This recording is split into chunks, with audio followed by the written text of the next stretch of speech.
Welcome to the second edition of the Sunscreen E-Summit, a collaboration conference with Michelle Wong over at Lab Muffin Beauty Science, and an extension of our free e-conference series here at the EcoWell. My name's Jen, and I will be today's MC and moderator. A common critique of industry events is that they are either too expensive for attendees, geographically exclusive, close their eyes to misinformation, or all of the above. We put this event together to demonstrate how accessibility makes a difference. This is our attempt to democratize accurate information for the cosmetics industry. We've got a big day planned and a lot of ground to cover, from why Sci-Comm is important for the sector, formulation development, regulations, SPF testing methods, all of which are personally curated by Michelle and I. To our speakers, thank you so much for agreeing to share your expertise at our summit. And to our attendees, thank you for being here. Expect an information-packed series of presentations. I hope you learn a lot today, and please enjoy the conference. Some housekeeping before we get started. This conference is being live-streamed both on our Discord server and YouTube channel.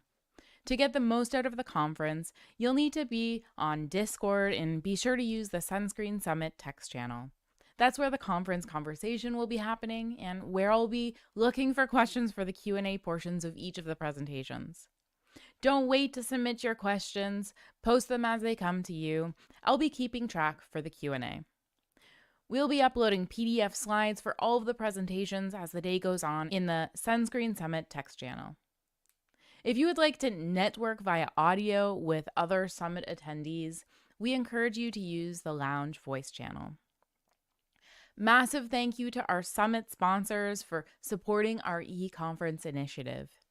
Thank you to our SPF 15 sponsors, DSM, BASF, EVI, and the PCPC, P&G for sponsoring a session about UV's impact on hair, and our general sponsor, Croda. It's because of you that we're able to make the Sunscreen E-Summit free for anyone to enjoy. If you would like to support what we're doing, please share. Whether it's letting your network know that you're attending, sharing the replays, or sharing some of what you've learned. If you do share, be sure to tag both Michelle and I. We're both on LinkedIn, and you can find us on Instagram at Lab Muffin Beauty Science and at the EcoWell. Another massive thank you to Julia Ruby at Ruby's Resources for helping us with the Discord setup and being our summit admin all throughout the day. And for the day, it's night for Julia, who is located in Australia. Thank you so much for helping us out. As mentioned, the Sunscreen Summit is part of our greater free e-conference series. So far, we've hosted 2 sustainability conferences, a conference on Suncare, and a conference on product safety. We are planning to have our next e-conference in September, but haven't yet finalized the topic.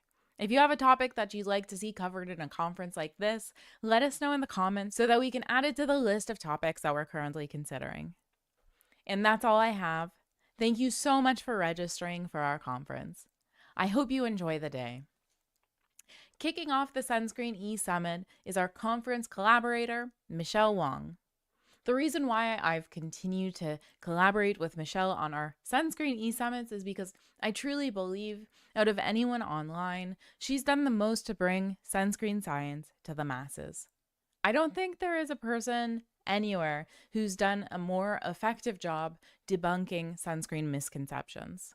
From reef safe to how sunscreens actually work, and so much more. As one of the OG beauty Sci-Commers, who better to cover the topic of Sci-Comm in Suncare? How and why? Michelle and I also have been working on a new social enterprise related to Sci-Comm in the beauty space, which she'll share a bit more in her presentation as well. And with that, I leave you with our first presentation by Michelle Wong, PhD.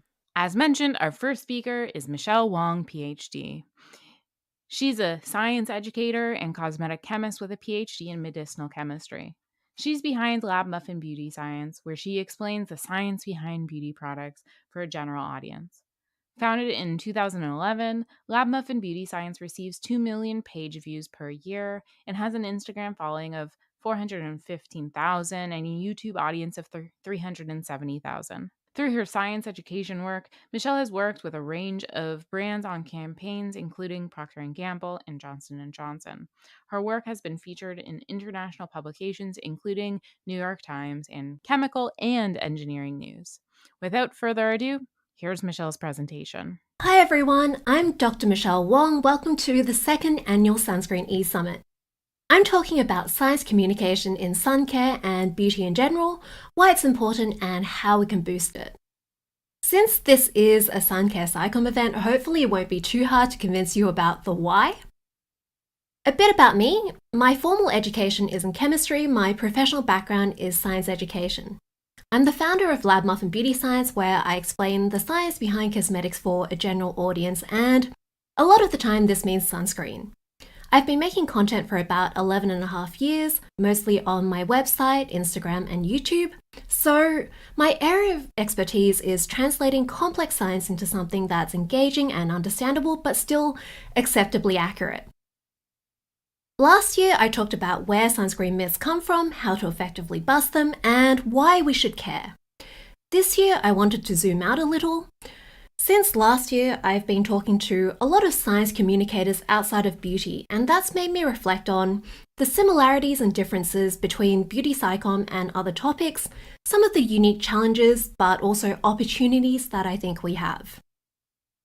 So I'm going to be talking about why we should talk to consumers about science, why there isn't more good science content, and what we can do to increase it. So first off, do consumers even need to know the science? Traditionally, most of the industry has thought it's not necessary, you just need to get people to buy your products. They don't need to know the details behind how the product works. It'll just overwhelm them and you can't fit that much in an ad. So just play to what consumers already know and feel and sell them the dream with things like testimonials and celebrity endorsements. Maybe some indications that there's science behind the product, like ask your doctor, and some ingredient names. Now, this worked really well for a long time and it still works really well, like perfumes just sell pretty much on vibes, but then the internet happened and social media and smartphones.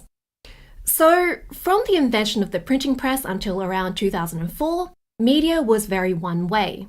There was a high barrier to entry to have a platform, which was both good and bad. There were gatekeepers. Everyone was getting pretty much the same message through magazines and TV, and that message was tailored for a general audience. Then the floodgates opened around 2004, starting with Facebook. Suddenly there was a very low barrier to entry. So on the good side, there was a lot more diversity in the forms of media and information available, and algorithms tend to give people information that's relevant to them. But this also came with a few really big problems. First off, there has been this explosion in the volume of information available. People are spending more and more time on the internet, and every website and platform wants people to stay up and watch their ads, which is their main source of income. So there is a lot of incentive to make content and to get people to make content for them. So there were 95 million Instagram uploads every day in 2019. Over 1 billion hours of YouTube videos were watched every day in 2021. And the total amount of digital data grew 10 times from 2013 to 2020 to 44 million gigabytes. So these days, if people are asking what is vitamin E, for example, it is really easy to look up an answer. And there will be answers. Not necessarily the right answers, but they will exist. And this information landscape has evolved so quickly, people haven't really developed the tools to work out what is and isn't correct. Those source evaluation skills that a lot of us were taught in school are really outdated. So if the science isn't there or it's being drowned out, then consumers are just going to believe what they can find. And if people see something more often, they're more likely to believe it's true, even if they know it's false. This is called the illusory truth effect, and it is partly based on logic because this new information aligns with what I already know, but it is also just familiarity. It is how our flawed human brains work. The feelings of familiarity in our brain overlap with the feeling of truth. So if misinformation isn't challenged and people keep seeing it, it will stick. And this also leads to pseudoscience in the sense of alternative science, like a different system for explaining what is happening. So I showed this myth family tree last year. Many consumers are smart and curious about things that affect them, the products they're using. They will draw connections and apply what they've learned to new situations. So if there's misinformation and isn't dealt with for too long, then it has babies, and then those babies have babies, and then so dealing with all of this new stuff becomes harder and harder. Another example of alternative science is clean beauty scores. So sites like the EWG have made up their own systems to turn studies into scores for ingredients, and then those become scores for products somehow. It is mostly based on vibes. I think it is really well summed up in this quote from a paper critiquing a similar system that they have for food. The methodology used to create the Dirty Dozen list does not appear to follow any established scientific procedures. There are a lot of internal inconsistencies because the system doesn't reflect reality, like they have always said that oxybenzone is the worst sunscreen ingredient, but according to their scores, it doesn't actually seem to be the worst anymore. But a lot of consumers will believe all of this because for the longest time, you just couldn't find easy to understand information explaining how the toxicology of cosmetic products work. So now instead of debunking just one fact like oxybenzone is dangerous, you have to explain away a whole system of thought. And this is a huge problem because consumer sentiment has a massive influence on our products and regulations. So the cosmetic industry ends up on a constant treadmill of making products to solve non-existent problems, and often this creates new problems. So we've seen this with preservatives, where there's been regrettable substitution with increasing allergies as new preservatives have replaced parabens. Smaller brands are making products without preservatives because they don't know the science, which leads to mold. And the list of preservatives that consumers don't hate are getting smaller and smaller because that is where this whole pseudoscientific system ends up. And while in the short term, lots of companies might be able to take advantage of these trends to sell more products, it usually means that in the long run, dishonest actors get an unfair competitive advantage. We are also seeing it with sunscreen. So this is just one example. There was this widely publicized, unreplicated study with lots of methodological issues about these two chemical sunscreens, bleach and coral. Even though there was existing evidence that mineral sunscreens could potentially be more harmful than lots of chemical sunscreens, this misinformation wasn't tackled early and effectively, and it's now grown into all chemical sunscreens being banned in Maui County. It might expand to all of Hawaii, possibly further. Reef Safe has been acclaimed for a while now, and now we're seeing Hawaii compliant, which will also go towards reinforcing this myth that these ingredients are so bad the government banned them. And this obviously has implications for people getting skin cancer. Mineral sunscreens are just not a good option for many people. And it contributes towards this wider idea that the industry makes dangerous products, which again leads to this treadmill and a wider distrust of science in general. So here is Michelle's grand unified beauty misinformation feedback loop. Bad information is teaching consumers to demand bad products and marketing and bad legislation. The bad products and marketing and legislation are reinforcing and adding legitimacy to the bad information in consumers' minds. And then consumers seek out and share more bad information, and consumers also become content creators who make more bad information. So I guess the question is, why isn't there as much good information? Well, the first issue is just that accurate content takes longer to make. So you might have heard of Brandolini's law, which is the amount of energy needed to refute BS is an order of magnitude bigger than that needed to produce it. And that's because research takes time and effort and skills, but making stuff up doesn't. So it takes me about 20 hours to make a YouTube video when I'm not already familiar with the topic. This is 20 more hours in addition to all the editing and all of that. So that means a lot more misinformed content can get made in the same amount of time. On top of that, misinformation is just appealing. Platforms are fighting for people's eyeballs. Algorithms push content that gets engagement, which is things like likes and shares, because it gets people onto their platform and keeps them there. And that tends to be stuff that's easy to understand, takes less time to explain, makes people feel strong emotions. And you can just make up misinformation to tick these boxes, so it is inherently going to get shared more, and there is more incentive to make this sort of content. So for example, when a scary sunscreen story comes out, there is a flood of clickbait articles and posts. And then to compound this situation further, there are just less people who have the knowledge and skills to make accurate beauty science content. The people best equipped to give accurate information might be scientists or dermatologists or people who are just really good at finding info. They often have jobs already because these skills are in demand, so they have limited time. If they're working in the cosmetic industry, then they might not be allowed on social media, and people might not trust them because of that perceived conflict of interest. Science content creation is also a specialized skill. You need to know the science, which can be difficult because for cosmetics, so much of it isn't publicly available, which is partly why the summit exists. You need to also know how to write persuasively, edit videos, and plan podcasts. You need to know the best practices for using each social media platform, promote your content, and optimize your website, have marketing and business skills. People with potential will generally be good at some of this already. But building this skill set, fleshing it out, and keeping it up to date takes a lot of time and practice. And there is a really high rate of burnout and attrition with beauty science content creators.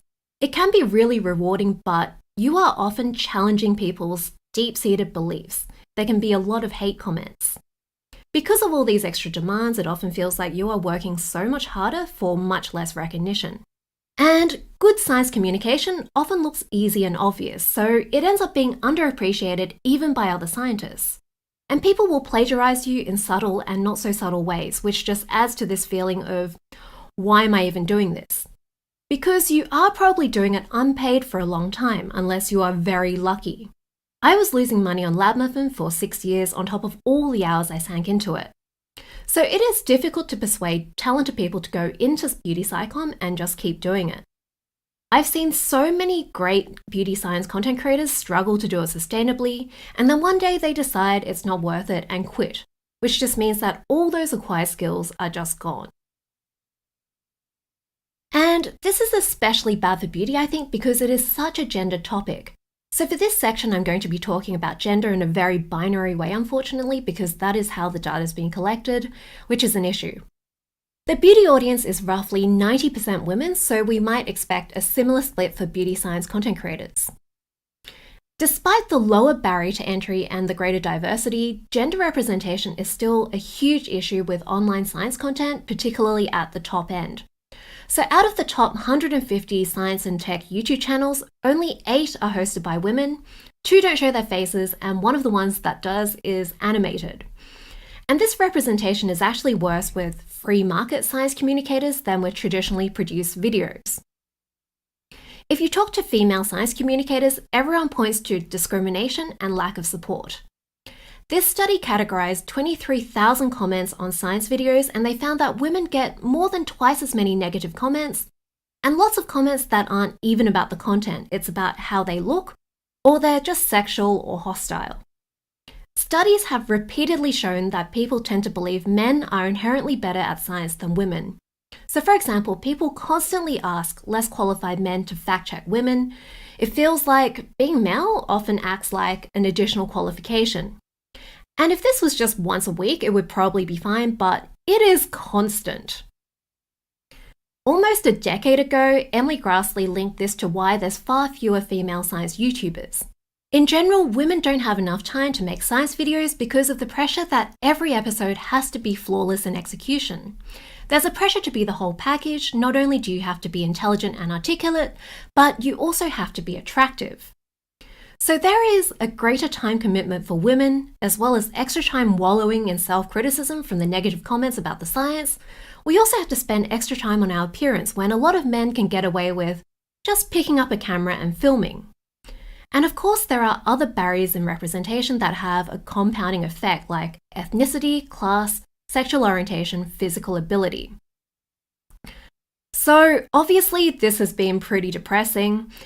But after a lot of wallowing, I realized there are actually a lot of unique opportunities for Sci-Comm in personal care online. Firstly, there are advantages to beauty being so feminine. Female hosted channels seem to get more engagement, more likes, comments, and subscribers per view than male hosted or faceless channels. It could be partly because people tend to connect more with women on screen. Traits like caring are associated with women, so stereotypes might have a tiny upside. And the beauty audience is very female. These gender biases are still at play, but it is less. So beauty is relatively insulated from some of the nastier comments. Anecdotally, female Sci-Commers have said they get much higher quality comments when they talk about a topic that attracts more women. So there is the potential for beauty Sci-Comm to lead the field for representation. Women also seem to seek out science content for information purposes more, so this is a huge advantage for personal care and sun care that we have over more abstract science topics. So for example, I made this video 2 years ago about whether you need to wear sunscreen indoors. There is a lot of technical detail about using Skyview to estimate UV, and it's getting towards 500,000 views. There is a graph in the thumbnail. People hate graphs. I decided to really try pushing it in this next video where I talk about how sunscreens work, things like electron excitation and relaxation. 40,000 people decided to watch physical chemistry in their spare time and not just to prepare for an exam. This is really impressive. Another example, these are the top 2 skincare products at one of the biggest pharmacy chains in Australia. They have super technical names on identical looking bottles. These would not be selling this well 20 years ago. So I think this should be really encouraging for people who want to do beauty Sci-Comm and also for brands whose products are based on solid science, but they might need a bit more explanation. Now, how can brands participate in and support Sci-Comm? Obviously, you can incorporate it in your marketing, share data about your product, explain how it works. If you're not confident with that, you can hire science communicators. But a lot of brands have told me that they don't feel like consumers necessarily trust them when they do Sci-Comm, particularly when it's debunking misinformation relevant to their products. And that's a problem because myth-busting is such an important area of Sci-Comm for beauty. There is a bit of an attitude of course that's what you would say to sell more products and smear your competitors. Another option is sponsorships with independent science creators. Sponsored posts typically appear on their platform. The creator has established credibility and a relationship with their audience. They also know how best to tailor the content. I've done a lot of these. It is one of my main income sources. You do need to disclose the conflict of interest, and some people are naturally a bit suspicious, but beauty is actually one of the more mature areas for influencer partnerships. Beauty consumers are a lot more receptive than in a lot of other areas of science. Many see it as beauty brands supporting science. Plus, with scientific content, you can present data and verifiable information, which helps it look less biased. A new option that I hope will be part of the solution is Beauty Sci-Comm Group. This is an organization I started with Jen of the Eco Well to increase the quality, volume, and reach of accurate beauty science content. We've been doing Beauty Sci-Comm online for a combined 18 years, and based on our experiences, we have a bunch of ideas that we think could really help, but it is more than we could do on our own. So some of these ideas are free education programs for beauty Sci-Commers to help them develop their skills faster, make better content, get it to reach more people, and hopefully make it more sustainable for more Sci-Commers to do more beauty Sci-Comm for longer. We're also going to have beauty science resources to make it easier for less technical content creators and journalists to find accurate information. There's also a media center that will have press releases and relevant experts for breaking news stories to try to tackle myths early. So if you're interested in finding out more about us or supporting us, we're at beautyscicomm.com. You can also follow us on Instagram and LinkedIn. So I really believe that this misinformation feedback loop can also work to make an ecosystem for good information and products and regulations as well. So hopefully I've given you some insights today into why Sci-Comm is so important in sun care and beauty, and some ideas about how we might be able to shift the balance and push our industry in a better direction.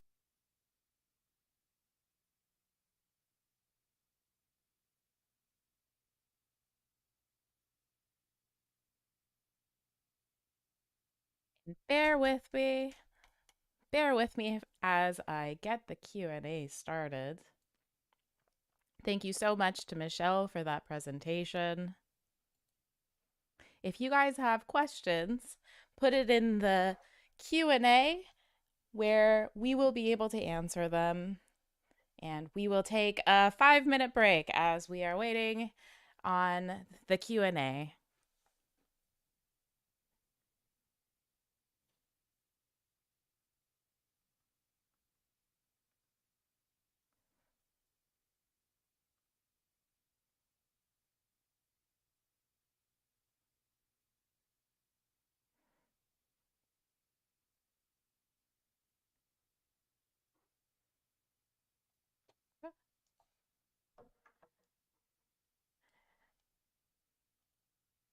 And here we are.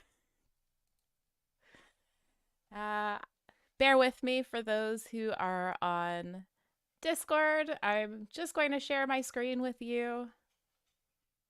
And again, if you have any questions, please let me know. Part of the discrepancy here is I may have messed up the scheduling, so I'm sorry. But here's Michelle. Um, Oops. Just 1 second here. Hello. I can hear you. Zoom. Go live. There we go. Okay, we're live. Okay. Okay, so I had a few questions for you. Thank you so much, Michelle, for the presentation. That was really, really great. Okay, so this first question came in from Groovy Patchouli, who asks, how will generative AI make a positive or negative impact on Sci-Comm, specifically Sci-Comm and Suncare? How can the industry make sure generative AI does not continue the cycle of misinformation? That's a really good question. Honestly, I do not know. Everything I've seen about generative AI has not been positive. So it just kind of, I think a lot of it just ends up taking what's already on the internet, which is largely misinformation, and it just perpetuates whatever's more popular. So a lot of the time, well, actually, right now, it's kind of in that stage of the year where there's tons and tons of articles coming out about sunscreen because that's what's coming up in that's what people are looking for. And so magazines always end up just making tons of articles about sunscreen. A lot of the time they ask dermatologists. I feel really bad bragging on dermatologists all the time, but it's just that all of the media kind of assumes that dermatologists know everything about sunscreen, or any sort of topic to do with skincare. So there's just a lot of misinformation online, and that is just going to multiply with generative AI. So I'm not very optimistic about it. In terms of how to get around it, I think a lot of it comes back to the sorts of techniques we've already been doing, like teaching people how to spot misinformation rather than simply just debunking the misinformation, which I think both Jen and I have dipped our toes into, just talking about things like logical fallacies, how to work out which is the more relevant expert to ask for a particular topic. And this is something that we're planning to do with Beauty Sci-Comm as well. We've already started like working on a lot of stuff to do with that. And hopefully that helps. I think also a lot of people have realized the problems with generative AI because it's in the media so much. A lot of people have played with like ChatGPT and stuff, and they've realized that it spews out a lot of crap. And hopefully, yeah, having that realization, maybe people will be a bit more, I guess maybe people will try to be more critical of sources. I think that's maybe the upside. People will actually check a lot more, make sure there's a real person behind it, and that real person has, maybe a demonstrated track record, they have relevant expertise. Yeah, sorry, that was a very long answer because I have a lot of feelings on this, but yeah. From the ChatGPT perspective, I think it's interesting that I know of a lot of students who are now using it to write their papers and getting good grades. And so, yeah, how do you contend with that? If it's useful in some aspects and then you start to gain trust in the AI, like, oh, wow, this can pass this board exam. But then it's also incorrect about, I think you were telling me that you tried to get ChatGPT at some point to say that EWG was not a reliable source of information and you couldn't do it. Yeah, it has this thing where it's been programmed not to spread misinformation. Like it's been told that, but of course it can't tell what is and isn't misinformation. It just assumes again whatever's more popular online is true. And a lot of places do cite the EWG in a good way. And a lot of these places are like reputable places. I don't know. It's all just very much, I mean, really all it does in effect is kind of take the top 10 Google results and then smush them into a paragraph. And yeah, if you've ever tried doing a Google search these days, like the top 10 results are not necessarily correct. A lot of them are just newspaper articles written to hit particular search terms to get more ad revenue. So yeah, it's honestly, yeah, another kind of depressing aspect of Sci-Comm. And we had another question come in. And FYI, everyone that's at the summit, put your questions in the Discord chat. That's where I'm currently looking for your questions. And also, since I had a scheduling issue, that means that we have more time for Q&A. So, yeah, ask your questions. Also, I am looking at the YouTube chat just because I know some people had issues. So if you had issues getting on Discord, you can also put your questions in the YouTube chat and I will find them. So the next question, I thought this was really good from Ruby Red. They ask, why do cosmetics get 100% of the unearned blamed for things like, say, breast cancer? I.e., 20 years ago, when people started being scared of long chemical names, why was deodorant the first thing they looked to as a cause of their cancer? I think there's a few different reasons. I think the first one is it is, again, like a very feminine field. And it's also like a lot of it is kind of seen as vanity and unnecessary. But like there's just so many things that are more masculine that are also unnecessary. Things like, I don't know, racing, race cars, that kind of thing, audio, like high tech, high end audio, that sort of stuff. That's very male. And that's also unnecessary, but it never gets that sort of rap. So I think it is partly misogyny, partly the fact it's unnecessary. And also, I think it's because the cosmetics industry has tried to be more transparent with things like ingredients. Having all the ingredients listed on the back of a bottle, that's not something that happens with like laundry detergent or with like car products. Sorry, I'm really bad with cars. I know I'm totally playing into the stereotype, but yeah, I don't use car products. But yeah, they won't have the whole thing listed. Dishwashing detergent, a lot of the time, doesn't have everything listed. And so, kind of like that sort of transparency, the fact it's there, it's almost like with parabens, which I'm sure a lot of people have thought about as well. Yeah, just because parabens have been researched so much, there is so much more stuff out there about parabens that people see that and they become more scared. Or oxybenzone, if we take it back to Suncare. Um, and yeah, just having these ingredients out there, having these long names, like in a place where consumers will look when they're using their products every day, that's kind of, I guess, made people more conscious that cosmetics have ingredients with scary names in them, whereas, you don't see it with detergent. And so you just assume it doesn't exist until you dig into it. Yeah, this is a conversation that I had recently with Jasmina Iganovich. I just did a lab tour at RKA, which is super cool.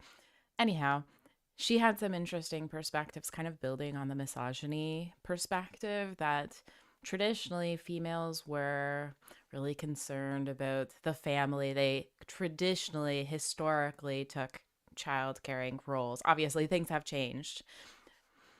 So I feel like it's tapping into some like psychology with women specifically, where they want to do best for their family. Obviously, men do too, and things have changed, but I think it might be coming back to that traditional gender role thing for targeting women because then what they feel will trickle out to their whole family. They want to make sure that their family and themselves are safe. And so when you're targeting an industry that is largely pointed, obviously not all, towards females. My cat is coming to join us. Obviously, that can have well, it has traction, I guess. Is is it right? Sorry, I got distracted by Miss Janet. Okay, so I will Mhm. ask my. Sorry. Oh, sorry. Oh, sorry. I just wanted to add to that. Yeah, I think another aspect is actually something I don't think I complained about in this particular talk, but I complain about a lot in my Sci-Comm talks. Um, People have largely ignored this topic. Like when I started with Beauty Sci-Comm back in 2011, there was only like Perry and the Beauty Brains and Paula's Choice. That was like, I mean, like that was all the beauty science out there. Like no one had tried tackling it. There was tons of stuff on vaccines, for example, but there was just nothing on beauty. And I think, yeah, it's just been a traditionally ignored area of Sci-Comm, even though it affects so many people. And even outside of beauty, things like hand sanitizer and soap, these are like super important products to do with hygiene.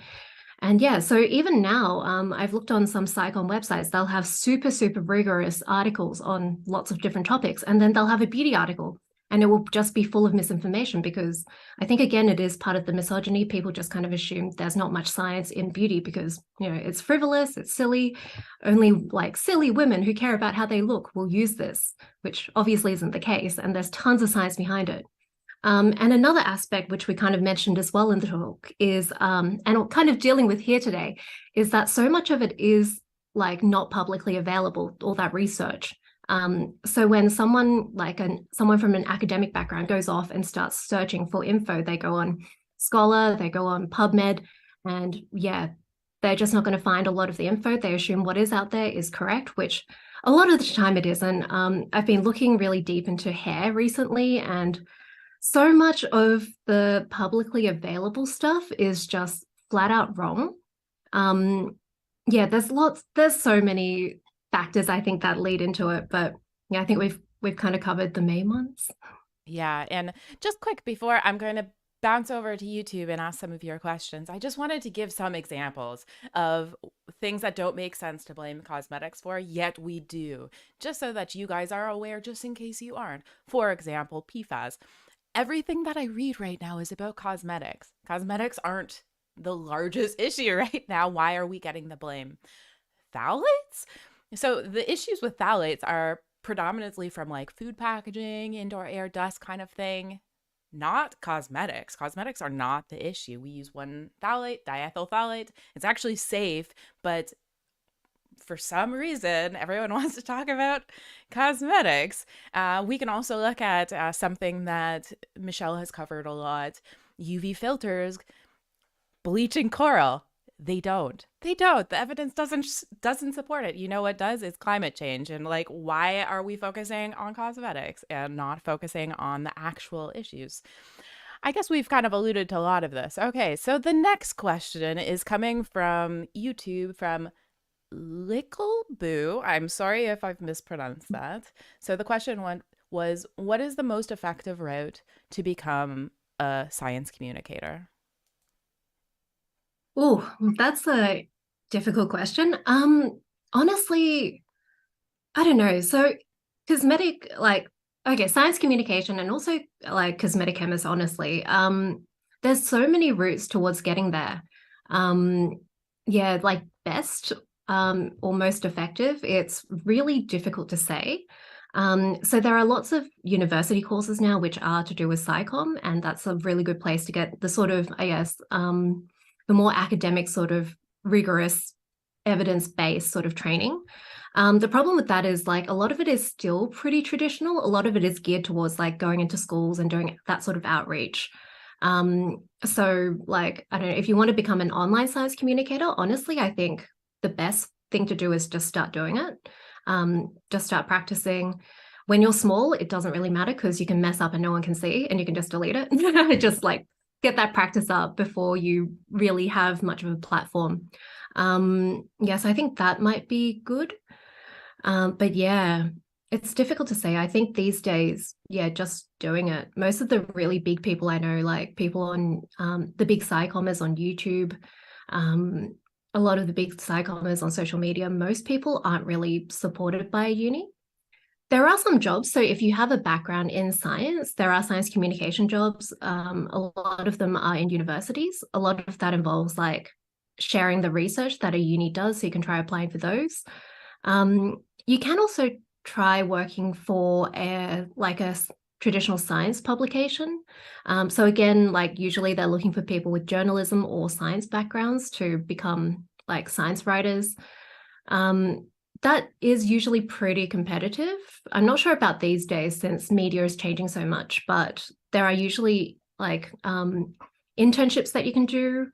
But yeah, I think a lot of it is practice. Oh yeah, something that I think is kind of underrated is teaching, which is my personal background. So like I teach high school classes of about 12 for like, it's like a 3-hour class every week. Sometimes it's like a 3-hour lecture to like 100 and something people. So that has gotten me really good at just like talking on the spot. As you can kind of see here, I'm also really good at not leaving a break, because like if I leave a break, then students will start talking. But anyway, yeah, that is actually really good practice, just teaching people. And even if you don't go out and teach, I think it's really good to try explaining concepts to like a friend or like someone in your family, a sibling. And that gets you really good at like that, like someone who will give you honest feedback, who will tell you they don't understand and they want you to explain deeper, then that, yeah, that's really, really good practice. We've gotten so many questions and really good questions, and we only have 5 minutes left of Q&A Okay. here. And I I'll think, explain better. I'll oh, talk no, faster. you're great. Because every question I feel like needs a good explanation. And so I think it's important. But I was just thinking, and I'm taking up the time right now, I'm sorry. I was just thinking that we should do a live, just the two of us and maybe some other science communicators, and we can expand this discussion so that you guys can ask. Maybe it'll be on the Beauty Sci-Comm group as a live, so stay tuned. Okay, so the next question, I'll combine some questions, and I just wanted to quick add in some of my thoughts because this is something that I've really struggled with. I know I've told you. Okay, so the first question was from Coral, who says, what are some non-public facing Sci-Comm roles? It seems like Sci-Commers are expected to be the jack of all trades, marketing experts, persuasive communicators, etc. Are there any hubs for collaborative talent? So question one. And the second part was from Groovy Patchouli, who adds on to it. What are some roles for people who don't want to be on camera? That was something that I thought of really quickly because I hate being on camera. I really do. And unfortunately, I've just had to. So you would have seen with my content previously, I usually just do voice stuff with my podcast, which is an effective platform. So if you don't want to have your face, putting your voice instead could be good. And that's what I did for Instagram for the longest time. First, before the algorithm changed to prioritize reels. Granted, that's now changed. I used to do like literature reviews and slides, and then the platform changed to reels, and I'm like, okay, I got this. I'll just do voiceover reels. And now the things that work well in the traction, you have to put your face in it. So now I've just been forced to put my face in it. So as you guys are watching my content, just know I'm kind of uncomfortable. So unfortunately, I've kind of just had to adapt to the algorithm. But there are ways you can not put your face on it, but unfortunately, you just won't get the same traction from my experience, and I suppose from Michelle's research. Okay, I'm stopping talking. Michelle, what do you think? Yeah, so there are lots of faceless YouTube channels that do very, very well. You do have to have like a very specific strategy, but there's tons of people doing this content with like tons of experience, so that works. Yeah, so without your face, articles are also good, and also just collaborating with people. Like I know I have been trying to find people who will who are going to like help me out with stuff. So like, yeah, writing for another Sci-Commer who will put their face on camera, and then you can be in the background like doing other stuff like writing.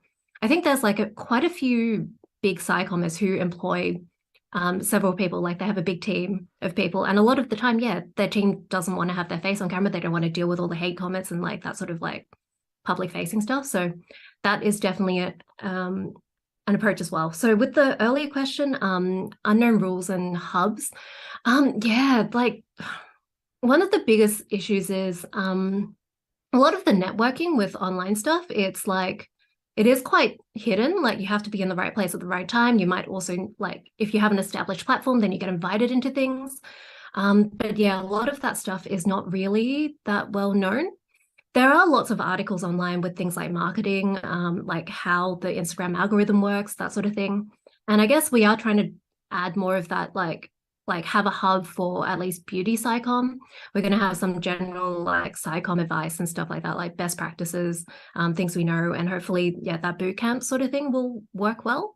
Right now, I think, yeah, with our boot camp model, we're going to have to iterate a few times, but eventually, hopefully, we can have bigger kind of events like this where we give free advice to people who want to get into Sci-Comm. And we're at the 10-minute mark for us 9:10 EDT, not EST. I'm so sorry for the time zone discrepancy in the tickets. Thank you so much, Michelle.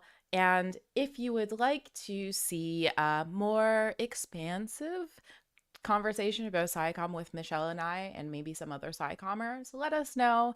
Probably that would be in an Instagram live. So just let us know what you think. And also, if you have more questions, you can ask them, and we can add that to the list of questions that we can ask. Maybe our third partner can ask them.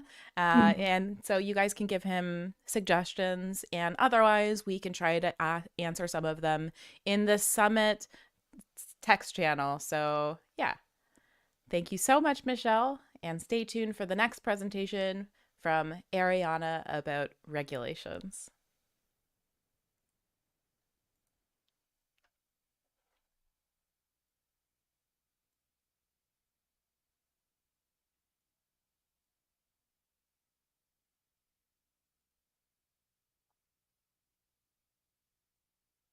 Our next presentation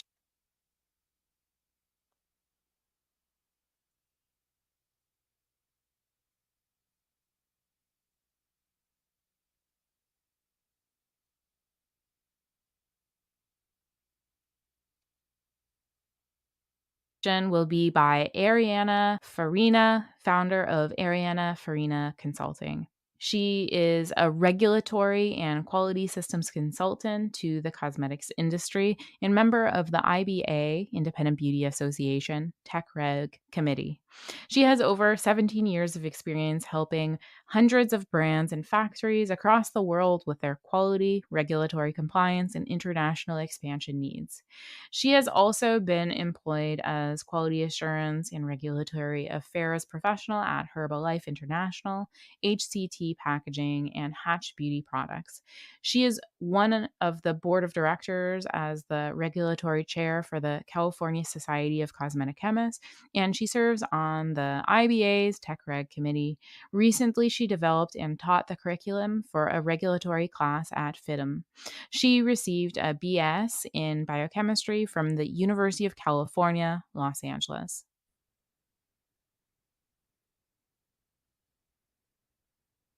Morning, everyone. I'm Ariana Farina, and I will be giving the regulatory sunscreen update this morning. It is bright and early on the East Coast, and on the West Coast, it's so early that the dew is still on the grass.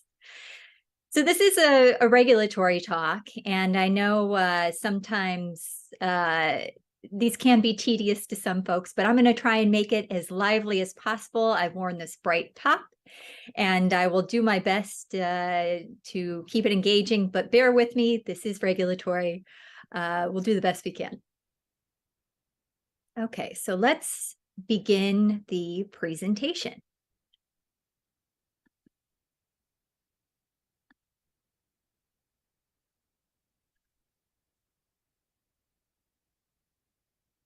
Okay, wonderful. So this is a sunscreen update, as I mentioned, and yes, it is presented by me.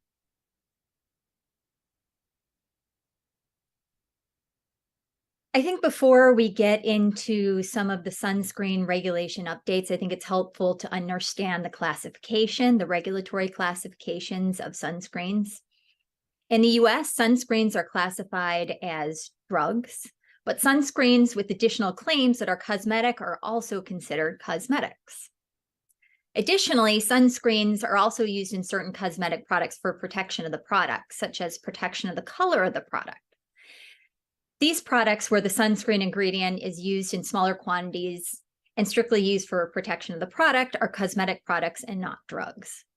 Sunscreen ingredients are also used in certain cosmetic products for functionality as colorants, which we've seen with ingredients such as titanium dioxide.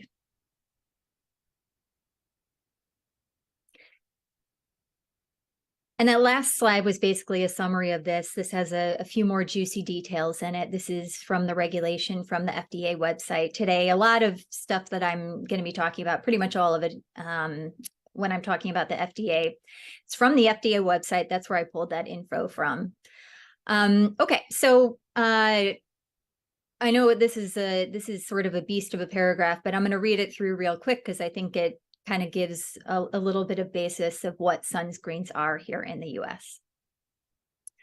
A product that includes the term sunscreen in its labeling or in any other way represents or suggests that it is intended to prevent, cure, treat, or mitigate disease or to affect a structure or function of the body comes within the definition of a drug in section blah, blah, blah of the Act. Sunscreen active ingredients affect the structure or function of the body by absorbing, reflecting, or scattering the harmful burning rays of the sun, thereby altering the normal physiological response to solar radiation. These ingredients can also help to prevent diseases such as sunburn and may reduce the chance of premature aging, skin cancer, and other harmful effects due to the sun when in conjunction with limiting sun exposure and wearing protective clothing. When consumers see the term sunscreen or similar sun protection terminology in the labeling of a product, they expect the product to protect them in some way from the harmful effects of the sun, irrespective of other labeling statements. Consequently, the use of the term sunscreen or similar sun protection terminology in a product's labeling generally causes the product to be subject to the regulation as a drug. However, sunscreen ingredients may also be used in some products for non-therapeutic, non-physiologic uses, such as color additive, which we talked about, or to protect the color of the product. To avoid consumer misunderstanding, if a cosmetic product contains a sunscreen ingredient and uses the term sunscreen or similar sun protection terminology anywhere in its labeling, the term must be qualified by describing the cosmetic benefit provided by the sunscreen ingredient. Okay, so there you have it. Sunscreens are primarily drugs. They can also be combination products of both cosmetics and drugs in the US. Okay, so that's the US classification, but what are some other countries? We're going to briefly go over some other country updates today, so I think it's kind of helpful to get a global perspective on classification. Canada classifies sunscreens as drugs or natural health products, or otherwise known as NHPs, depending upon the active ingredients. Australia classifies sunscreens as therapeutic products or cosmetics. Most of the rest of the world, though, classifies sunscreen as just cosmetics. So EU, the Aegean countries, Japan, Korea, etc. Okay, from the monograph in the US, here are the uses that are listed for a sunscreen. Helps prevent sunburn, and for products that have an SPF 15 or higher, if used with other sunscreen protection measures, decreases the risk of skin cancer and early skin aging caused by the sun.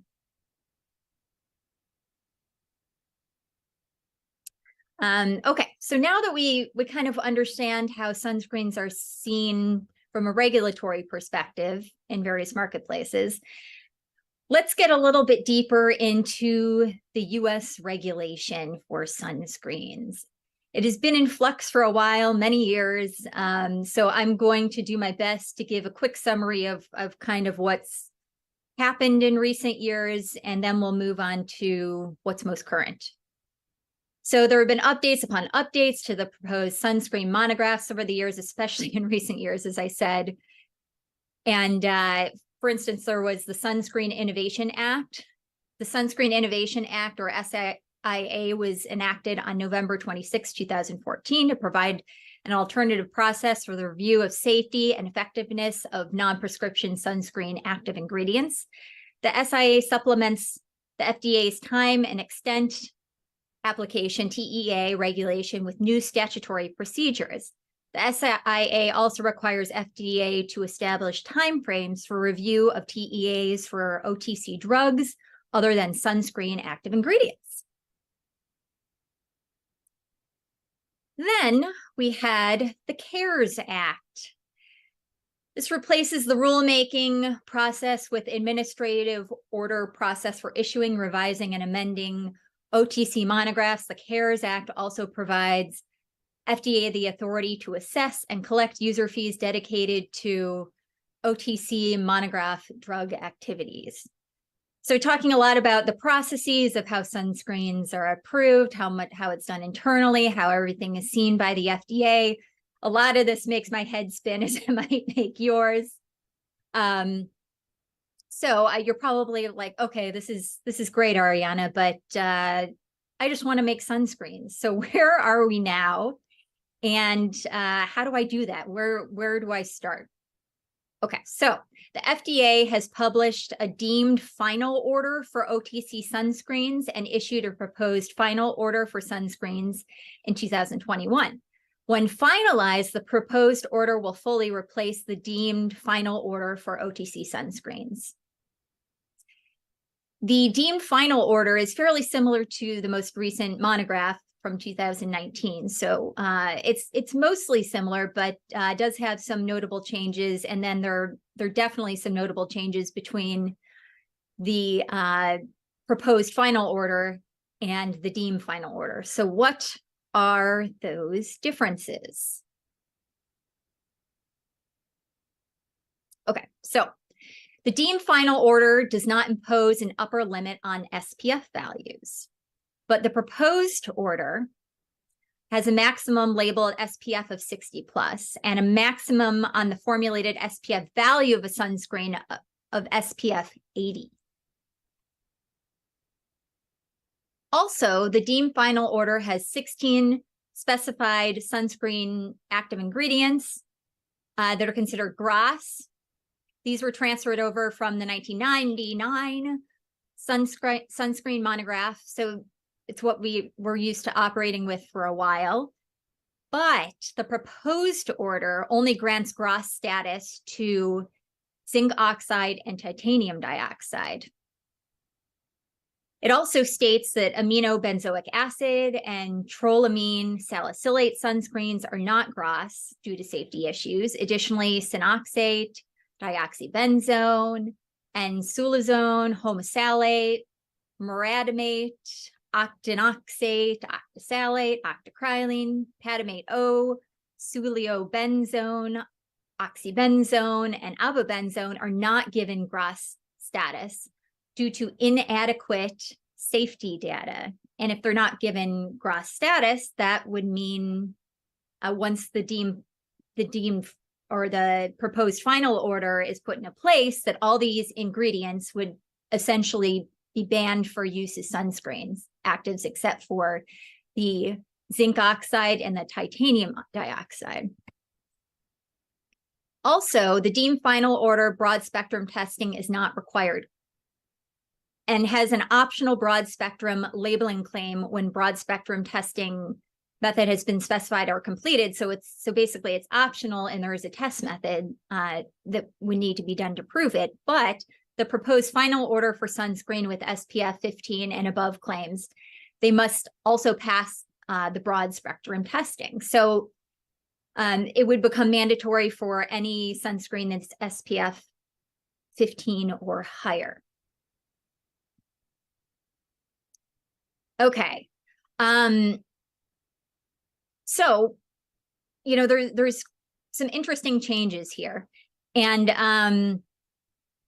I think largely notably, the one that folks are looking at is, of course, the fact that it would remove a lot of sunscreen actives.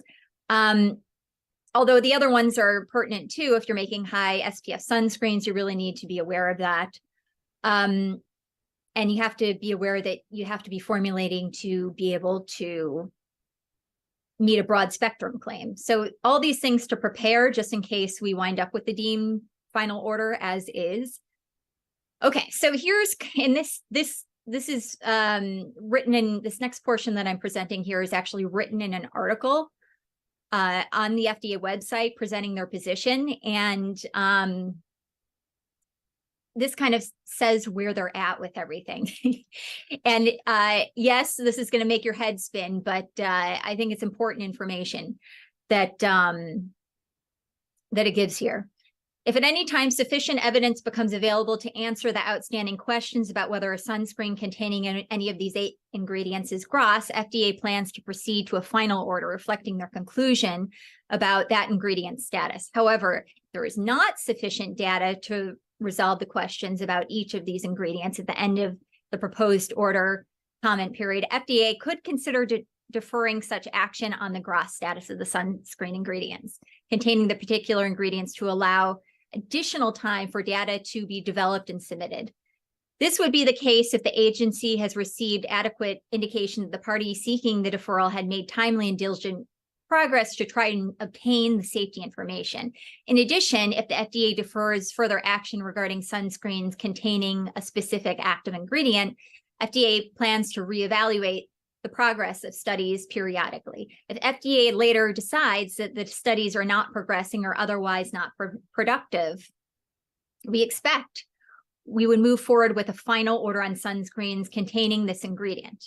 Moving forward to make decisions on the GRAS status for OTC sunscreen products with certain active ingredients, the agency will use the administrative order process and established by CARES Act.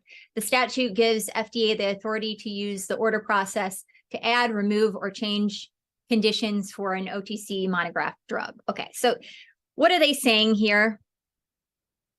In summary, basically, the biggest takeaway points here are for active ingredients where GRAS status has not been established yet, the FDA may consider deferring action on these ingredients if sufficient data has not been collected yet to determine GRAS status. But the FDA will regularly reevaluate if the data collection is not progressing fast enough and may move to make the proposed order the final order in the future.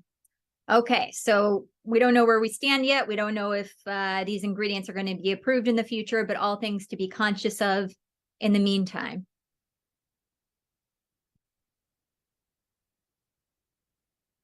Okay, so just going to back up just for a second here. Okay, this is kind of giving the summary over the last few years, where we are now. And now we're going to kind of jump into some very current updates within the last year or so of kind of what's going on, because this is an update on sunscreen regulation. Let's talk about the most current stuff. Okay, this applies to not only sunscreens, but other drugs as well. We have the OTC drug facility user fees due June 1st. Remember, we talked about these a little bit before in the CARES Act. And there are 2 separate fees that are due, one for a monograph facility and one for a contract manufacturing organization. This is actually the 3rd year that this has been done since the CARES Act was put into place in 2020. So this is the 3rd time these fees will have to be paid, and there has been an increase since last year in the fee. And if you look at the FDA website, you're curious what these fees are based upon. They actually give quite a bit of details on it. There's a whole Q&A section that will tell you why it has increased. And also, if you're wondering, okay, well, what am I? Am I a monograph drug facility? Here's the definition of that, and also a contract manufacturing organization, to see if you fall within these categories and have to pay these fees.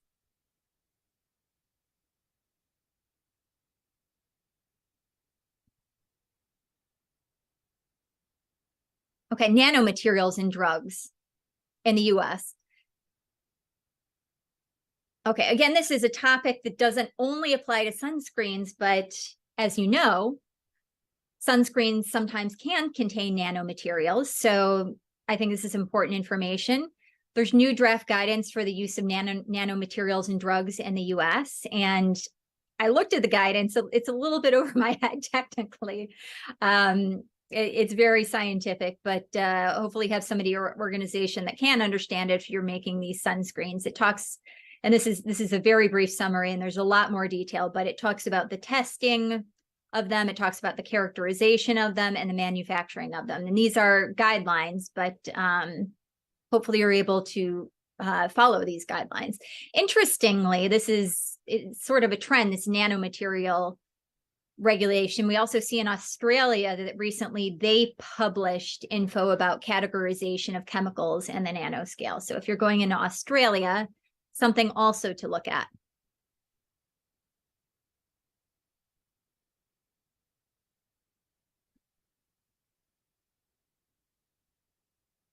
Okay. Also, in very recent years, Key West, the US Virgin Islands, and Hawaii have banned a couple of sunscreen ingredients, which we see listed here. Since then, other states have tried to ban ingredients as well. None have passed yet, but there are also similar bans in Palau, Bonaire, Aruba. What's this all about? These two ingredients, the regulation talks about that there's potential damage to coral reefs, hence why they're banning the use of these ingredients in these states. Also, and this is breaking news really, Maui and the Big Island have actually banned all chemical sunscreen active products, with the exception of products that are actually have a prescription. And this came into effect October 1st, 2022 on Maui, and December 1st, 2022 in the Big Island. So this is very recent. And I can tell you that I saw it firsthand. I was actually in Maui not too long ago. And it's true, you actually you couldn't buy sunscreens except those with titanium dioxide or zinc oxide in them there. And for me, actually, the sunscreen I prefer has a chemical active in it. So I actually had to find a new sunscreen that I like there in Maui. My sister actually used to live there, and she, if she had lived there any longer, she moved. She would have tried to have to go get the prescription sunscreen, but she moved before we could find that out. So I have no idea if anybody's actually successful, or they're actually doing that with the prescription sunscreen there. I guess more information will unfold as this regulation sort of plays out in these places. Okay. Another thing that doesn't just apply to sunscreens, but we have seen in relation to a lot of sunscreens in recent years are product recalls in the US for benzene presence. And we've seen this largely in aerosol sunscreens. And it's thought that it could be contamination in the propellant. So if you are making aerosol sunscreens, that's something you may want to look into. Make sure you're not having benzene presence. Although the folks that have recalled, I believe so far, their products said that they believe that the benzene presence is, they believe it's expected to be in safe quantities, but they're only recalling out of abundant caution for safety. Benzene we haven't only seen it in recalls, but it's in other regulations like Prop 65, et cetera. So something to think about.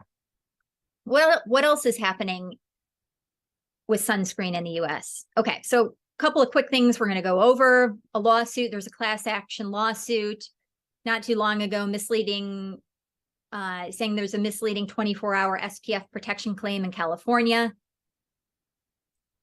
Hold on.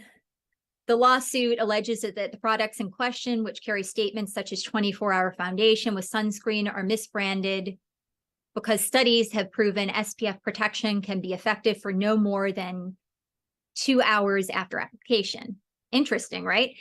The plaintiff claims that they would have not paid extra for the foundation if they had known it could only provide protection for 2 hours. So stay tuned to see if we get more updates on that.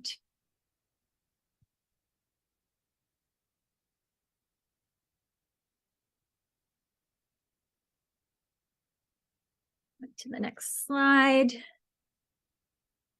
Okay, there we go. Reef-friendly claims. So we just talked about, the ingredients that were banned in certain sunscreens due to, potentially being harmful to reefs. But companies have actually been making reef-safe claims.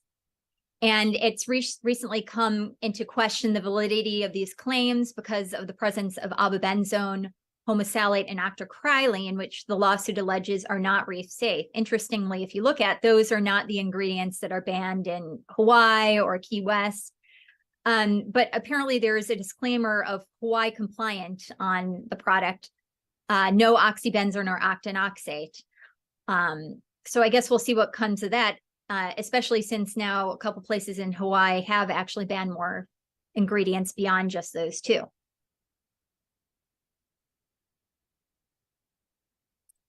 Okay.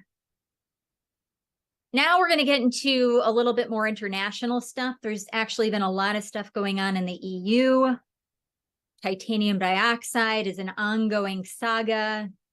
And I'm going to try and we're getting tighter on time here towards the end. So I'm going to try and go through some of these ingredients just as quick as I can. But the SCCS, they requested an opinion on safety of titanium dioxide in cosmetics. It was received. The EU Court of Justice canceled its CMR classification November of 2022 because before it was listed as CMR.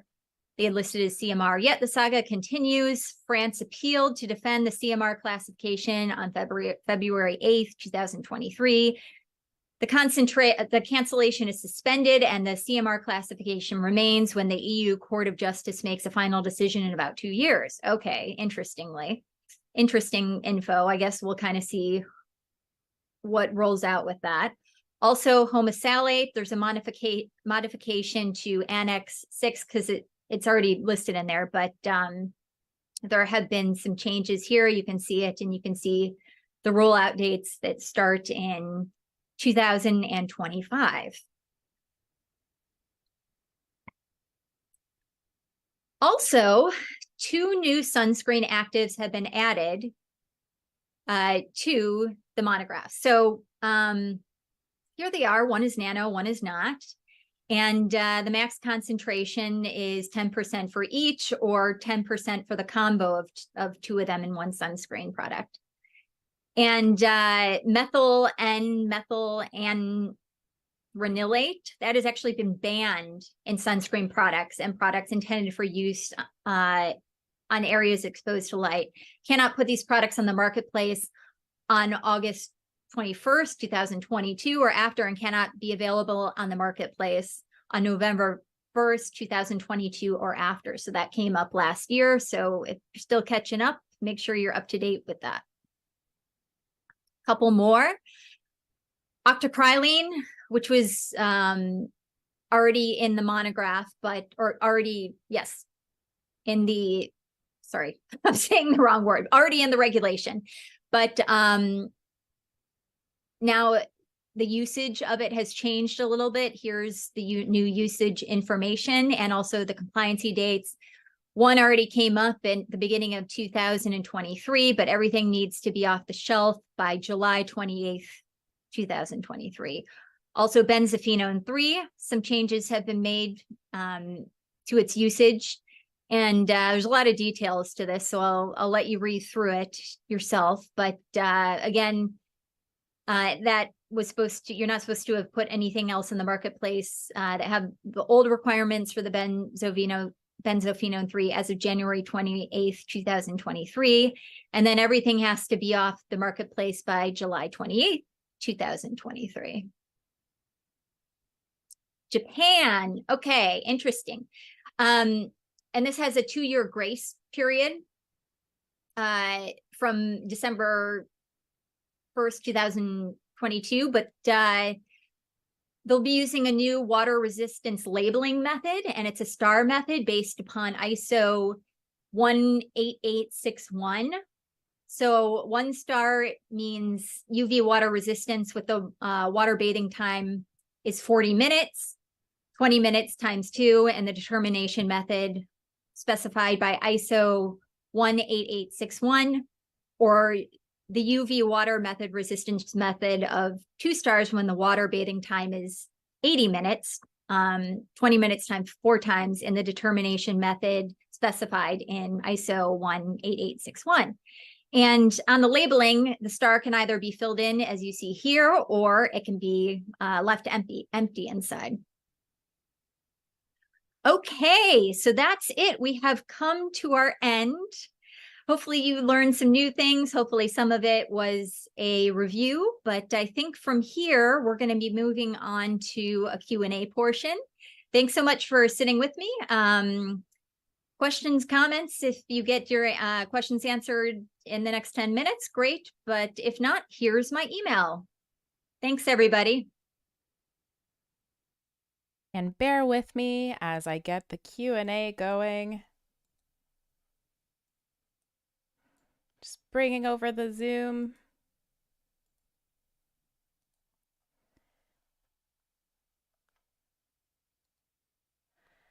Thank you so much, Ariana, for that presentation. Bear with me to those who are on Discord as I get that going.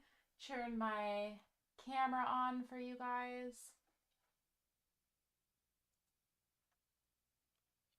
And here we are. Okay, we've got lots of questions to get through in the next 10 minutes. So the first question is from Anna CBA. I don't know if that's how you want me to say your username. You can correct me if you'd like, but the question is, from what I'm gathering, is it possible that the US will only have mineral sunscreen soon? It's hard to tell, but we've sure seen this pattern happen out in Hawaii right now. So my understanding, is it won't necessarily happen federally right away, but as you can see that currently the ones that are mineral sunscreens currently are the only ones with GRAS status. So time will tell. Slightly terrifying, I will say. Okay, the next question. The next question is from Anne, who asks, what state jurisdictions are these reef safe lawsuits filed in? I'm not sure. I would have to look it up. I don't recall. Oops. Sorry. I suspect it's one of it tends to be in states like Illinois, New York, or California. I suspect it's one of those. I could be wrong, but yeah. This next question is from Groovy Patchouli, who asks, will there ever be regulation over some of the trendier labels on Suncare products? For example, one of the most contested and debated label is cruelty-free, which has a political perspective similarly to reef safe. However, the definition varies by consumers and third parties who might also offer their own certification. Is there or will there ever be a standardized regulation of these terms? I guess we're asking you to have a crystal ball, but maybe you don't have it, but who knows? I'll ask the question anyways. Interestingly enough, they actually do address this in MOCRA, which you are probably familiar with, but that's the overhaul of the FDA regulation that happened at the end of last year. And they actually do specify that animal testing should be phased out. So it seems like that's something that they're going to get into probably regulating in the near future federally. This next question, which may be expanded on in Carl's presentation, Carl from DSM. This question is from Mina, who asks, Marianne, who asks, sorry about that. Is there any talk of approving new sunscreen ingredients in the US? This is something that is a question just about, I think, every time I do something on sunscreens or every time I attend something on sunscreens. And question is, I don't know. I guess we'll see what they do, but you can always push for it. You can always make your pleas and such to the FDA, and maybe if there is eventually enough pressure, they'll allow some new sunscreen ingredients. This next question is from Dimethico, who asks, is every sunscreen batch tested for benzene and other unintended contamination, or do brands have to provide much safety data only once? Is it done by independent lab or in-house? And maybe there could be some expansion on the repercussions of external labs maybe testing products, finding certain contaminants, and the challenges of class action lawsuits and all of that. But what do you think, Ariana? I think every case varies how it comes up. They don't always necessarily say how it came out, but there was, as I mentioned, I think I did in my presentation, I talked about some companies that had voluntary recalls over the benzene. So I don't know exactly, we don't know exactly how those came out necessarily, whether they tested internally, third party, etc. But FDA did take action in a warning letter. I think it was on benzene, maybe it was yesterday or the day before that. It didn't say whether it was sunscreen or not, but there was a warning letter to a company about benzene presence. And normally, so far, it's just been companies doing voluntary recalls. So that was interesting. I guess stay tuned. But if you're making sunscreens with aerosols, I would for sure be looking into making sure that that isn't an issue for you. I found this a really interesting question from Ruby Red. Why are Asian beauty products so easily available to US, Canada, but European sunscreen retailers largely won't sell sunscreens to these countries? For example, most European websites will cancel my order and refund me if I attempt to have a sunscreen shipped to the US. I can't say. I don't know. I don't know what specific we're talking about, but sometimes there are brands from Asia that are correctly sold here, and I assume probably there are sometimes that are some that are not. Okay, this next question is from the YouTube chat from Claire. How long is the regulation process for a SPF spray to get onto the market? And is it any different than other forms of sunscreen? SPF spray. I wouldn't say it's any different, no. So it probably would be comparable to your timeline for a regular, a lotion type sunscreen. Oh, we've got so many questions, you guys. Thank you so much Oh, for all of really? the questions. And we definitely don't have enough Oh, time it's for 6 all of a.m. them. here, right? So take I with a feel like grain of you've salt when terrified saying. people with uh, everything Oh, that's yeah, I coming know. up. Well, that's It is regulation for I terrifying. tried to do the best I could. No, it is truly terrifying. So this next question is from Candace, who asks, any possibility, and I shouldn't say it is truly terrifying, but it does terrify me. Okay, this question from Candace is, any possibility of a universal standardized UVA evaluation method? You mean like internationally? One could hope. I know there is currently organizations for standardization, meetings on it, trying to do standardized stuff. Now, getting each country to listen to what they've kind of come up with hasn't, we haven't always been successful in the past. But there are currently meetings between different countries, like and such, to discuss trying to standardize some stuff. This next question again from Candace. Are there any ways those in the cosmetics industry can submit data to the FDA, HC, etc., to support the safety data to help ensure the chemical filters can get GRAS status? Oh, yeah, well, they've actually asked for this. I don't know if they've said specifically how to submit information right now. But I would check on the website to kind of see exactly where it's all at. This next question is from Prof. Bukic. I'm sorry if I mispronounced your name. Okay, the question is there a need for a harmonization on SPF regulations worldwide? And if so, who would be the main regulatory organization? And is this even a plausible thing that might happen? I guess my tag on question. From the past we've seen, I mean, worldwide, I mean, think about how many countries are out there, and every country has their own regulation. Everybody likes to do things a little bit their own way. Some countries are more like that than others. But like I mentioned, there are actually annual meetings. And I think there's somebody we do have somebody from IBA that does attend one of these meetings for sort of standardization and talking about having these discussions. So yes, it would make things a lot easier for companies, of course. Is it going to happen? Probably not, but maybe some, at least in for some things in some major marketplaces, one can hope.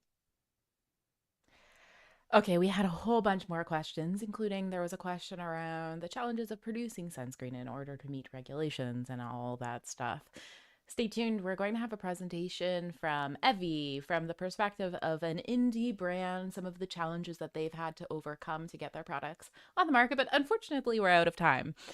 This was a super informative presentation. I guess Ariana's contact information was in her slides. Stay tuned. I will eventually put the slides in the chat. And if I don't get to it, I'm sorry. I'm doing a lot of things right now. But if I don't get to it today, there's also going to be a replay with slides and also Ariana's contact information. So if you have more question, you can reach out to Ariana. Thank you so much for agreeing to share your expertise at the summit. Oh, no problem. Thanks for having me. Have a great summit. Thank you.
Our next speaker is John Staton, who comes from a background of 60 years of experience in pharmaceutical and healthcare industries, mostly spent in R&D related roles. John left his final position as general manager of Seoul Patents and Laboratories to become a consultant to industry, where he spent the last 30 years. John is a past president and a life member of Australian Society of Cosmetic Chemists and a 2021 recipient of the Fellow Award from the International Federation of Societies of Cosmetic Chemists. He serves in a number of industry representative roles with CHP, Accord, and Standards Australia. His expertise includes 55 years experience in formulation, as well as GMP training and production of pharmaceuticals and personal care products. John retired as managing director of Eurofins Dermatest, based in Sydney, Australia, in June 2019, but remains in a part-time consultancy role specializing in sunscreens. John is currently Australian head delegate representative to the ISO Committee on Sunscreen Testing under ISO Technical Committee 217, Cosmetics, and leader of the ISO Working Group on Sunscreen Water Resistance.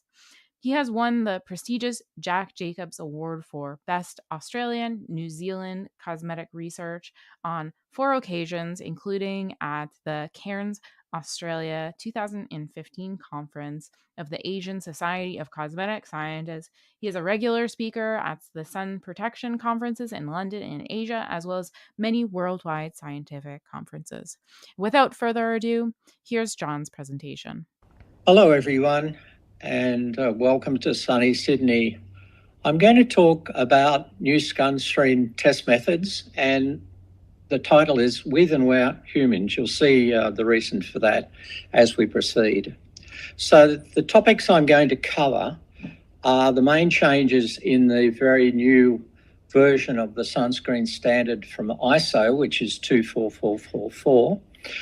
Then I'll cover new alternatives, which gets us into the non-human area. And then finally, progress with the test development and where it's all at. So let me give you a little bit of background on ISO. People need to appreciate that there's a very long process in the life cycle development of a sunscreen standard for ISO. So we talk to a minimum of about 5 years and a maximum which can be quite long, but the target always is to be challenged by a 5-year limit. So when we get to producing the final draft standard, it takes another 6 months from there, or even more, before the sunscreen standard is formally recognised as being official.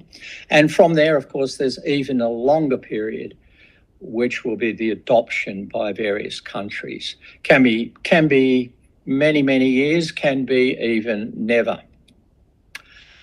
So what do we do with the new version of ISO? Well, we replaced a further version that was produced and published back in 2010, and that was the first harmonised method for testing of sunscreens.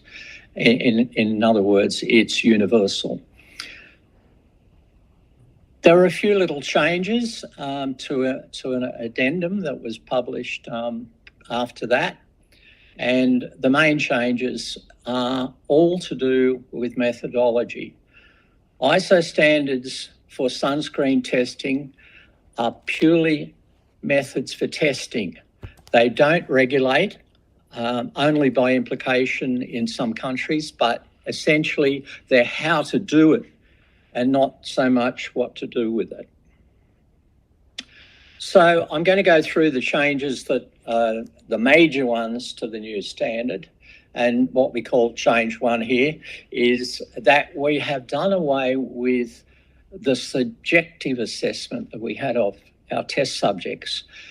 So prior to this standard, you had the option of using an instrument to test skin colour, or doing a purely objective assessment based on the appearance of the test subjects and them answering some questions about how they experience the sun and some obvious traits in their hair, colour, etc.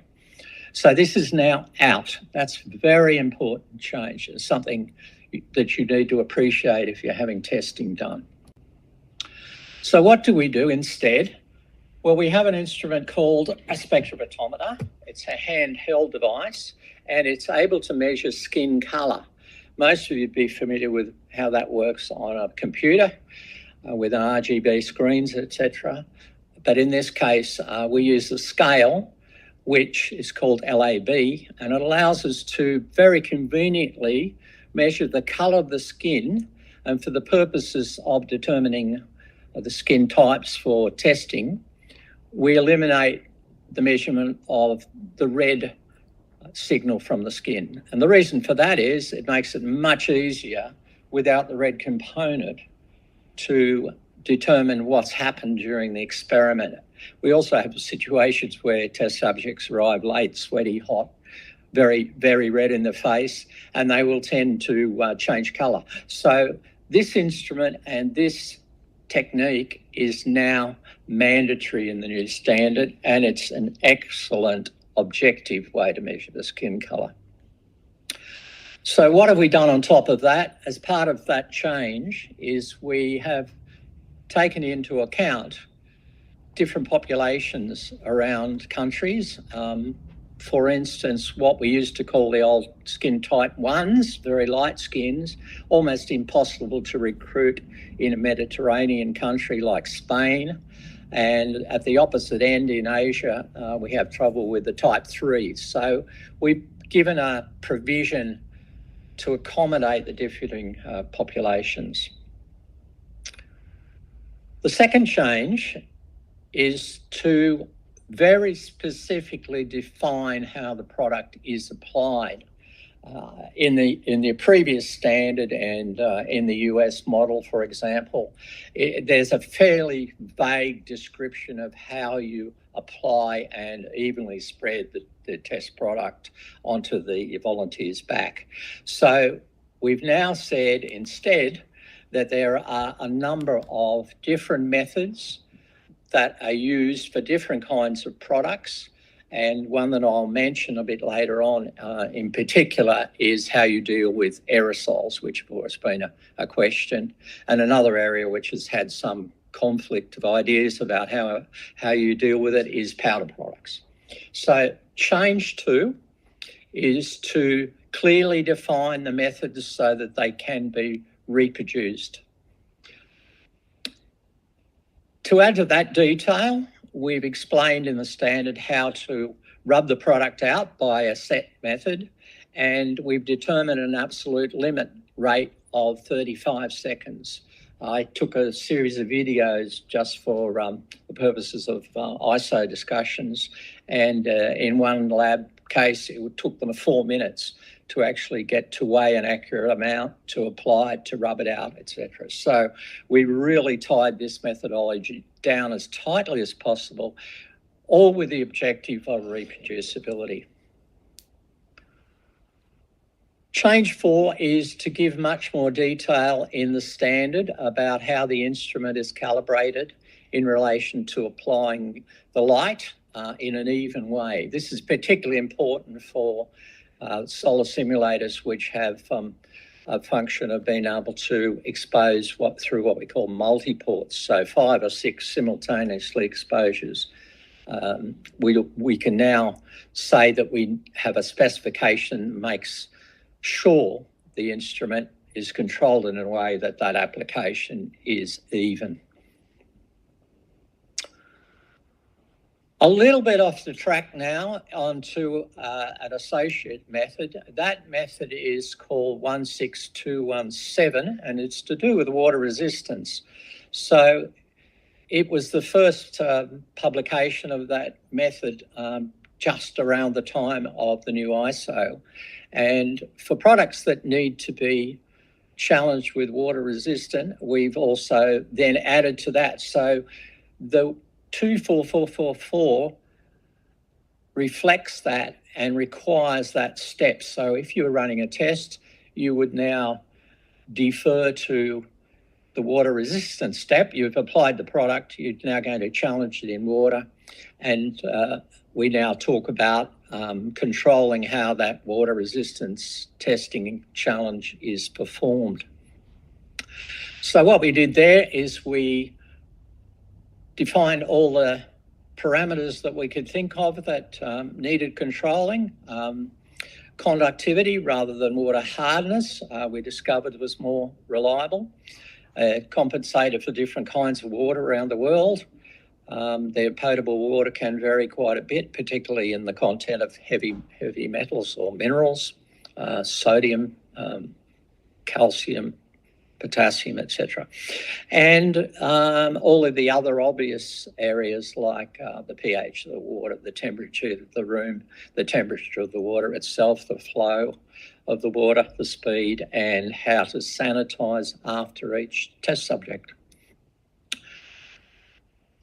So one of the very relevant issues with the water resistance is that there are now kind of two areas where the definition, do you remember I said earlier that ISO is only methods, but the definition of what the expectation of performance is varies quite dramatically in markets. So in Australia, New Zealand and the US, in a few other countries like Canada, you're not allowed to have any credit for wash-offs. So the SPF that you claim on your label is the post-immersion SPF.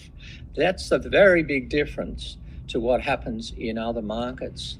So in ASEAN, in the South American countries, Mercosur, in the EU, all those allow what I call a 50% discount wash-off. So in other words, if just a little bit over 50% of your product remains after the test of the water challenge, then you can still claim it's water resistant. Whereas in the other markets, as I said, the number is the number post-immersion. So you can imagine this now impacts on the test methodology according to the markets you're trying to target. So back to ISO 2444. Change 5 was the visualization of the MED, and previously we were trying to define that in words. So we decided to print in colour and to produce examples of how the back should appear when the exposures are read at the end of the experiment. So we have a definition of MED, which is a minimal erythemal dose that's created an actually visible red colour on the skin.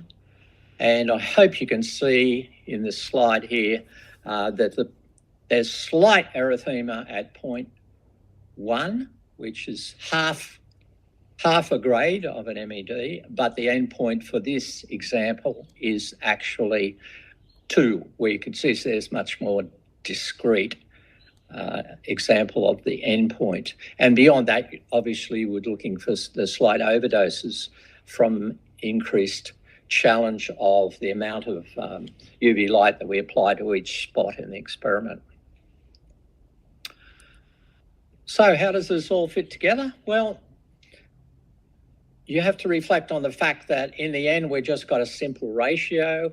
We've got a factor of the protected value in a specified term, and that's divided into the unprotected value. So previously we had all sorts of ways that people were measuring it. They were measuring millijoules, they were measuring seconds, they were measuring amps, they were really all over the shop.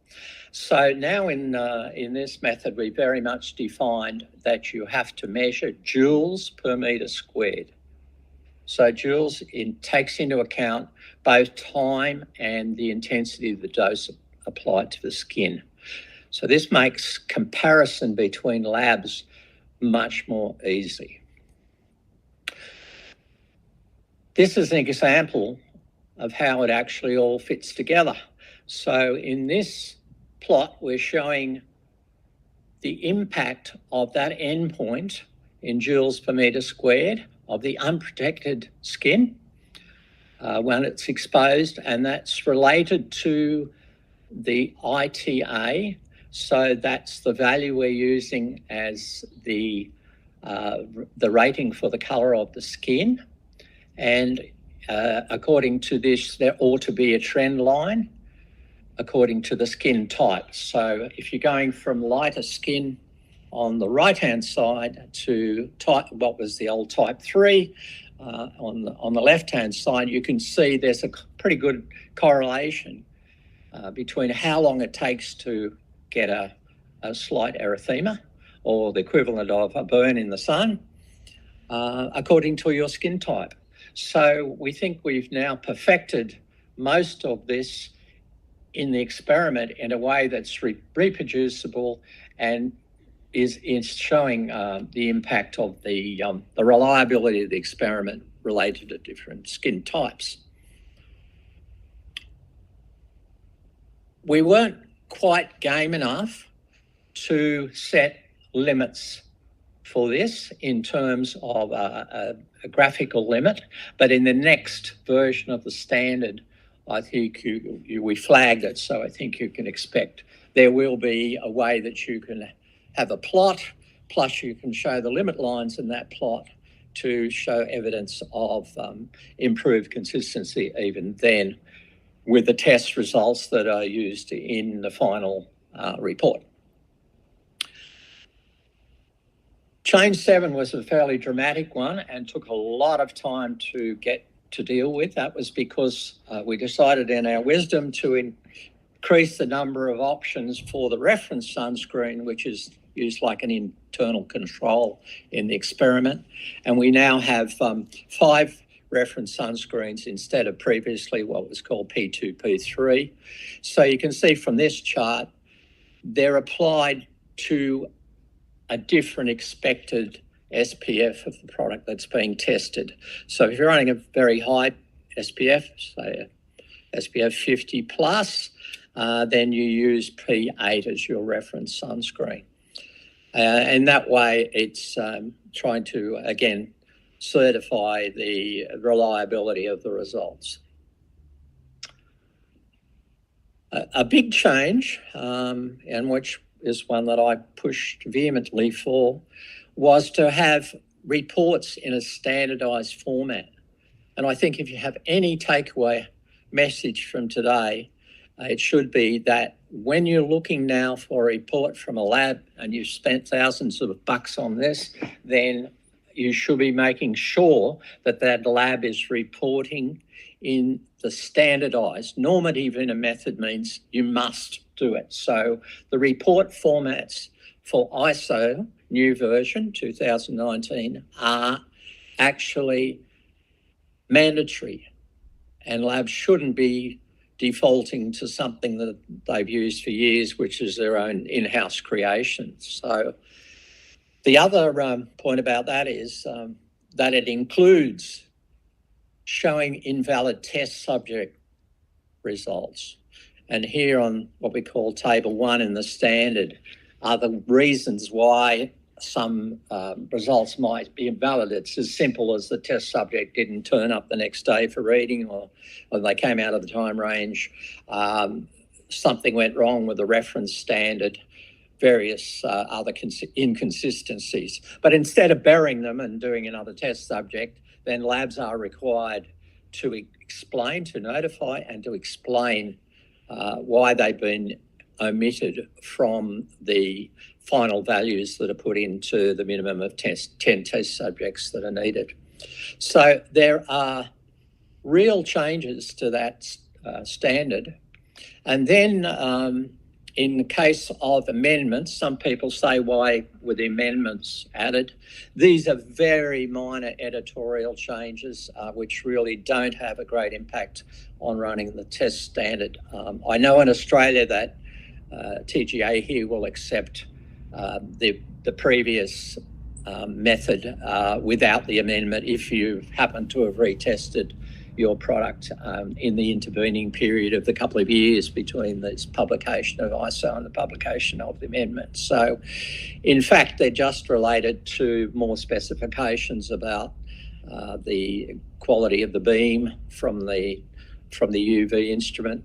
There's the solar simulator we use, and a bit playing around with stats. And then we looked at stability, shelf life of P8, and changed the viscosity limits. So these are really not of consequence in terms of 2019 published method.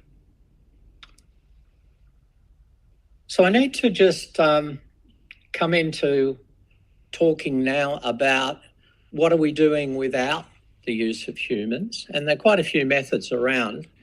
The method ISO 24443 has been around for as long as 24444 and used in many countries around the world prior to that. So that's the method of modelling on PMMA, which is plastic, and using a method with a spectrophotometer that's specifically designed to measure the amount of light that's transmitted. So they're called integrating sphere spectrophotometers. That's what we use. And I just now can show you how one of the new in vitro methods that's under development, which is ISO 23675, compares with the old method 24443 in relation to now estimating SPF rather than UVAPF in vitro. So that new method, we'll call it in vitro method number 1, is based on a method that's pretty tried and true for probably about 20 years now. So that's a new development, and it's on its way. We'll talk about that in a little while. So here is how that method works. It requires mandatory robot to spread evenly the product in a reproducible manner. And then again, the instrument that's been used, LabSphere 2000 is a good example, is the same instrument as labs would have for doing their in vitro UVAPF. So it's quite elegant and an extension of the same sort of technology. So that's in development. And the second one that's in development is what we call hybrid in vitro. So you can see on the left, it still involves measuring on the skin, but you can actually measure it on the skin, on other parts of the body if you need to, on the face, for example. You can measure it directly by using an instrument that measures how much light is actually being absorbed by the sunscreen. So it's a reflectance spectroscopy instrument. There's a few of them now available. Solar Light has one under development. Bentham's had one that you can see has probably been around for about 40 years. It's not a new kind of technology, but it's now written into a new ISO standard 23698. So here's an outline on the left of how that works. You're purely applying the film to the skin as before, as in the in vivo method, and then you're measuring and computing the data and using either a monochromator or a multichromator, polychromator diffuse reflection device. And you can see in the original experiments that were produced for ISO, there's a very good correlation. So it's still using a human skin, but the dose is only, even with the product applied, 1/2 of the MED that would be used in a normal ISO 2445 method. So if this one gets up, it's really non-invasive. It's almost an entirely in vitro method. You can apply a lot of products on the back of the test subjects in one day and run multiple studies. So that means the time frame for exposures is down to seconds instead of minutes or hours, and the test subject can be reused within a few weeks. So excellent potential for this new method. And I need to now just reflect on in silico. In silico has been around, I think, maybe for about 10 years. It's offered free online from two of the suppliers, BASF and DSM, who are the major suppliers of the raw materials we use, the UV actives for sunscreens. And my experience with this is they're quite conservative. So if you get a product that you want to challenge without doing any testing, then it's still a good value to run this on your computer, costs you nothing, and you can model it. And my experience is you might get maybe 30% understatement, but I've not seen instances where in silico is shown massively different in vivo real results, not in vivo results that are too optimistic, shall we say, from some laboratories. So where are we at? What happened with ISO is we put the clock on stop for the two in vitro methods that I've mentioned. And in the interim, Cosmetics Europe have recognised them both for use for R&D purposes. So at this stage, they're not a substitute for the full in vivo, what we call the gold standard 2444. They're actually on their way to having alternative standard option, but they're not there yet.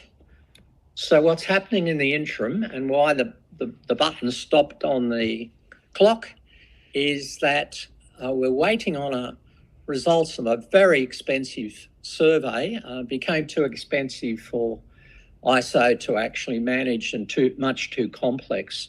So what we did was we went on a fundraising drive and handed over to Cosmetics Europe, and you can actually look up the progress on this project at the connection, the link that's on the bottom left of the screen now, but it's just all SPF, it's a website. There was 700,000 euros raised the last time I checked towards this study. It started right in the middle of COVID, and a lot of labs, of course, had to close because of COVID. And now it's been administered by Cosmetics Europe.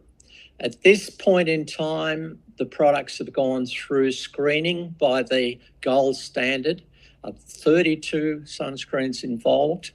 And then they will be tested by what I mentioned as the robot method and the hybrid direct reflection spectroscopy method.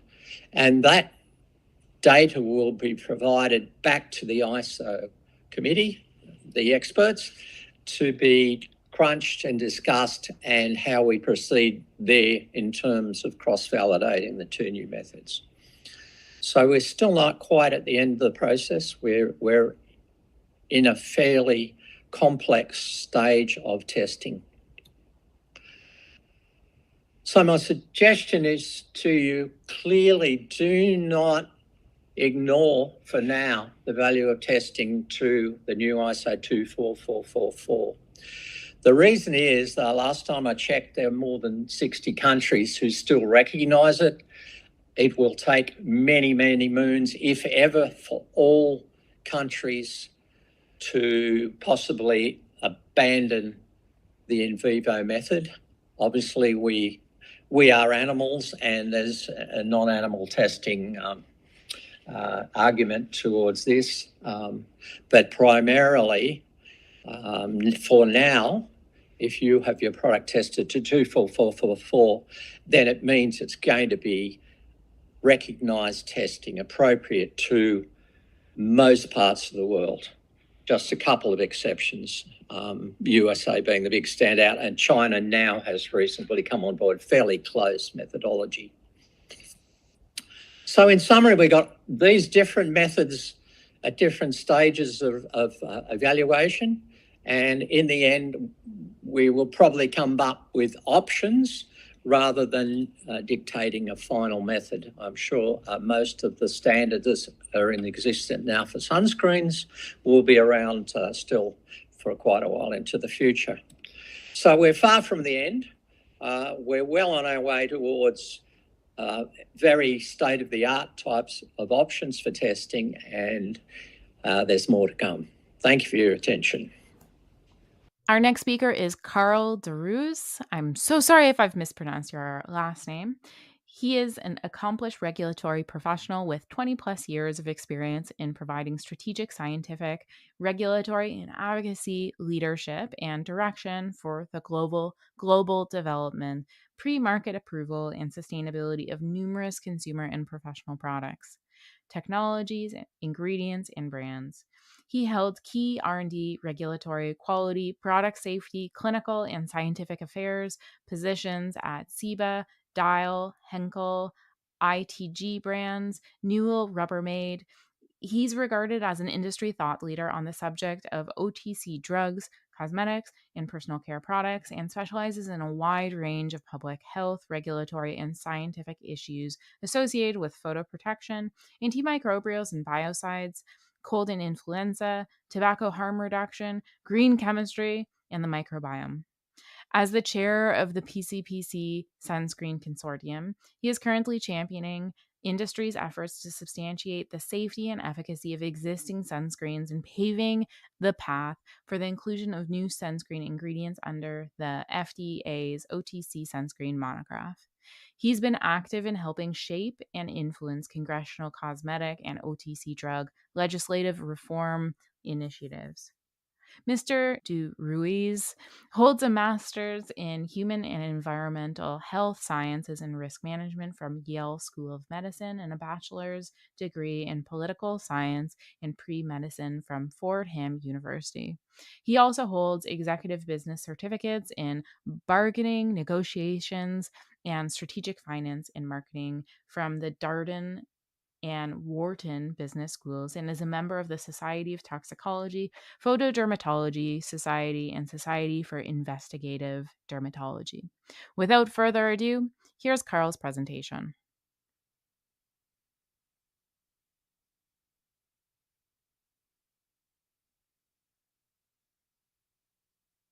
Okay, so let's.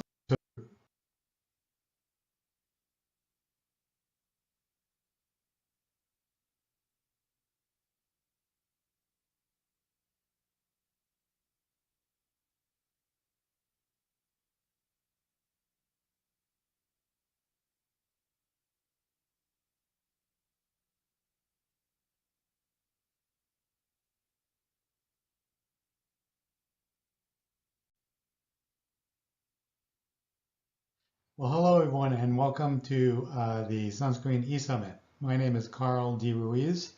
I'm with DSM, and I'll be giving an overview of the U.S. landscape for sunscreens and talking about what the future may hold with regard to sunscreens in the U.S.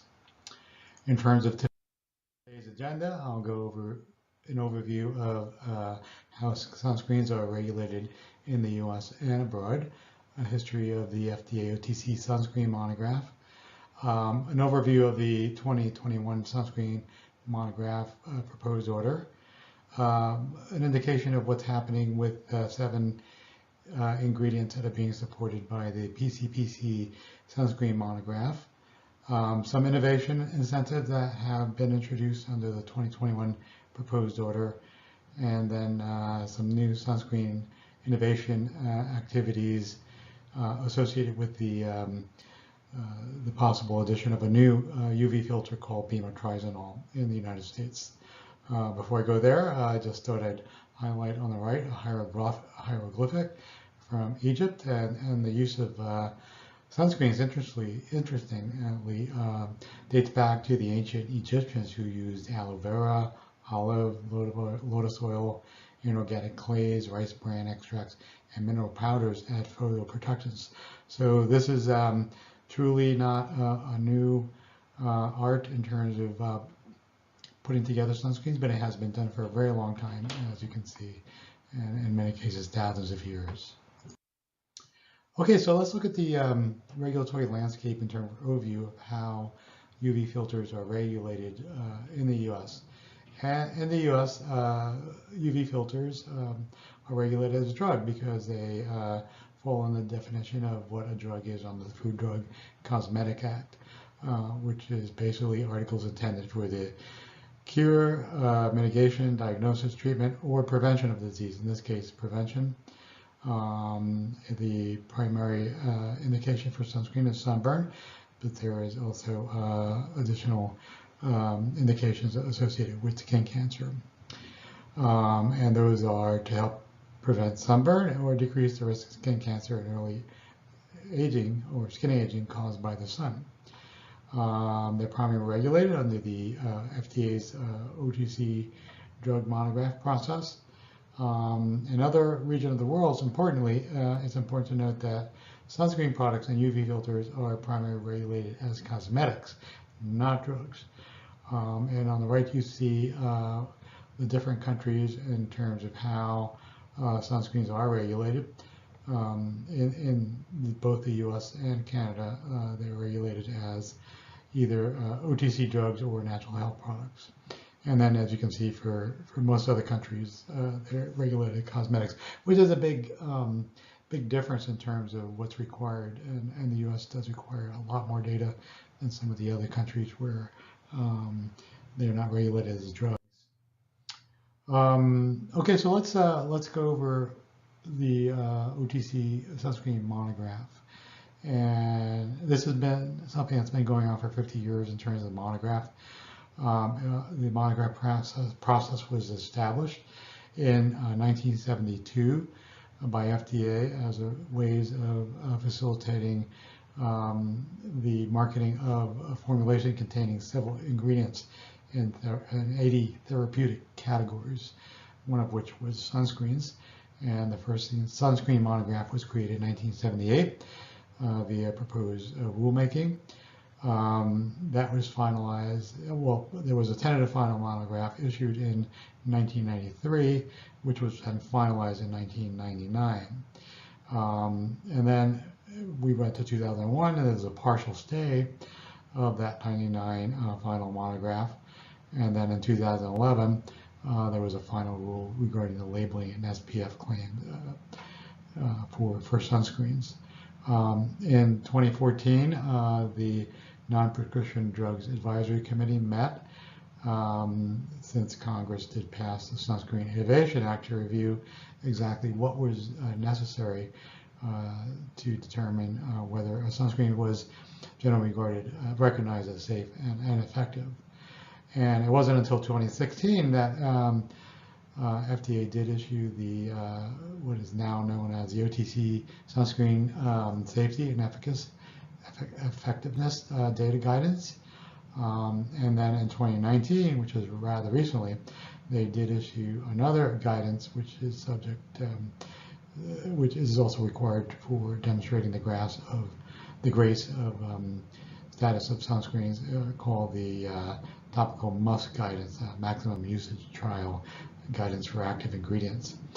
And in 2020, the CARES Act came about, in OTC reform, which led to where we are today with an FDA deemed final order, which includes the deemed final order is actually the 1999 final monograph, and a proposed sunscreen order, which is forward-looking, that would finalize the monograph, and I'll go over that in detail. Full history is located at this website here at FDA. It's kind of cumbersome, but if you want to take a dive into it, please feel free. In terms of the number of available filters in the U.S., they've actually decreased over time. So if we go back to 1978, there were 21. In 93, there were 20. In 1999, there were 16. In 2019, there were 14. And as of the latest rendition of the proposed order, there are still only 14. These are kind of highlighted on the right. The first two actually were eliminated in terms of category 2, not safe and effective. There are today only two mineral sunscreens which are demonstrated as being GRACE, and that's category 1, which means they're both safe and effective. And then there's 7 filters which are being supported by the Personal Care Products Consortium, and those are category 3, which means that insufficient data exists to classify them either as category 1 or 2, and the industry is working with FDA to provide data requested. There's one additional ingredient, radiamate, which is independently being supported. And then there are 3 other ingredients on the bottom there, as you see, which are not marketed very widely and not supported by industry. They're not easy to formulate. They have odor issues, and they're not really pertinent with regards to any current sunscreens on the market. So as we can see, we have a very limited palette of sunscreens today, which we're going to use to formulate safe and effective broad spectrum sunscreens that consumers actually want to use, that are aesthetically pleasing, and this is something which I'll talk about in terms of what's going on with that later. Okay, so what happened in 2021 with the proposed order and GRACE status and testing requirements that FDA indicated were necessary for the category 3 sunscreen actives? And remember, those are the ones which FDA feels as though additional data are needed. So we have human clinical studies which are needed. These include the dermal safety studies, human absorption studies. These are pharmacokinetic studies which measure the maximum absorption on the maximum conditions of use, or the must. And then they also said, well, you also, given that sunscreens are chronic use products, either used 6 months continuously or 6 months intermittently, we feel as though, FDA said that they feel as though they need dermal carcinogenicity, systemic development and reproductive toxicity, toxicokinetics data, hormonal effects data. And these were all things that were highlighted in the 2016 GRACE guidelines as requirements for any UV filter, including new UV filters introduced to the monograph in order to demonstrate GRACE status. Other tests that also required were in vitro penetration tests, pediatric data on the case by case basis, and that's mostly dependent on the margin of safeties that are calculated, and some post-marketing data with regards to safety. So this is kind of right now what FDA is looking as being required for all existing new sunscreen filters that are on the monograph. And why did they ask for this, you might ask? And the rationale was, this was the safety framework that was supported in the 2014 NDAC meeting, Non-Prescription Drug Advisory Committee, that came about as a result of the Sunscreen Innovation Act being passed, and there being a requirement for FDA to actually provide guidance with regards to how long it takes to get a sunscreen approved and what are the actual studies. This also aligns and extends with the Sunscreen Innovation Act determination requirements that have been issued, and I indicated previously as being required to demonstrate GRACE. FDA also indicated that there were patterns of changing use in sunscreens which indicated more frequent and longer use, evolving scientific knowledge, and then they're now highly sensitive and validated bioanalytical methods which can be used to basically determine if sunscreens are being absorbed.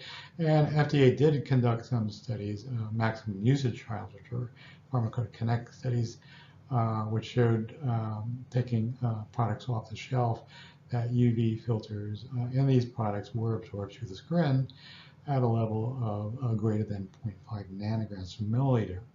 And in their view, this requires additional assessments of systemic effects, given the absorption, which would include carcinogenicity, endocrine activity, and reproductive and developmental effects.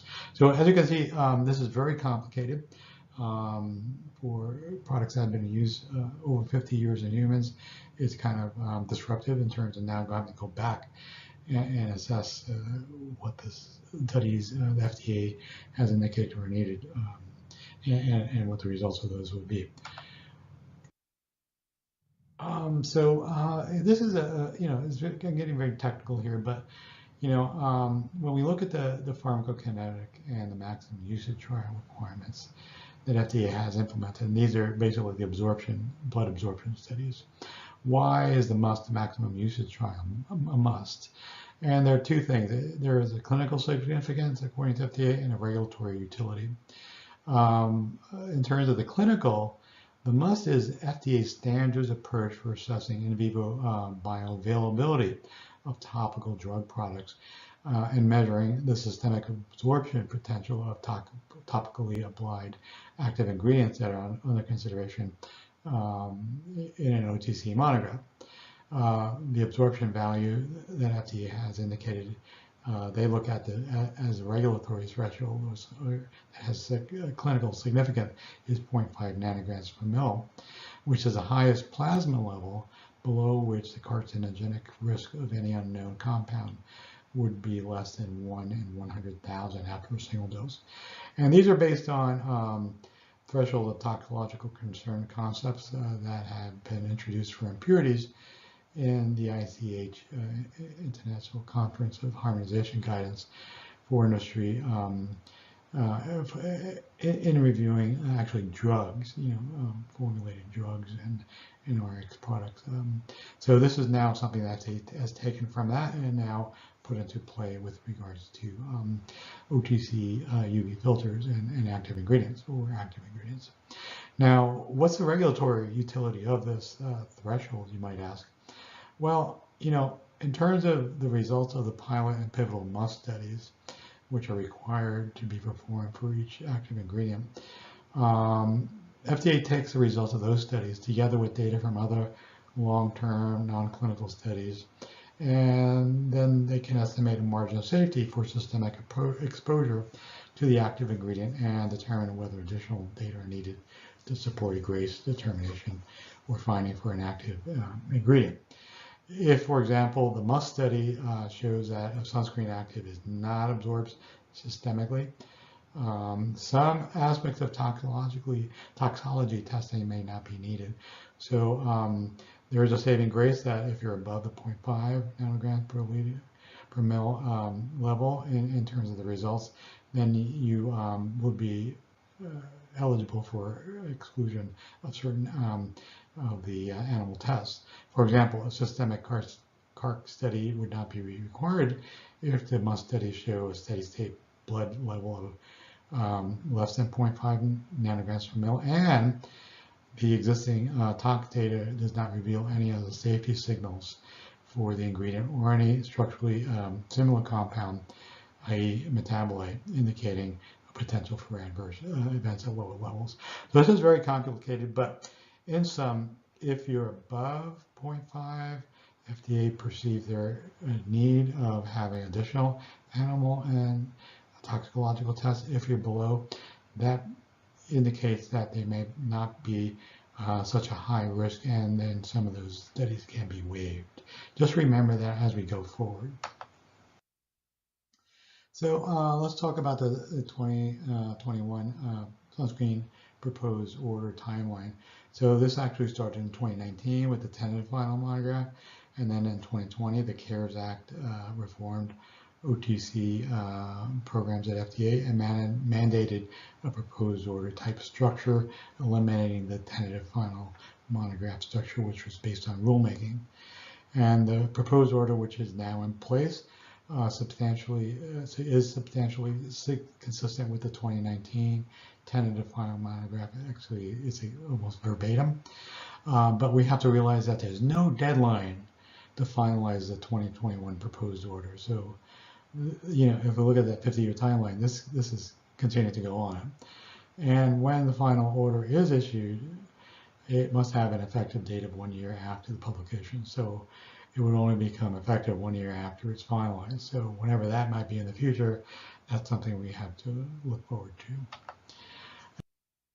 Now, in terms of FDA active ingredient deferrals for Category 3 ingredients on the monograph, these were all part of the proposed order, but FDA has indicated if it receives satisfactory indication of timely and diligent progress on the necessary studies for a specific ingredient, then it would be prepared to initially defer issuance of a revised final order regarding the status of sunscreen containing that ingredient, and those would be reviewed annually.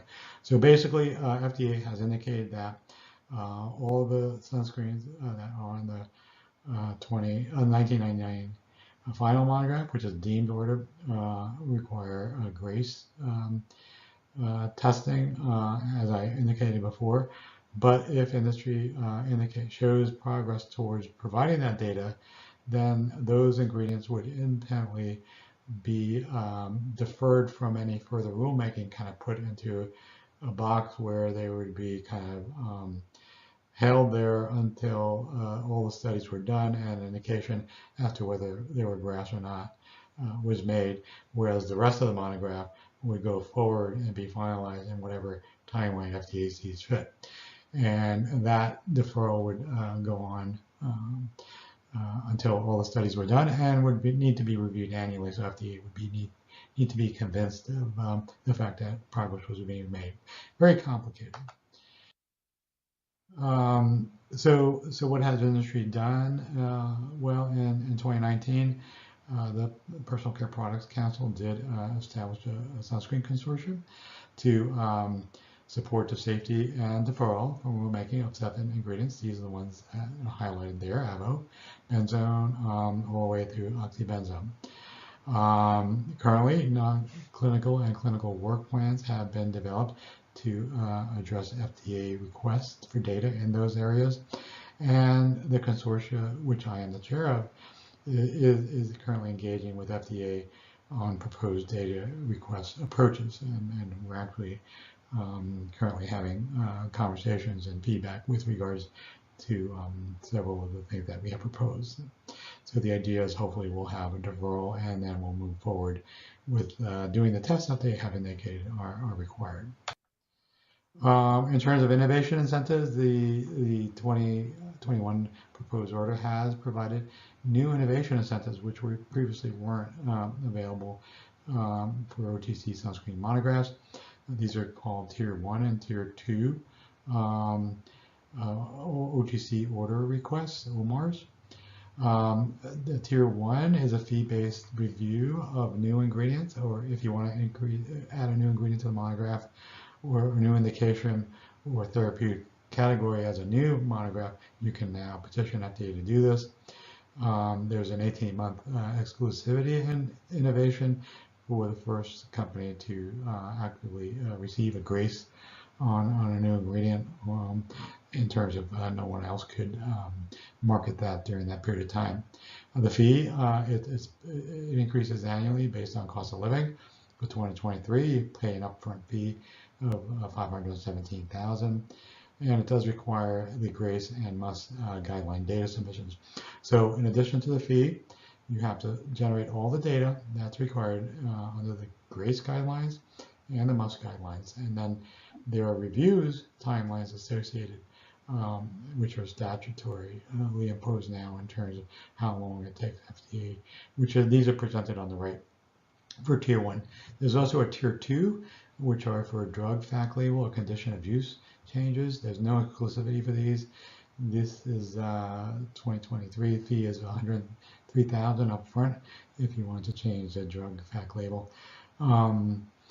The timelines are again presented in the little box there for the Tier 1, Tier 2, and I won't go through those, but in average, they're about less than 18 months on average in terms of FDA's review of the data package once all the data is submitted that they require.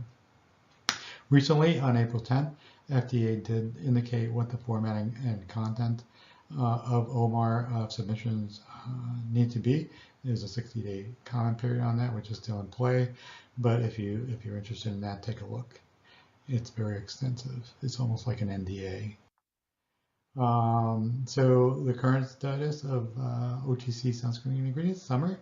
So the 2021 deemed final order, which is actually a 1999 final monograph, effectively maintains the status quo that was established in 1999 until FDA issues a finalized order. So everything that was grasped in 1999 continued to be as such. The combinations that were indicated or allowed still are in play. The sunscreen products that comply with the 21 deemed final order do not need to be removed from the market. Manufacturers who want to continue marketing sunscreen products that contain active ingredients for which insufficient data exists based on the proposed order, and these are category 3 ingredients, have been requested to submit additional data to FDA, and that's what the consortia, the PCPC, is currently doing for 7 ingredients. There are the new OMAR innovation and ingredient requests, and important to note that the data requirements are very much like NDAs in terms of cost and time. And there's no deadline for FDA to finalize the 2021 proposed order as of today. In terms of what's going on, is there anything on the horizon with new sunscreens? Yes, there is. There's one new ingredient, Parcel Shield, called the USAN name or drug name is bimotrizinol, abbreviated as BMT. A GRACE determination is currently being sought for this UV filter by DSM at a level of 6%. It's a broad spectrum filter, as can be seen on the right. It has UVB and UVA. It's very high molecular weight, which means that it probably doesn't absorb. And that's a chemical structure there. So it's the first and only, as far as I know, U.S. Sunscreen active ingredient, which is known as a new molecular entity, since it hasn't been introduced into the marketplace in the U.S. That's currently being evaluated under FDA's revised GRACE and maximum usage trial pharmacokinetic test guidelines for drug substances, OTCs. Currently, all the clinical studies requested by FDA have been completed, and the preliminary results from the pivotal must, which is very important to determine whether or not you're above or below the 0.5 nanograms per mil, and therefore would be have exempted from animal testing studies, have been completed. And I'll go over that in detail so you kind of get a flavor as to what that requires. So let's look at the journey of BMT. This has taken a long time, right? This is 2023. So the time and extent process for accepting foreign actives on OTC monographs was established in 2002. In 2005, there was actually a time and extent application submitted to FDA. And FDA reviewed that and determined that BMT is eligible for review as an active ingredient under the monograph. Additional data was submitted by BMT sponsor in 2006.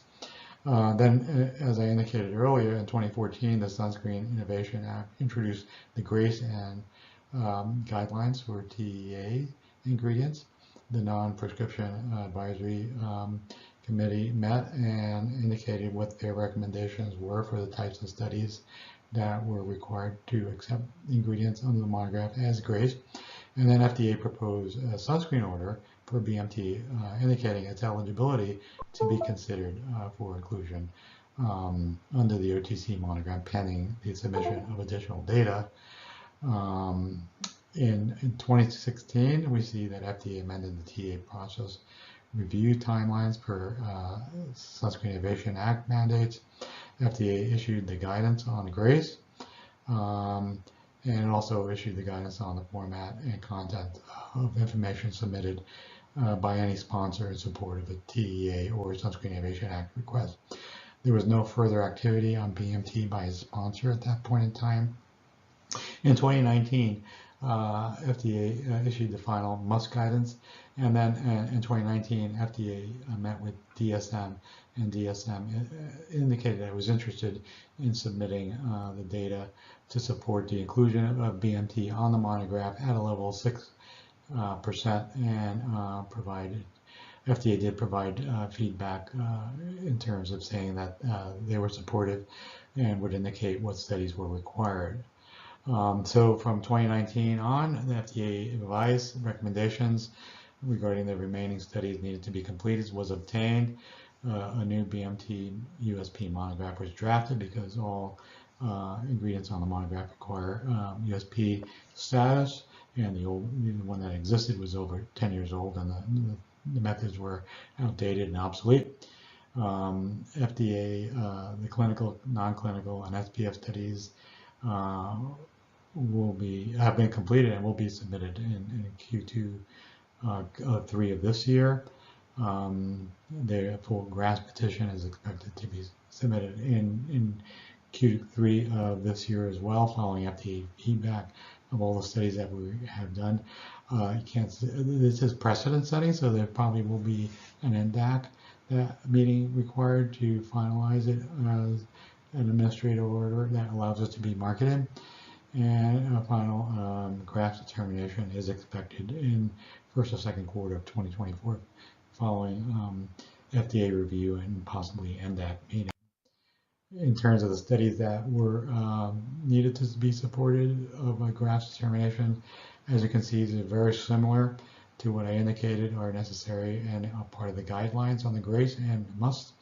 They include the chemistry, the human clinical, the non-clinical effectiveness data, and other adverse event data, and document cases in the medical literature regarding the ingredient. So this was what was indicated as was needed to be required. Those tests have been done.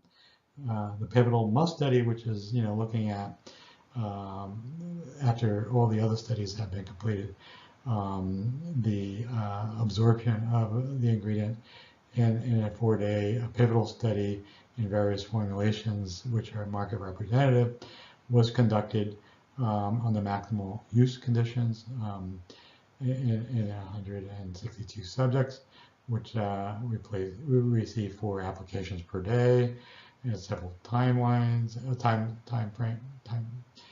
intervals rather.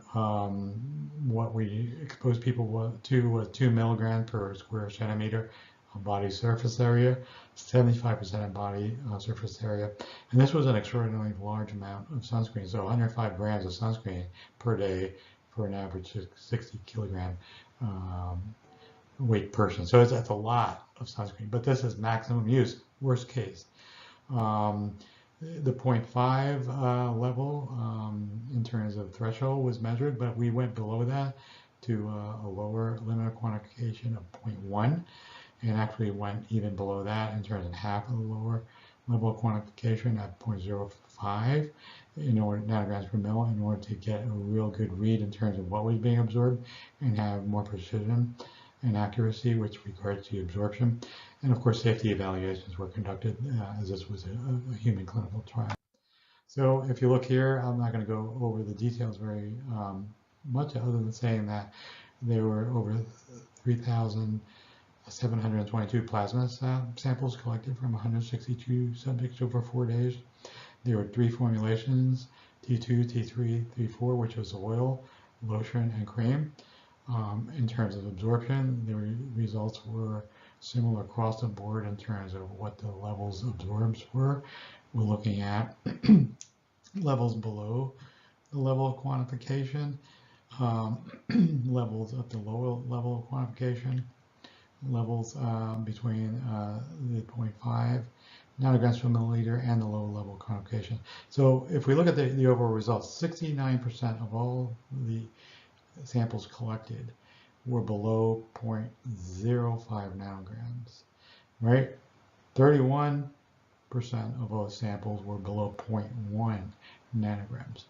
28% were below 0.5 nanograms, which is, and then only 3% were either at or above the 0.5 nanogram per mil threshold, which FDA established as that needing additional data.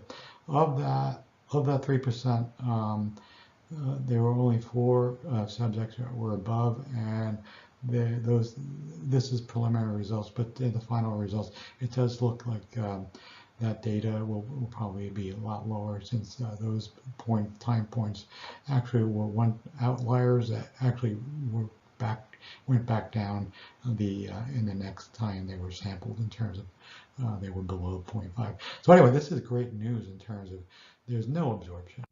And if you look at the study findings, all the pharmacokinetic, thermal safety, and efficacy studies have been completed for BMT. The preliminary analysis in 162 subjects indicate that 70% of the samples were below 0.1 nanograms.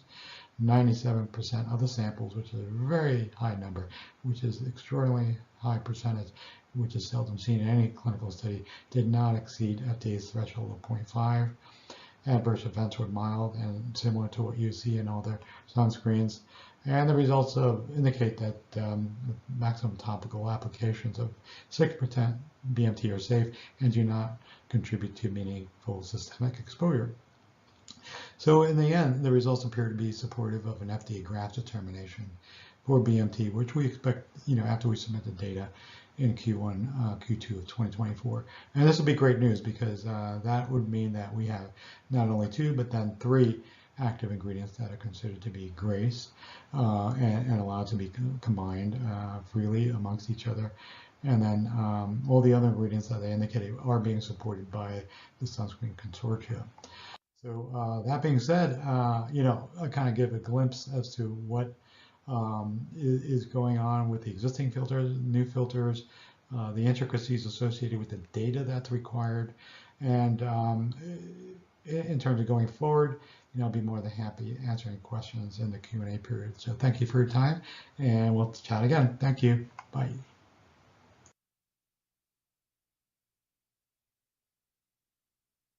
Stay tuned as I get Carl and our Q&A started.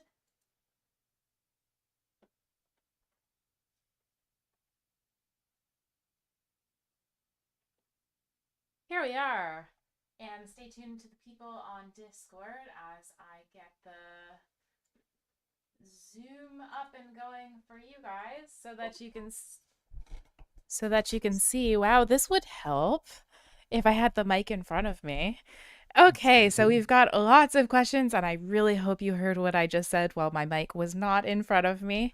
Carl, thank you so much for that presentation. Okay, so I guess I'll start with the first question, and also just so everyone knows in the audience, we're running a little bit behind, but that's okay. We only have one more presentation before lunch, so we're just going to push everything back 10 minutes. I'm so sorry your lunch is going to be shortened by 10 minutes, but that still gives you like 55 minutes or 50 minutes, something like that. So you still have lots of time to take a break. And also, if you haven't looked on Discord yet, we have a networking voice chat. So if you'd like to network with other attendees, that would be the place to do it. Or you can just do it in the Summit chat if you'd prefer. Okay, anyways, the first question came in from Dimethicode, who asks, so in theory, cosmetic giants like L'Oreal could afford the fees and provide safety data to register new filters in the US, but they don't do this because they would have to have 18 months exclusivity, and therefore competitor sunscreens with new filters would reap the benefits without having to pay or offer data? Well, that's a loaded question. So answer it how you will. So let's straighten it out a little bit. So active ingredients are the UV filters individually that are allowed to be used at the concentration to which they've been demonstrated to be generally recognized as safe and effective. And then formulators or consumer products such as L'Oreal, Johnson & Johnson, and Edgewell then take the ingredients and formulate them into end-use consumer products, right? So their business is basically one of formulating products. The ingredients have traditionally been those in the territory of the suppliers, and right now, being involved with the the addition of a new ingredient for over 22 years. That's a long period of time in terms of creating the data.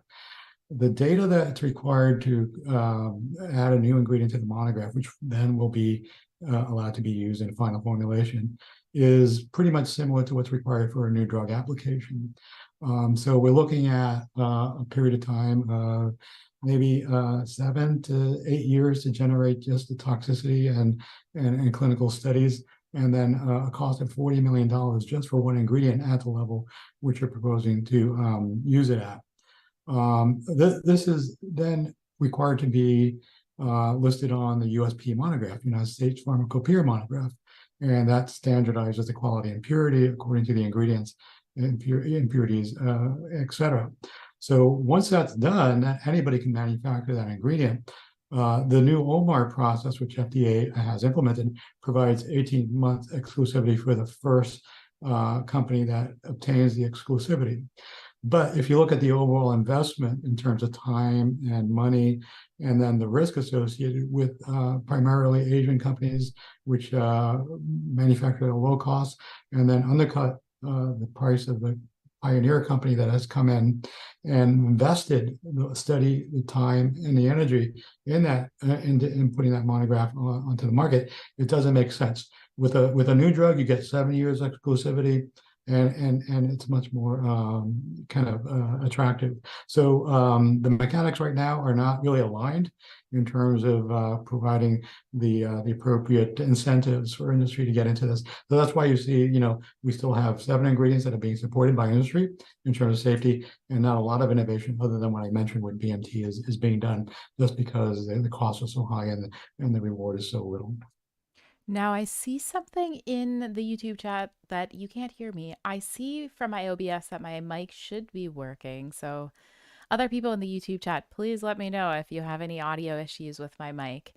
Okay, to the next question. And I'm sorry if you can't hear me, but thankfully you can hear Carl either way. So, the next question. Okay, so this is from Groovy Patchouli, who asks, the American media has ingrained the idea that inorganic mineral sunscreens are better, with many celebrity endorsements or even celebrity face product lines with inorganic mineral sunscreens.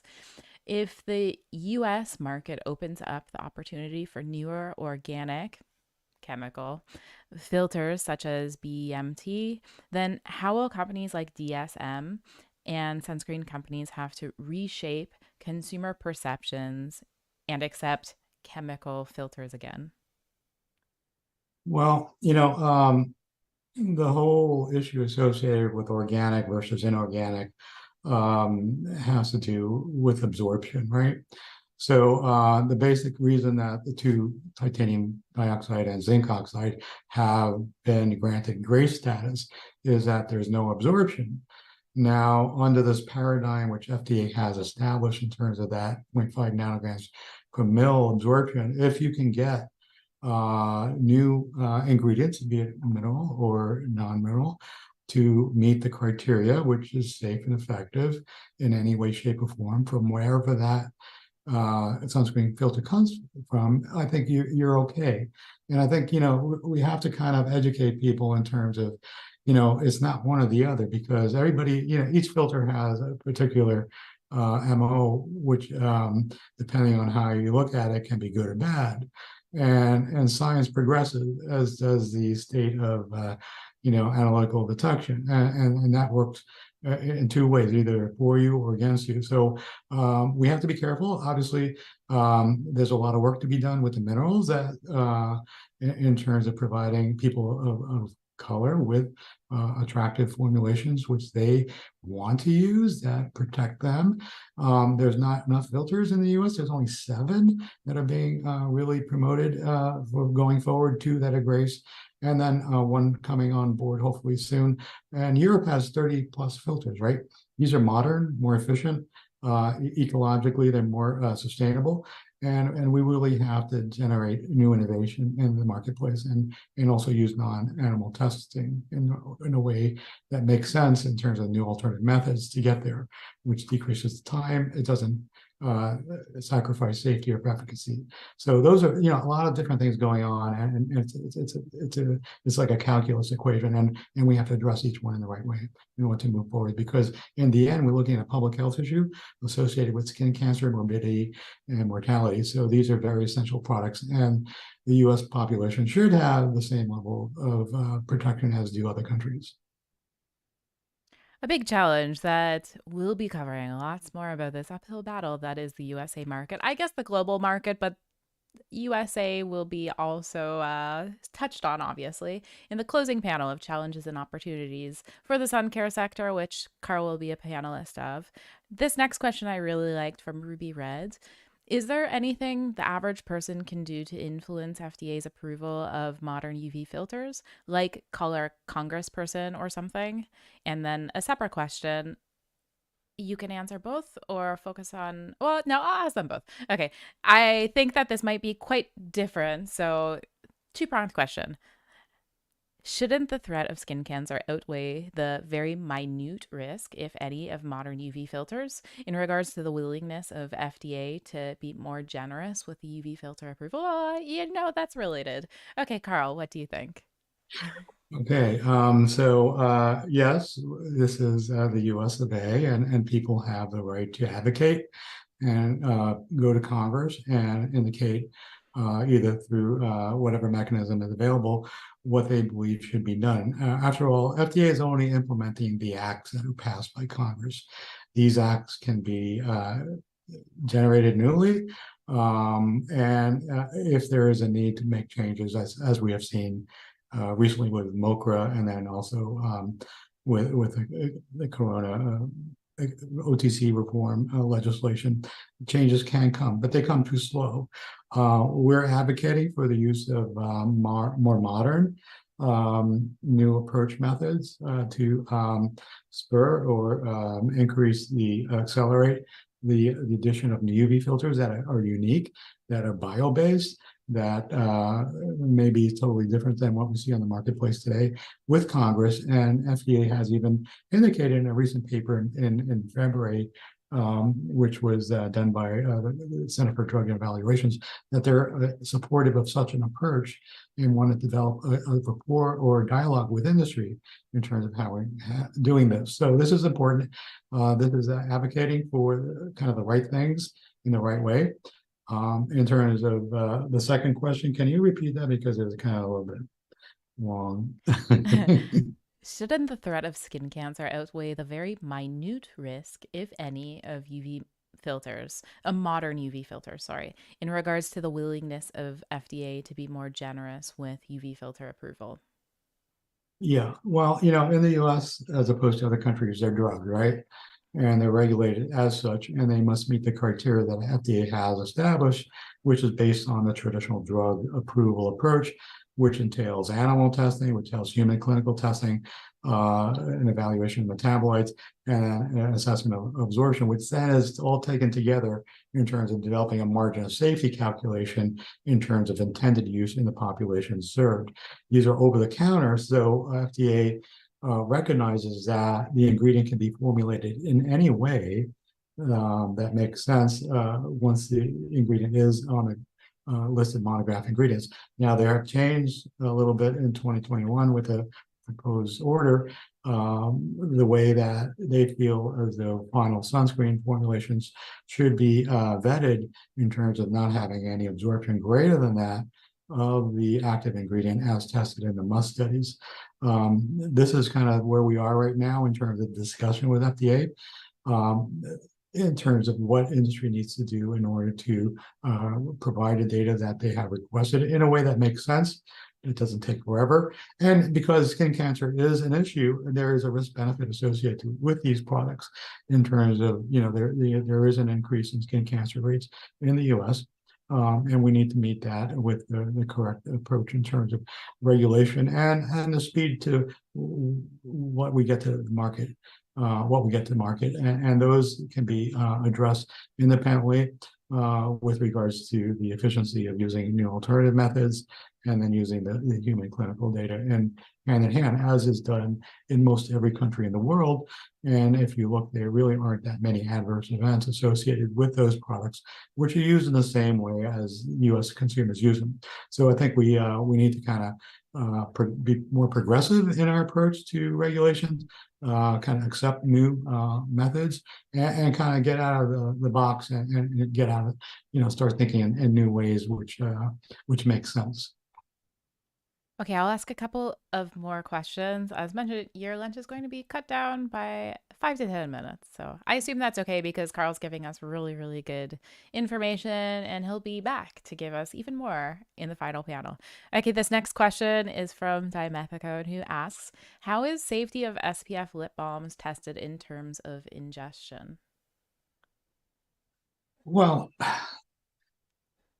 if you see how FDA is organized, the Center for Drug Evaluation, the Center for Food, they do not overlap right now.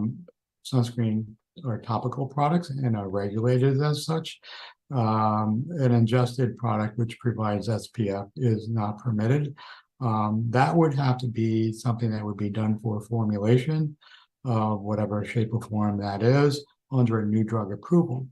And of course, that would mean that the appropriate safety studies associated with the ingestion and the metabolism associated with the product and how it works is evaluated, and the data is presented that shows a statistical significance in 2 well-controlled clinical trials for that formulation. So it's very complicated.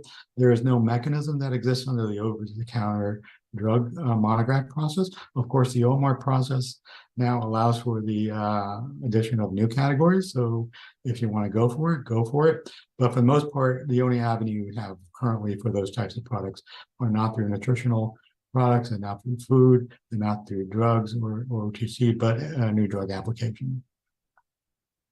I had a question from Key of Destiny, who asks, will Carl's slides be posted somewhere?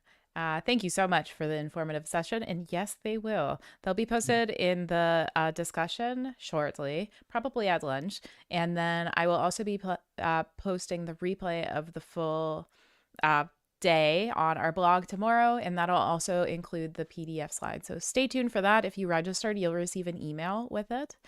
Now this question came in from, I'm trying to find it. Sorry, okay. Where is it? Oh, from Key of Destiny. I don't know if you want to chime in on this, but is Parcel Shield the same as Tinazorb S? I'm assuming these are DSM ingredients, and I'm so sorry for my ignorance. It seems that that's way too confusing when Googled. Yeah, hard to understand via Google. Are they the same? Yeah. So Tinazorb S is what I worked on when I worked at SIBA, Specialty Chemicals, back in 1997, and developed most of the data in terms that is being used to support the safety of Parcel Shield. That is now Tinazorb S is a BASF material. Parcel Shield is a DSM material. BASF has not done or conducted any of the clinical studies that FDA has indicated were required. We are now working with FDA specifically on their investigation of a new drug application with the studies that are needed to put Parcel Shield on to the monograph. In the end, there will be one USP monograph for bemotriazolam. This already has been drafted. As soon as FDA issues a proposed order indicating that Parcel Shield is generally recognized as safe and effective, we will have the ability to market that DSM immediately, as we have conducted clinical studies associated with what they believe has been needed to put that on the monograph. So, and chemically, they're the same. They will be on the same monograph. However, the Tinazorb S, my dear friend, which I've worked on many years, is not the chemical which is now being supported by BASF, but instead Parcel Shield is being supported in terms of that bemotriazolam chemically with FDA. So they're the same, they're different, but the regulatory pathway will be revealed in terms of FDA when it does issue an administrative order indicating that it's safe and effective. So yeah, so chemically the same, the USP monograph will have to be met with regards to quality and purity once that's issued, and then we can go forward depending on if FDA grants exclusivity or not, and they might.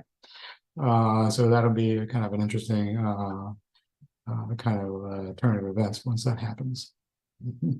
And unfortunately, we're out of time. Thank you so much, Carl. This was super, super informative. And if you have more questions for Carl, there's going to be a lot of crossover from this presentation to the final panel. Maybe ask them now, but I don't know if I'll remember your questions. So maybe also ask them again. Ask them again during the panel, and then remind me of your questions, and then I can ask them to Carl. Carl, thank you so much. I'll see you at 2:50, whatever time the panel is. See you soon. Right. Thank you so much. All right, thanks. I'll be back.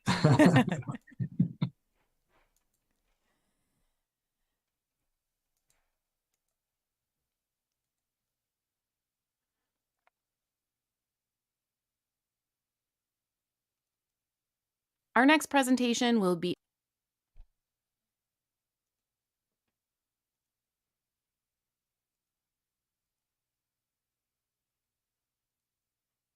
a fireside chat. Thank you so much to Michelle for hosting this, and it will feature Jean Pinto, who will be presenting on behalf of EVI. EVI means life, an appropriate name for a range developed to help people enjoy life untroubled by environmental stresses like the sun. Jean is passionate about spreading information about the sun protection, and preventing skin cancer. Through EVI, Jean wants to help people enjoy the benefits of being outside while also protecting them from the harm of UV radiation. EVI's formula makes that easier, and their vision is to spread this unique Swedish invention worldwide. And with that, I'll leave you with a fireside chat. Enjoy! I'm here with Jean of EVI Technology. EVI sunscreens are famous for their unusual formulations and longevity, which I'm sure we'll get to, but first, can you tell me a bit more about EVI? So EVI Technology, if we go into the technology itself, it's a patent that allows ingredients to be carried into the underlayer in the skin and to be protected, allowing the skin to still breathe. The big advantage of this is that every ingredient will be protected and will be active longer in the skin. And why did you decide to put this into sunscreens?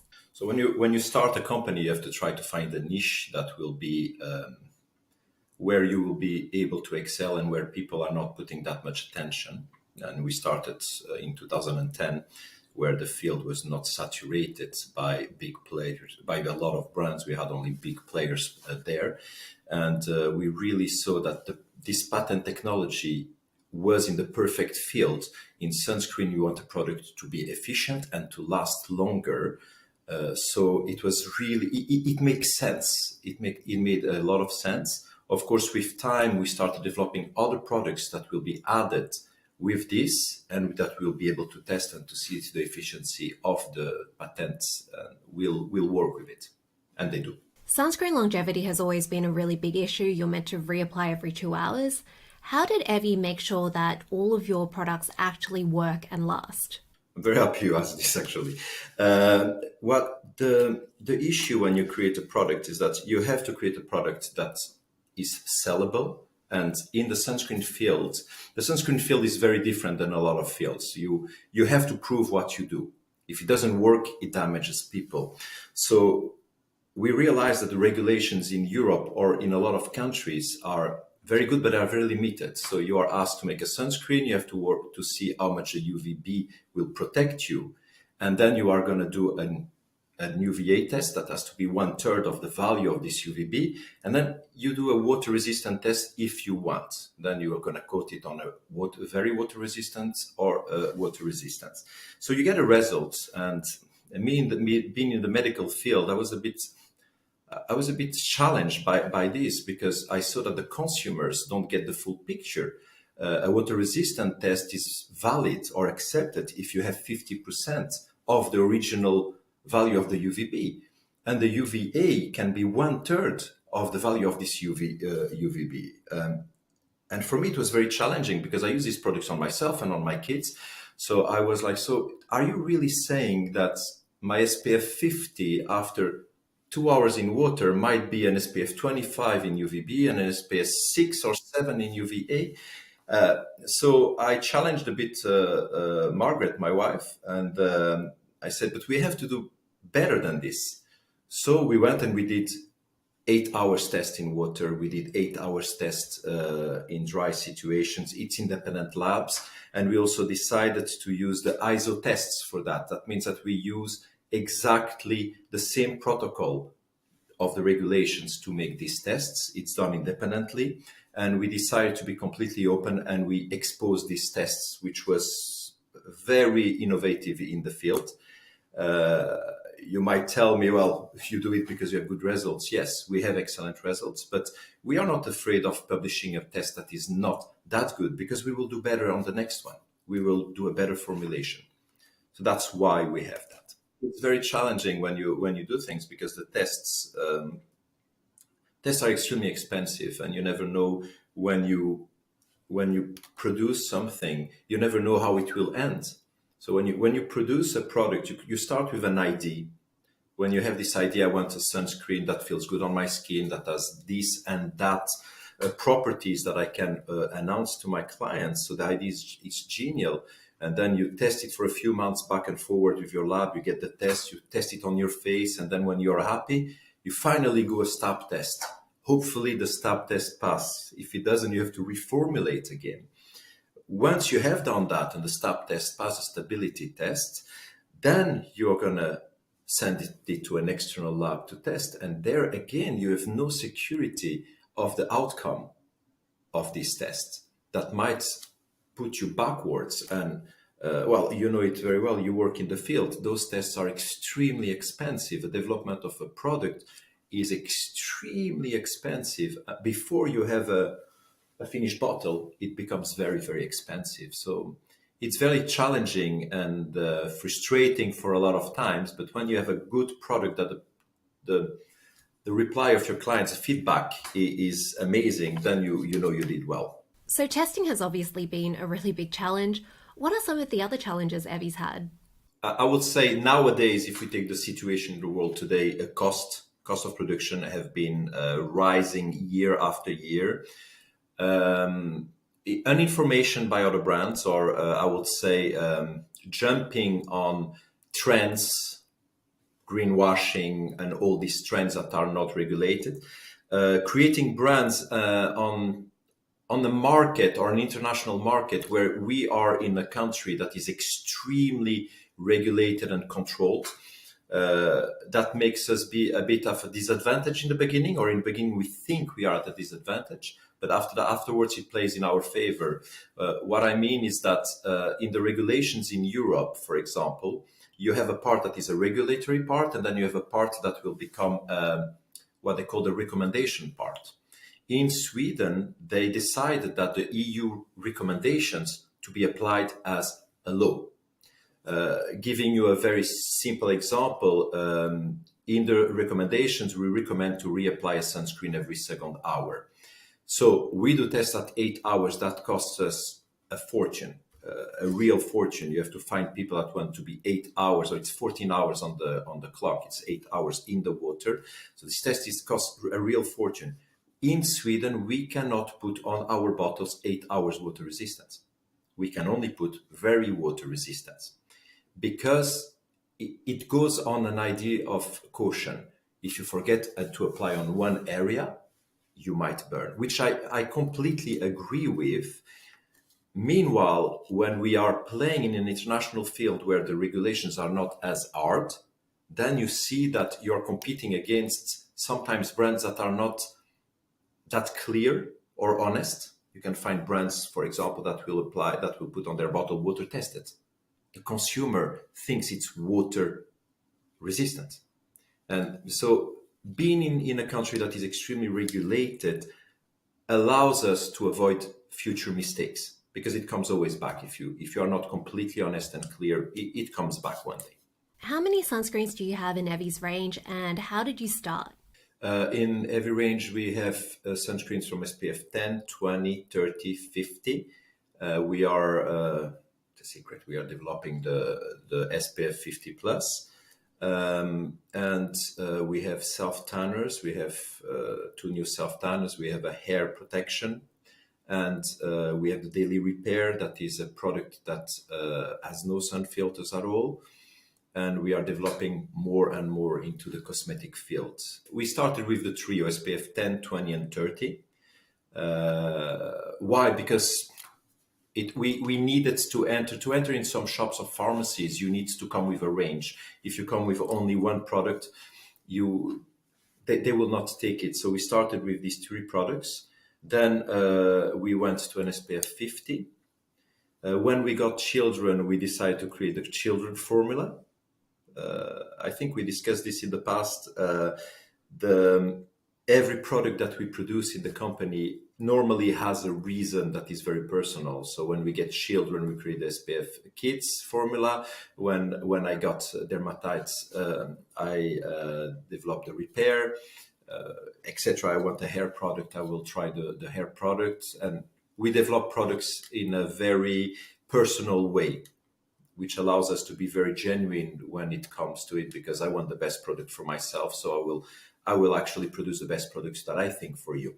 How did you approach getting your products into stores? That's a very good question, actually. Depending on which market. When we started, it was the beginning of the boom of internet and sales online. We started actually selling in an outdoor shop. Our first client is a shop that does products for camping and outdoor sports. We were sold in a sports shop also, and then we started selling into pharmacies and into online pharmacies in Sweden and the Nordic. The approach towards the pharmacies, I would say it's extremely complicated, but at the same time, as it's very regulated, it becomes a bit easier. So the process is the same as any product. You send them, you call them, you pitch them, you send them samples. They have to like the samples. Then you have the regulatory office that will check the INCI list, even if the INCI list is allowed to, even if you're allowed to sell in the country, they will still check it to see if it goes with their philosophy of products. And then they will check your marketing material and your claims. And that is extremely difficult because that integrates an idea of subjectivity. So once you are there, then you have to discuss about the marketing, the budget. Often pharmacies asks you to help them to develop your product on the market. What's the difference between formulating an adult sunscreen versus a kid's sunscreen? So when we formulated the kids formula, when we decided to do the kids formula, we had a lot of claims in the adult formula. So we decided to make the kids formula as basic as possible. So we took the patented technology and we added sun filters on it. So we wanted it very minimalistic. We didn't talk a lot about it, but our formulations have only a maximum of 14% sun filters, which makes us be very unique. And also, when it comes to children, it allows you to, as a parent, to know that you have very little chemical sun filters or sun filters on the children. So we really wanted a basic formula for the kids. And very surprisingly, I know a lot of adults that use only the kids formula, for example. What about formulating a face sunscreen versus a body sunscreen? The face product, being a smaller player on the field of sunscreens, we wanted to have an extremely good sun filter, but the sun filter had to have key selling points and advantages for people. So we wanted to have properties that make sense for the end user. So we basically were very genuine and we asked people, what do you want in your day cream? So I would say our face products is a real excellent day cream with a real sunscreen, which is very important for me to say, because the usage of the product makes it have to follow the regulations or not. So we created an excellent day cream with a real sunscreen in it. So we follow all the tests and all the regulations. So we ask people, what do you expect from a product for your face? What do you expect from a sunscreen? And then we also ask, what are the products you like? What are the products you dislike and why? And then we put all that in a little box and we make our lab works. And then it takes a very long time on testing back and forward. So how did you decide which regions to start with? And also, how do you deal with different regulations in different places? So logically, we live in Sweden, so we start with the Nordic countries.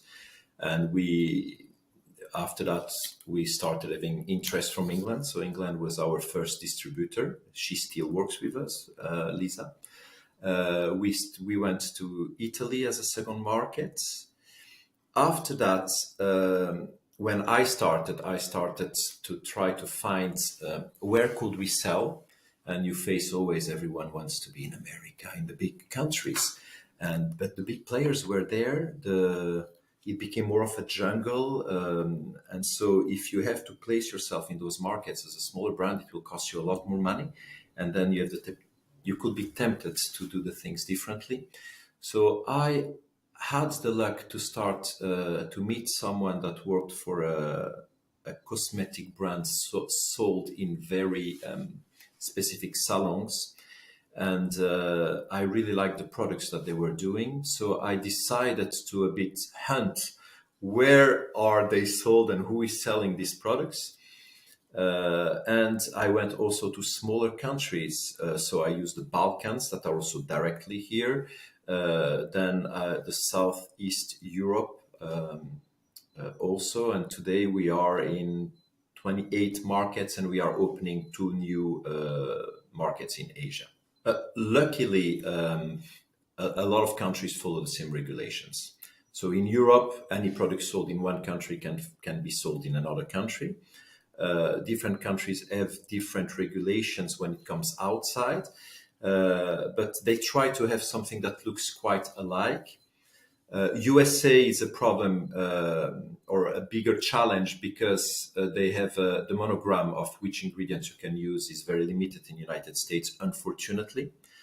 Australia represents another challenge for a lot of brands because you have the full INCI presented on the bottles, which makes a lot of brands, when they have a patent on when they have a very specific technology, to be more careful coming into the market. So that limits also Australia in that sense. Some Asian markets, you have to do tests on animals, for example, which we don't do. So it limits us also. As a parenthesis, this has been changed in China, for example, which is a good news. So it's really case per case. So it's a constant learning process. So all of Evi's products are mousses in pressurized cans. Has that been a really big challenge? Yes, it's extremely challenging. And aerosols are considered dangerous goods. This is one of the biggest headaches I have. Over the last years, transportations are becoming more and more expensive, and transporting an aerosol in dangerous goods makes it be extremely expensive. So if you will transport a normal sunscreen, a container, to an Asian country, the container in the past will cost you $700. Now the same container will cost you $3,000 to $4,000. In aerosol, we are at $8,000-9,000 depending. So it's extremely expensive. You have to do dangerous good declarations. You cannot put it in a little envelope. The boxes have to be specific boxes. You cannot pack them higher than a certain amount. So dangerous goods are extremely regulated. Even if our products are just considered limited quantity, it doesn't explode, it doesn't burn, nothing happens really, but it's pressurized.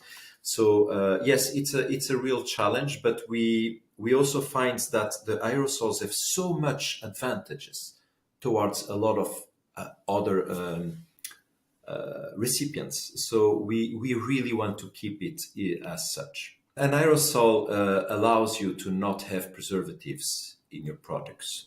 The can is always closed, is never open, so you never expose your bottles to your fingers or to the external environment.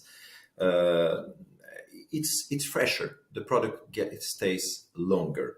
The bottles in the past will last 5 years, but now due to regulations, again, we had to make each and every test for the products.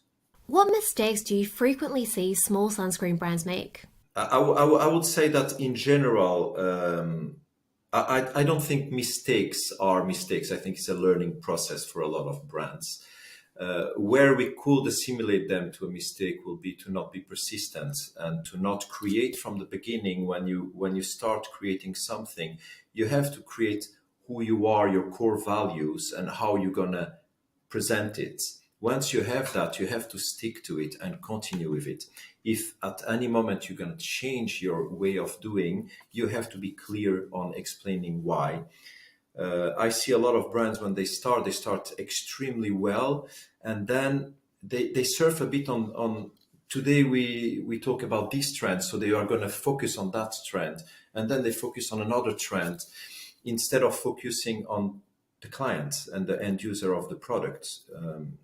We sell a product that you want and that you need. So it should stay like that. And replying to questions doesn't mean that you have to change completely the values of your company. That's basically it that I would say. If I would see a mistake done by someone, it's that not evaluating how hard it's going to be also. What do you think consumers really need to know about the sunscreen market? The Suncare market is extremely regulated. I think that it's better for a consumer to inform themselves first, I would say, on the regulatory base, to really know when you take a bottle, to know this or that is what is regulated. That's what I need to know. The rest is the marketing. More importantly, it's often in sunscreen, it's how much you're going to use, not to focus on the little marketing point, my UVA, my PPD, my PA. All these tests are there, but they don't represent a full vision, a 365 degrees view of a product. So your sunscreen has to be evaluated how you feel using the right amount. What is the right amount? In smaller brands, also in bigger brands, you rarely see on the bottle how to apply it and how much to apply. They should also have this vision. But it's really be informed, listen to scientists more than influencers. We have big waves all around the world of people thinking they know. So we have people like you or like the regulatory offices that can help the clients having a clear answer on the products. What advice would you have for someone who's thinking of starting a sunscreen brand? Starting a sunscreen brand, or every brand, but sunscreen brand in general, is to be very nerdy about it. Don't think you know. Ask the questions to the right person. Be ready for frustrations. Have a lot of money. That's it will cost you a lot more than what you expect. And really, I think to be a nerd, know your material, know why you are doing this, is one of the most important things. And do you have any final take-homes? Cancer in general is still there and is killing a lot of people every year, and it's avoidable. I mean, a secondary, a provoked cancer. Sunscreen is not a trend, it's a necessity, and we should use it every day. That's mainly it. Use a product that you like, that feels comfortable with you. And if you have any question or any doubt, just ask the brand. The brand will reply to you, or at least I reply to every one of my clients. So, and there is no bad questions, only answers that are a bit more difficult to give. But really use sunscreen every day. Your kids should have a sunscreen when they go to school, when they go outside. Sunscreen's an everyday necessity.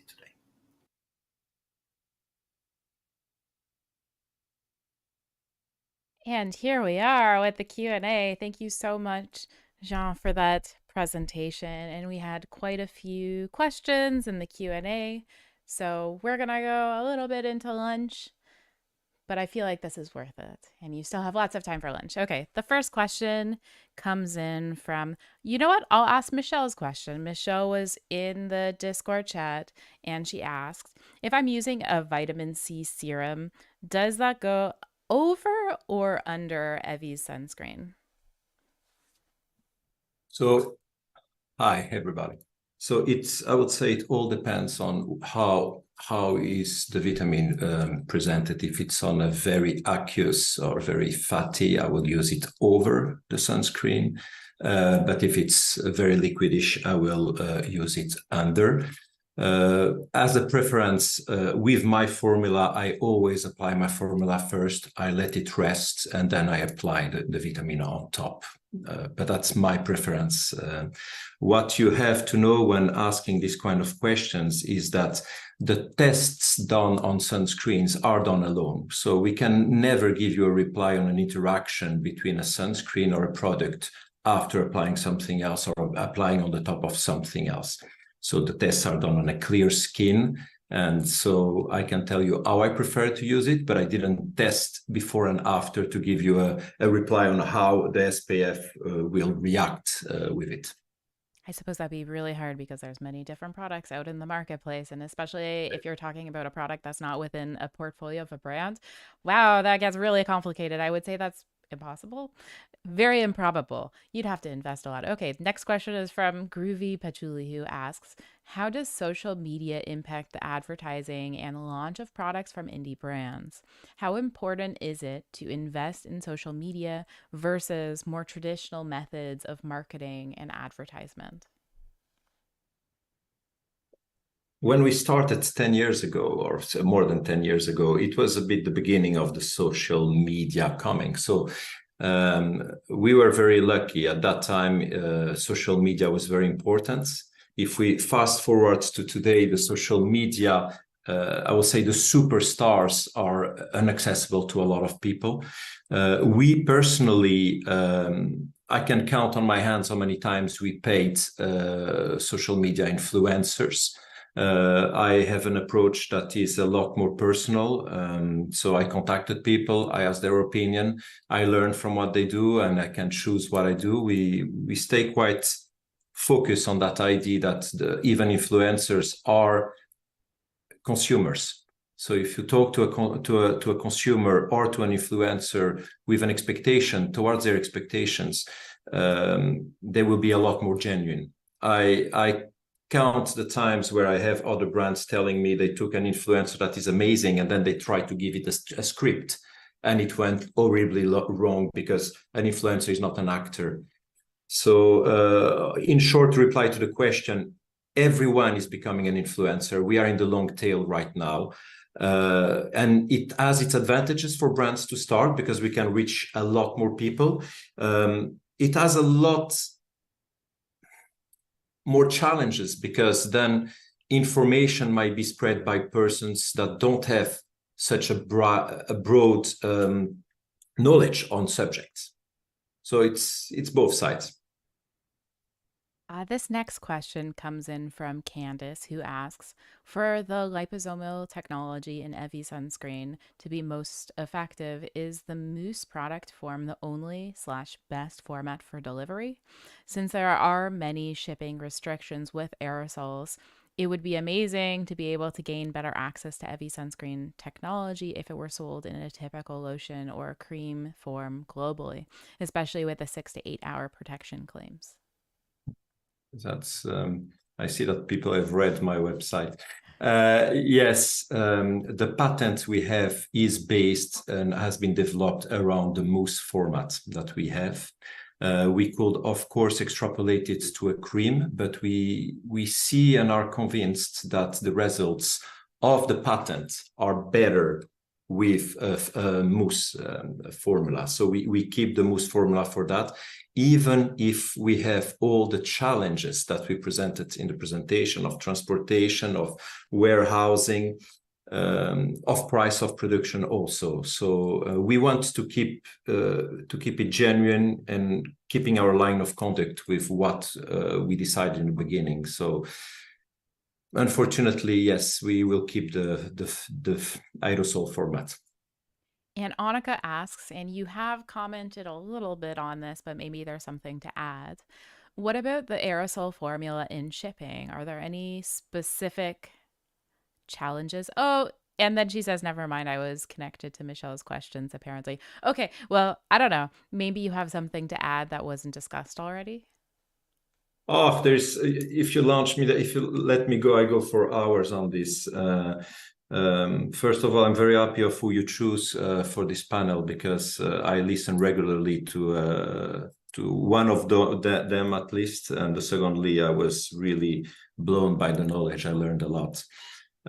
Sunscreen, I said in a presentation, it's not a trend. We use it every day. I know that we are all very focused on beauty, but the sun damages us, and we are on a marketing war with different products, but really use it every day. Use a product that suits you, mine, someone else. It doesn't really matter, but use a good product, inform yourself, get results, ask questions to the brands. Don't focus on one number. Marketing tries to bring us there to focus on one number, an UVA or an UVB. It's more the overall of a product that matters in this field.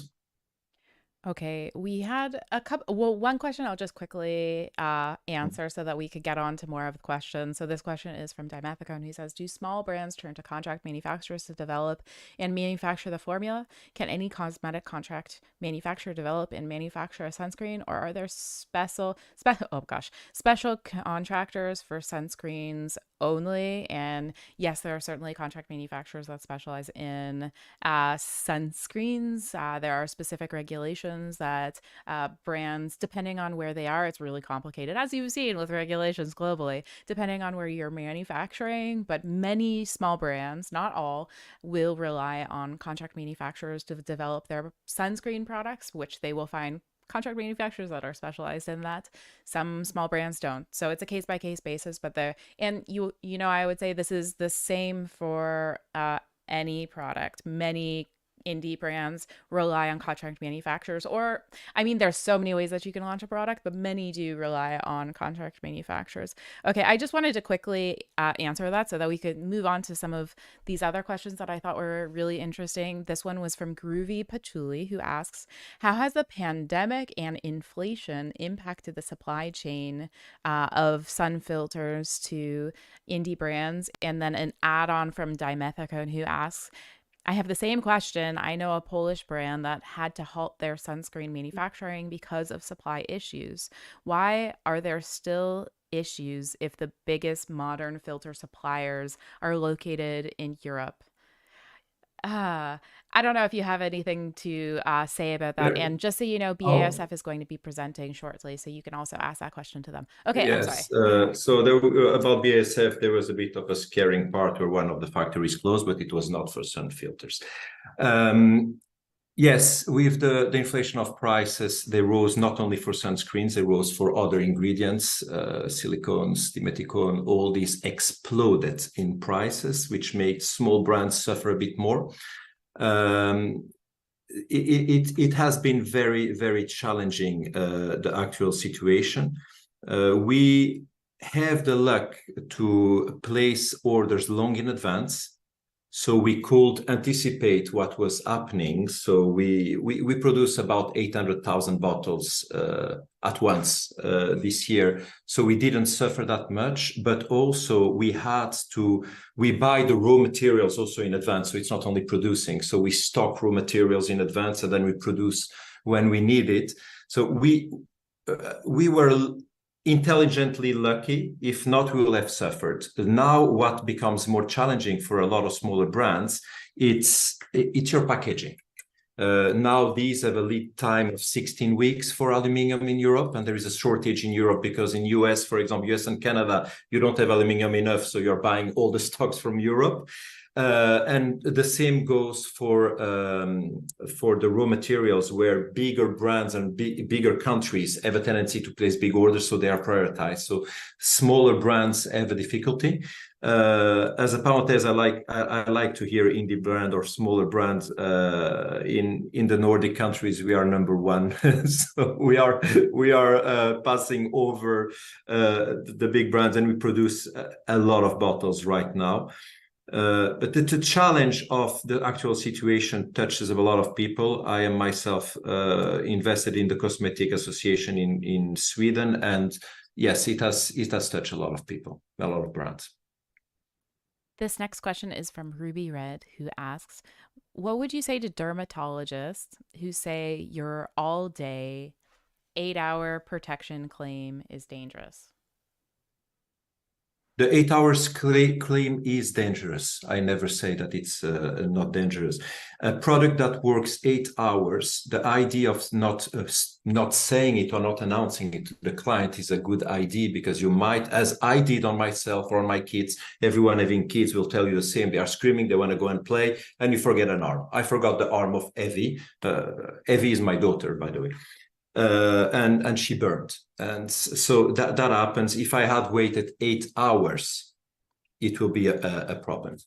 Now imagine the other scenario. You applied perfectly the first time, you don't apply perfectly the second time. You are still protected by the first application. That is where I'm a bit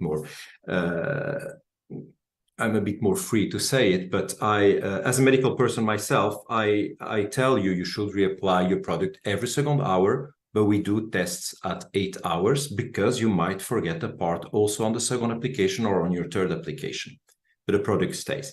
Then comes back to the answer, and people have to be honest. Try to apply the right amount every time, and you're going to see it's very uncomfortable over on the top of makeup, so people tend to apply a lot less. And applying 50% of your sunscreen on your face brings you from an SPF 50 to an SPF 6, not half of the value of the SPF.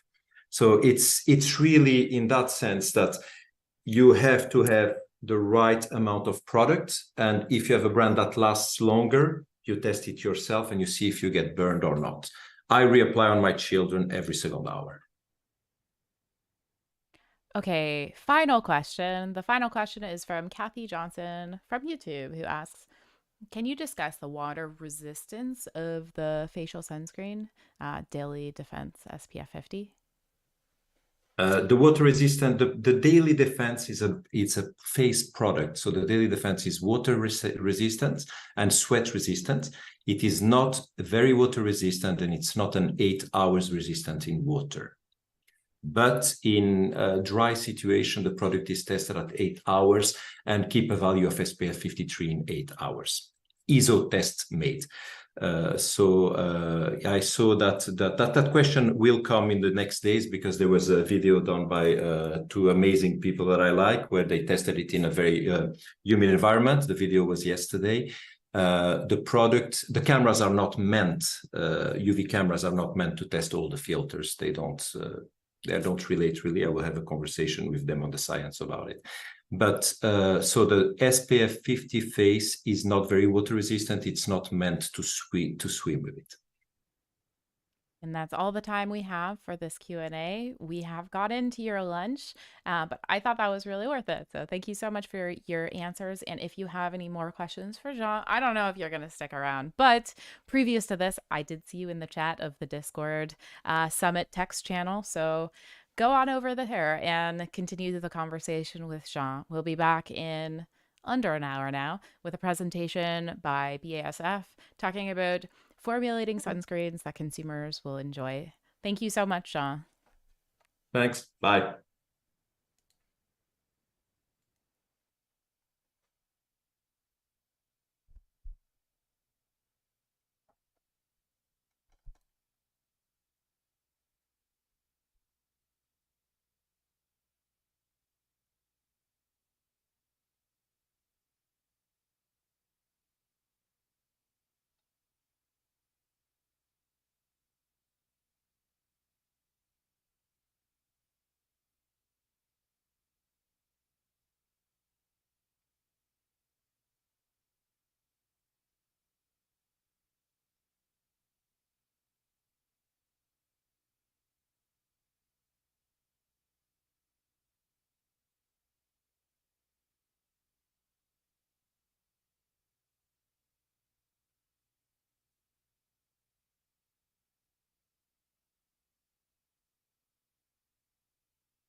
Today, I will talk about formulating sunscreen that consumer will enjoy, and I would like to focus on protection beyond UV filters. What we can see today is that consumers are firstly more and more aware about impact of the UV, harmful impact of the UV radiation on human health. Therefore, they're demanding sunscreen product with high protection factors. Secondly, consumers are also more and more aware about all of the discussion around UV filters and their potential impact on human health. So discussion about potential endocrine disruptor activity of the UV filters, or about dermal penetration of the UV filters, as well as potential impact of the UV filters on environment. This discussion is reaching the consumer and it's also impacting their choice. So they look what is in the Suncare product and select the product without filter under discussion. When we look from European perspective, we can see that the big number of commonly used till now UV filters like octocrylene, like ethylhexylmethoxycinnamate, like salicylate are under discussion. This discussion is caused by authority activities. So we can see that authorities like European Chemical Agency is re-evaluating those materials regarding the impact on environment. We can also see that authorities like Scientific Committee on Consumer Safety is assessing or reassessing the impact of those ingredients on human health. Some of this evaluation is finalized, so we know that octocrylene and ethylhexyl salicylate was reclassified, and now they are classified as chronic aquatic toxic category 1. We also know that evaluation by SCTS, for example, for homosalate was finalized, and its maximum concentration from 10% was decreased to 0.5% in Suncare dedicated for whole body and to 7.35% for the Suncare dedicated for face area only. Additionally, the scientific paper associating the potential impact of the UV filters on human health, like for example for octocrylene, or papers associating UV filters they use in Suncare products with a negative impact on environment, like for ethylhexylmethoxycinnamate, is also making a lot of discussion about those UV filters in Europe. What is interesting, also inorganic UV filters like titanium dioxide and zinc oxide are under discussion, and here we talk about discussion on inhalation risk, or discussion that is goes on evaluation of their potential impact on environment. When we look from US perspective, we can see that classification by FDA in 2019 of almost all of organic and UV filters as GRAS category 3 active ingredients. So active ingredients that have not sufficient data available for a safety assessment for human health. This, together with scientific paper connecting the use of Suncare with octinoxate, or for example with oxybenzone, associating this with coral bleaching, and further reaction of authorities with ban of all organic UV filters in the state of Hawaii. This also make a discussion in USA. This also causes that Suncare with those ingredients are less wish to be used. They are less selected by consumers. And when we look how it looks market reaction, we can see, and this trend is very strong in Europe. We can see that the number of the product that is launched or that are launched each year, and they are not containing filter under discussion. In this graph, you can see Suncare product without octocrylene and without ethylhexylmethoxycinnamate launched each year. We can see that from 2015 till 2022, the percentage of those products increase significantly. We see very strong trend, and we can see that last year the percentage of the products that were introduced into the market and were not containing octocrylene and ethylhexylmethoxycinnamate in Europe was reaching almost 70%. 70% of the product launched last year are without octocrylene and without ethylhexylmethoxycinnamate. This trend we also observe in Asia Pacific area and in South American market. Here we also see increase of product without filter under discussion that are launched into the market. This data that I'm showing is coming from Mintel GNPD database.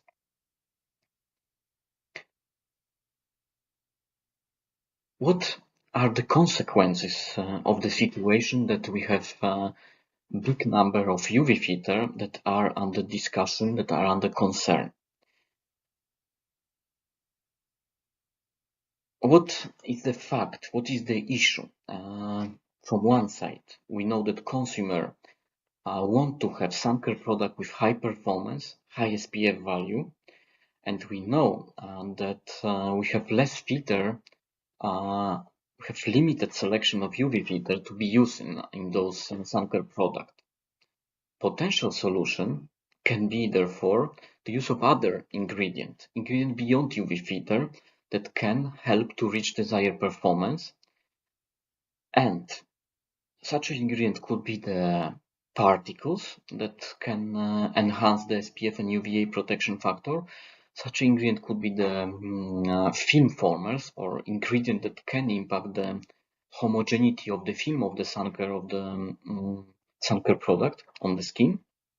But also what we can see in the market, that some of the producers are using the other ingredient that are not registered as a UV absorbers, as a UV filters, but they are showing inherent UV absorbance.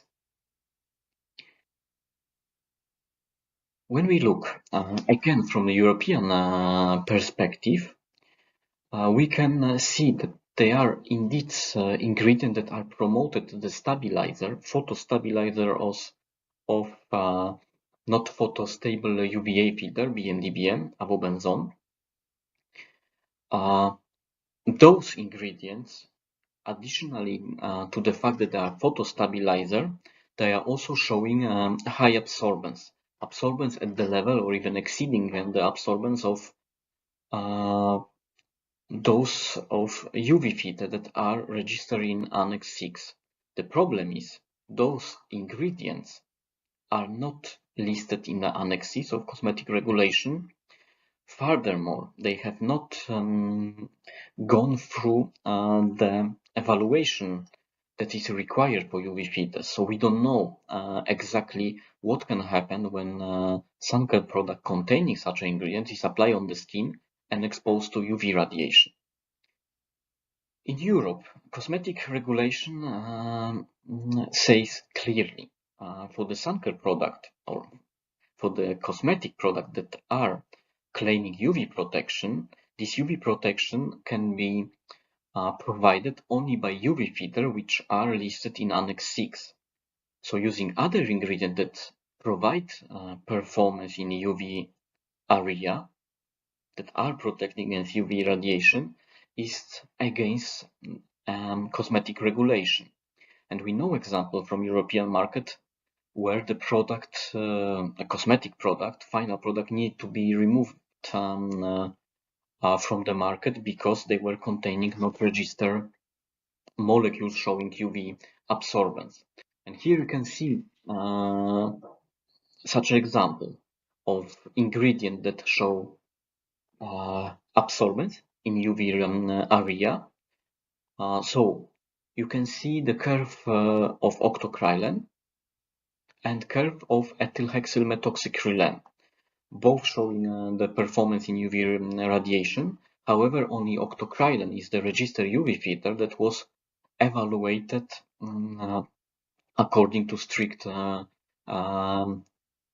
protocol to show if can have impact on human health also after UV exposure.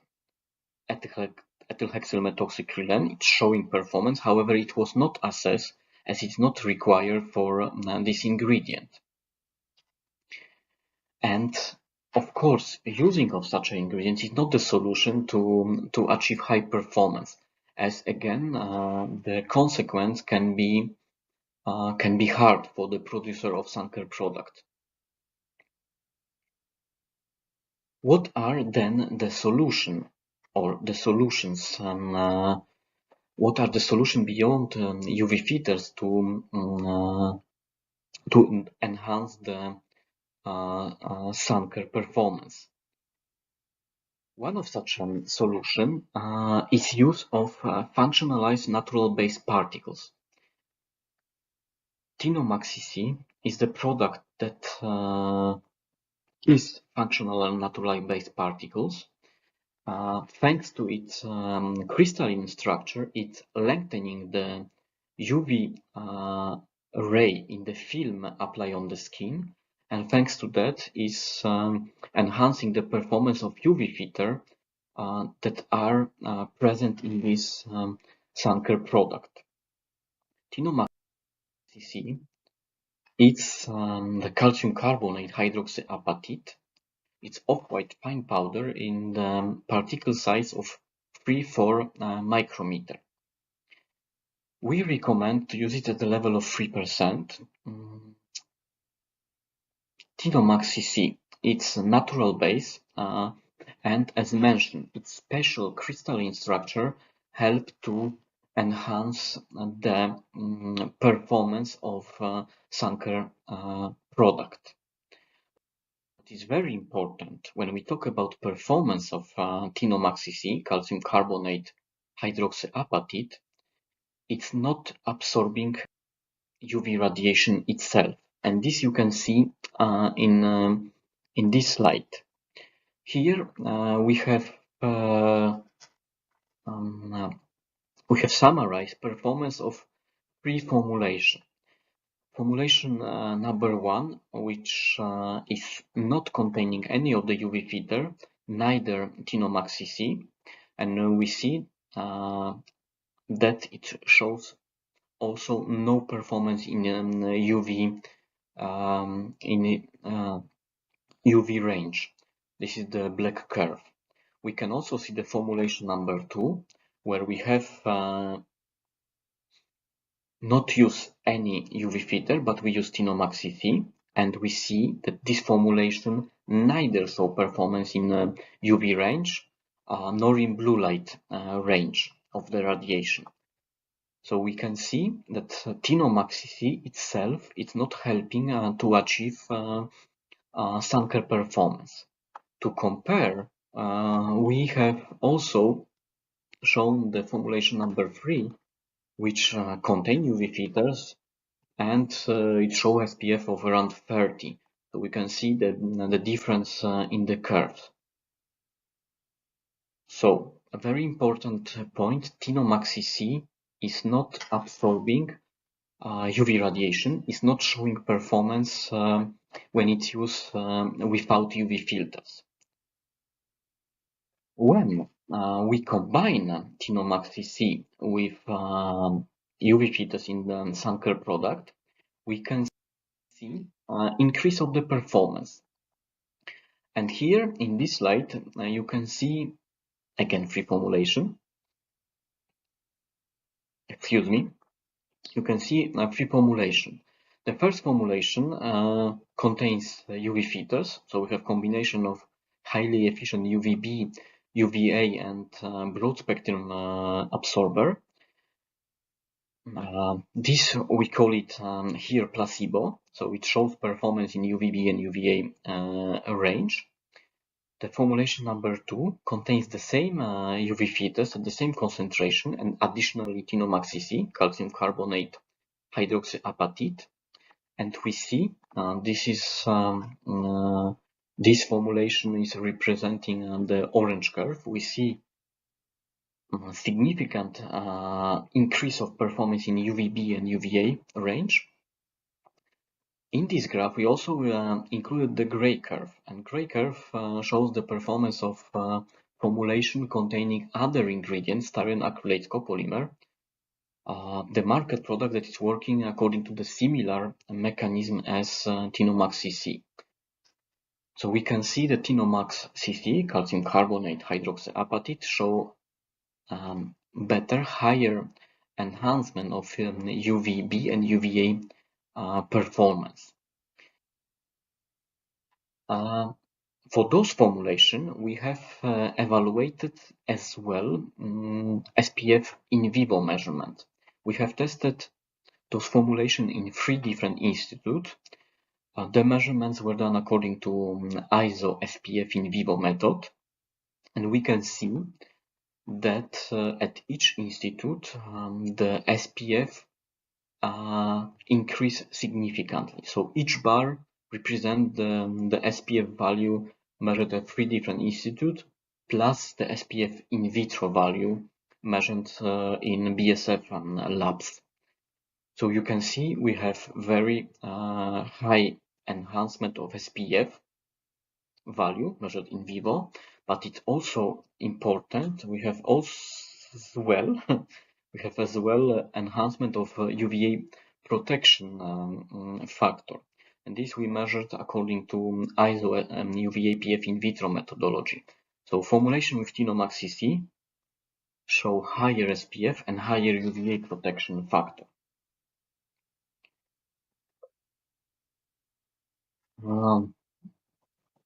Tinomax CC can also work in the formulation containing inorganic UV filter that are dispersed in oil phase.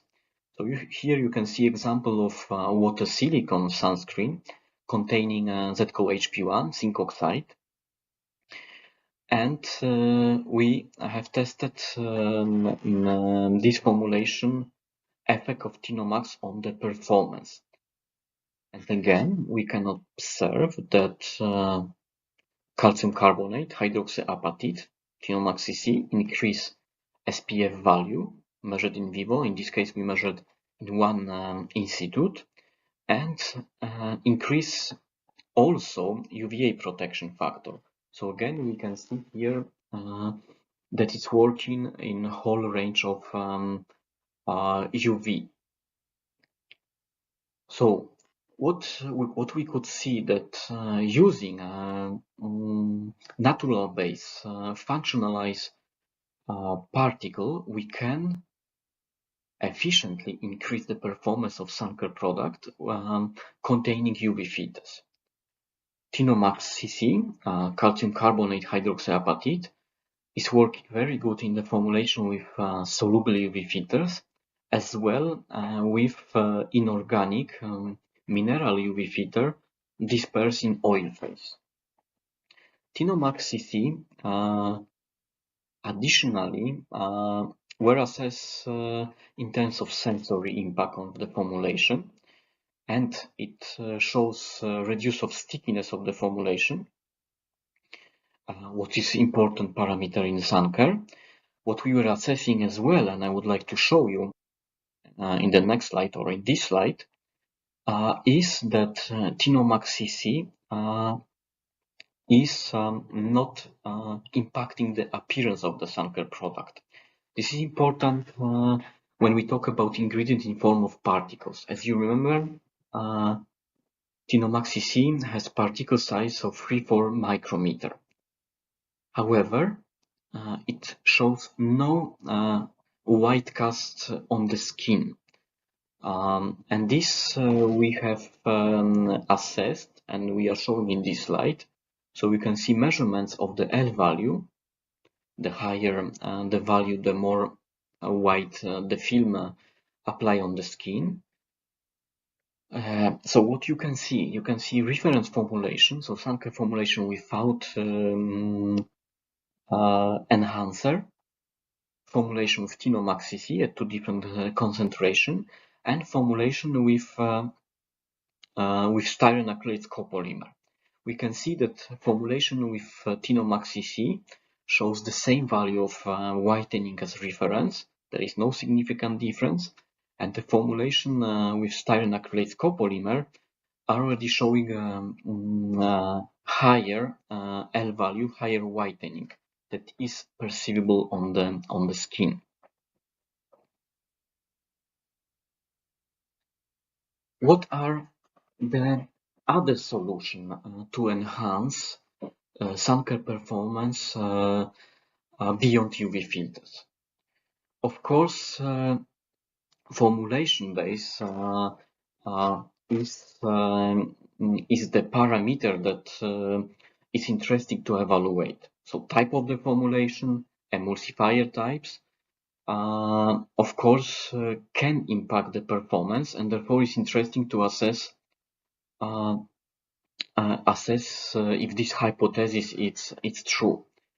For such assessment, we have evaluated film thickness distribution of Suncare product, and this is possible thanks to the topographical measurements. So it is possible to measure the film thickness of the substrate of the skin before and after application of the Suncare product, and therefore to measure the topography of the film of the Suncare, or the parameter of the film of the Suncare. Those parameters can help to find what can impact the performance in the formulation. These measurements were done using the white light chromatic aberration principle, which is possible using device Altiser 500. In our evaluation, we were comparing film thickness distribution of 5 different Suncare products. Those 5 vehicles were containing the same UV filter system, but they were differing in formulation base.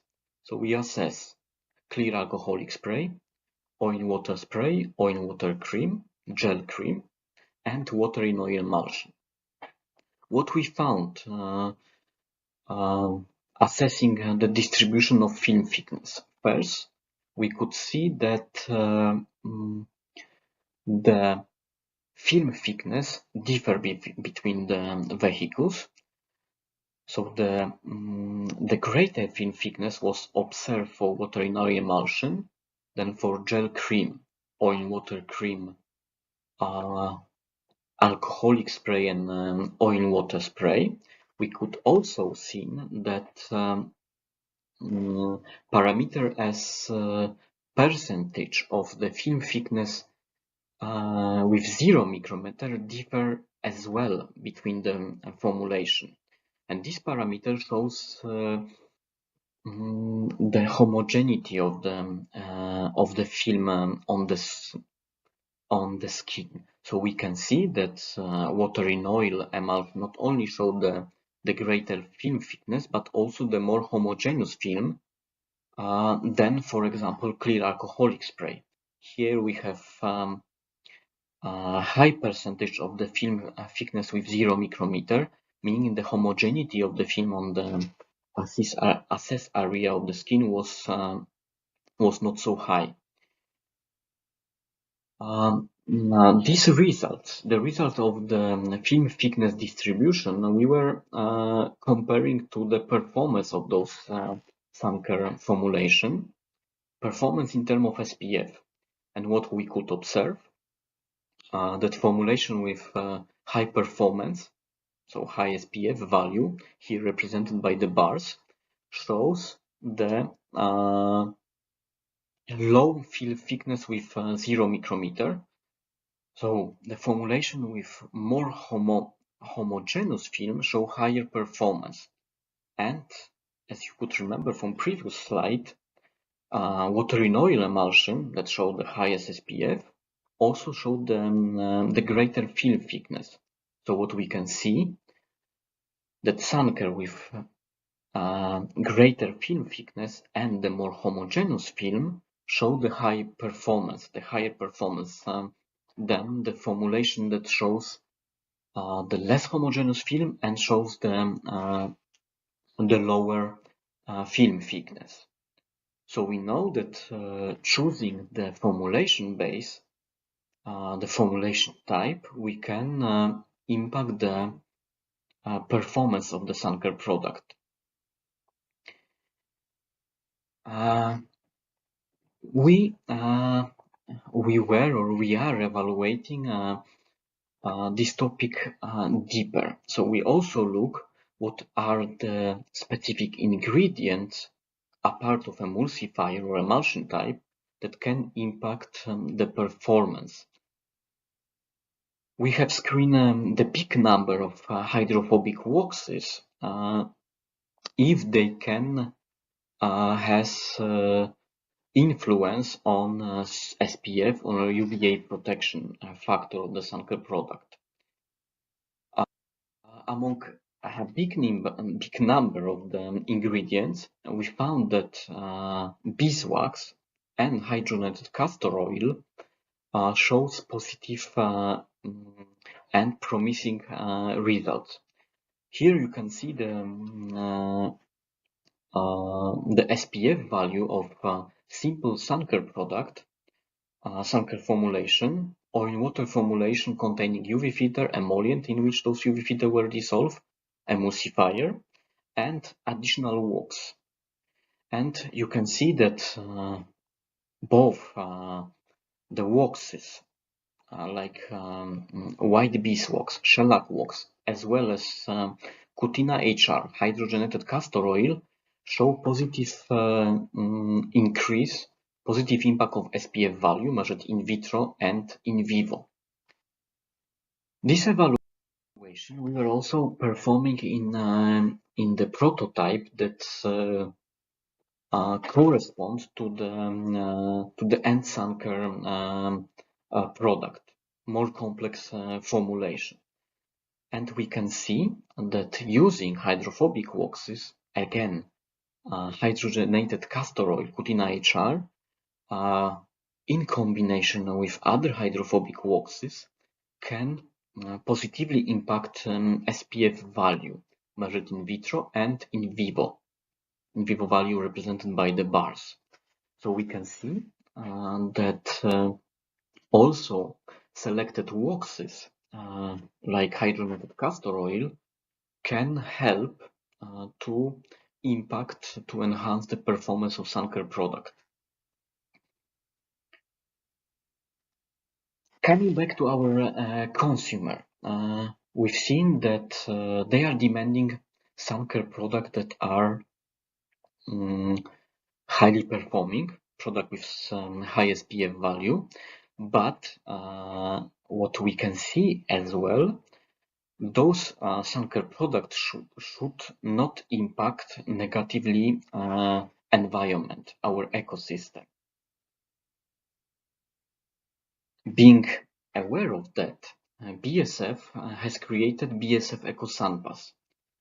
EcoSunPass is a tool that helps to formulate more eco-compliant Suncare product.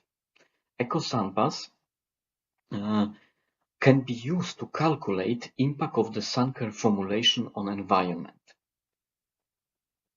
We have collected all important ecotoxicological data about UV filters, important data on aquatic toxicity, as well as toxicity in soil and in sediment, together with biodegradation data of the UV filter, bioaccumulation, and data on potential endocrine disruptor properties of the UV filters.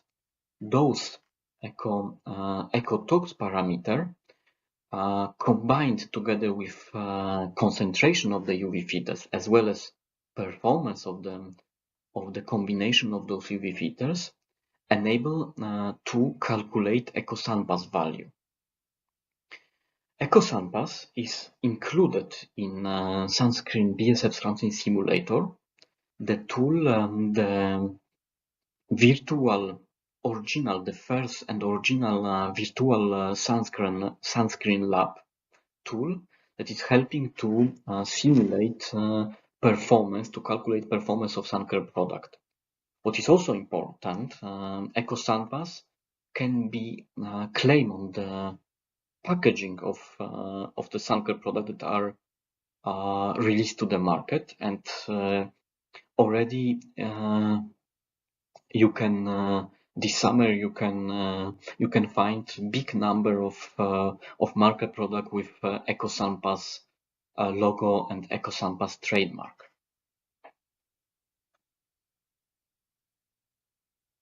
To conclude, to summarize, we know that consumers are interested in efficient Suncare product. However, those products should be safe for human and planet health. For the producer, it's a big challenge. It's a big challenge because we have a lot of discussion about UV filters. So producers have limited selection of UV absorbers. However, there are also solutions existing, and such a solution can be use of functionalized natural-based particles, calcium carbonate, hydroxyapatite, that provide lengthening of the UV protection with SPF and UV APF improvement. Also, the selection of right formulation chassis, right emulsifier type, as well as selection of selected hydrophobic waxes like hydrogenated castor oil can help to provide greater film thickness, the higher homogeneity of the film of the Suncare on the skin, and thus positively impact UV performance of those Suncare product. And to create more eco-compliant Suncare product, BASF has created the EcoSunPass tool, BASF EcoSunPass, that offer possibility to design such a market product. Thank you very much for your attention, and if you have any question, I'm here to hopefully to answer them. Thank you.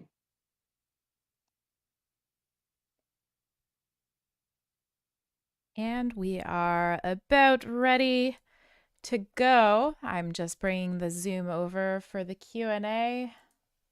Bear with me here. And 1 sec to you guys over on Discord as I get the streaming for you guys, and we had quite a few questions. I will try to answer as many as I can. I see a few in YouTube as well. Just so you know, I see your questions. We'll try to get to as many as we can.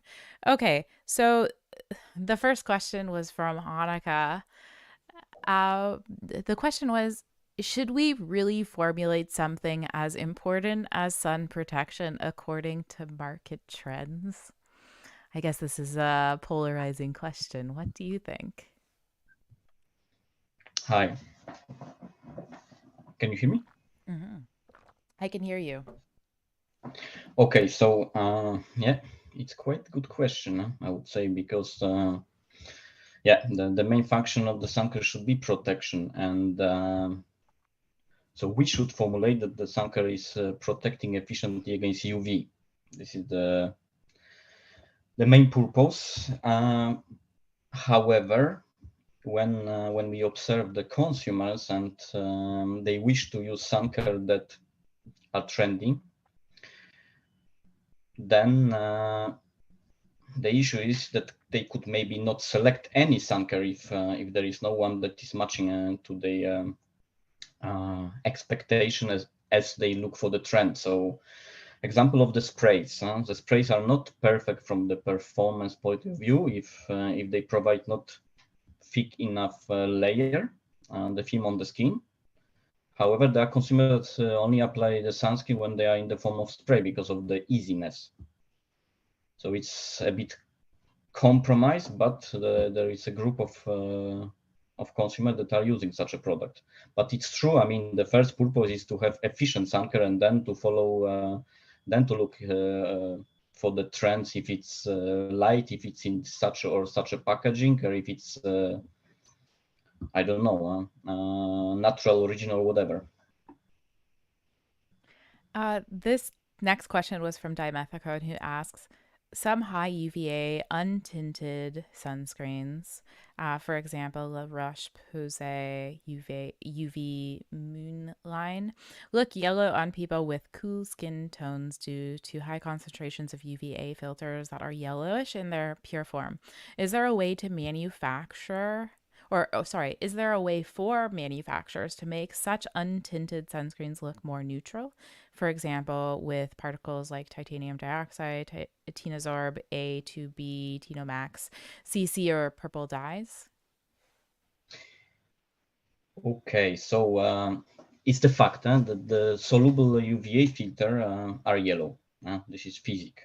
However, it's true that you can use the particulate filter like mentioned Tinosorb A2B. Okay, it's the brand name even of BASF, so tribisphenol triazine, or Tinosorb M. And BBT, that is the broadest available UV filter, and it's in particulate form. So not only it's particulate as well, so it's even covering the yellowness of the UVA filter. So it is possible. Tinomax CC is not changing the color. Okay, it's impacting slightly in positive way the color. So calcium carbonate hydroxyapatite of the formulation. So somehow it can also help, because it boosts UVA protection as well as UVB, as you could see. So it is possible to, and of course you need to formulate that it's also nice on the dark skin, to not put the white cast. Now, along the lines of white cast, we had this question both on YouTube as well as on our Discord from Anne and Ruby's Resources. From Anne, was white cast tested on people with darker skin tones? And kind of to expand this from Julia Ruby, did the whitening effect assessment include people with darker skin tones? How is the skin tone of participants quantified? Okay, so the results are done in vitro, however, that you've seen in the slide for Tinomax. However, we have tested on the black skin. The panelists were our colleagues from Nigeria labs of BASF. So they have tested formulation with and without, and they have not seen any white cast, any difference. Oops. I see I'm a little quiet on YouTube. Sorry to everyone on YouTube. I'll try to adjust that if I can in the next question. But I will move on to one final question. And then if you have more questions for Stan will be a panelist in our final panel, so you can bring your questions to the final panel. Okay, so then the next question was from Groovy Patchouli, who asks, what are the most popular skincare benefits consumers want incorporated into Suncare products? Oh, the most popular, I don't know the ranking, but when you think, okay, it's true that we see the blurring of the skincare and Suncare, so you see a lot of Suncare line that has UV protection product for the face, and of course the the sensorial properties for sure. Skincare. I'm just looking in my head. Because environment is most related to the Suncare, but the dry touch, the anti-transfer as well. So more from the decorative. It's something that it's but anti-oiliness, the dry touch and freshness of the daily or face care. It's at the end it's already in the Suncare. Okay, I lied. One more question. One more question from Ruby's Resources. And we're going to have time anyways between the final presentations. There's a 10-minute break. So I'll just use this time right now. It'll just get shortened probably to 5 minutes. Okay, from Ruby's Resources. A bit off topic, but regarding formulating enjoyable sunscreens, are there ways to minimize the characteristic odors of certain UV filters and solvents from coming through in the final formula while maintaining a fragrance-free product claim? Oh, you would need to talk about what according to the person asking is this specific smell giving, because knowing from the experience, you can formulate without specific negative smell the sunscreen without the perfume. However, I don't know which ingredient we are referring to. It's hard to So I give the suppose, general statement. Julia, if you have this, if you want to reach out with this question to Stan, I believe his email, is in the This slides. is the best way. We can go case by case. Reach out to him and you can ask him about the specific filters. And that's all the time we have for this Q&A session. If you have more questions, which I see you do, you'll just have to repeat them so you can remind me. Bring them to the panel, which will start in like an hour and 20 minutes. And so with that, thank you so much, Stan. I'll see you shortly. And the next presentation is from Aegean. Thank you so much, Stan. Thank you.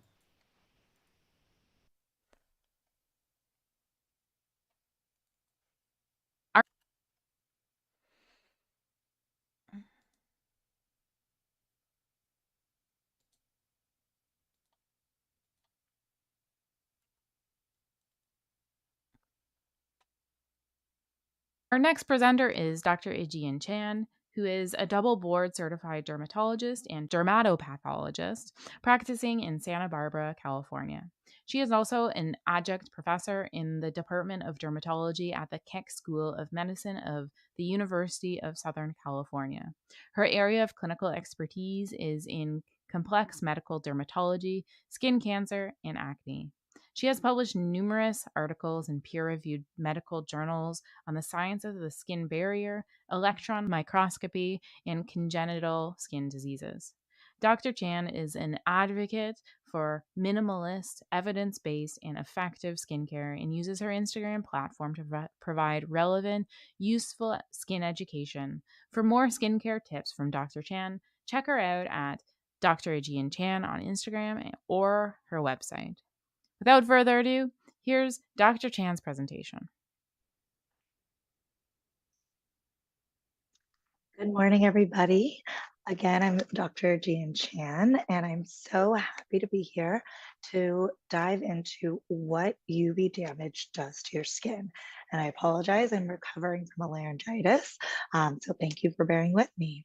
So essentially, today, what I'm going to be going through are what the consequences are of not consistently wearing sunscreen and protecting your skin from UV damage. One might say this is a good type of fear mongering, right? So let's dive in. So we all know that too much UV is bad for you. I'm sure you've all seen this classic photo of a truck driver. It's always popping up on social media to scare the teens into putting on sunscreen.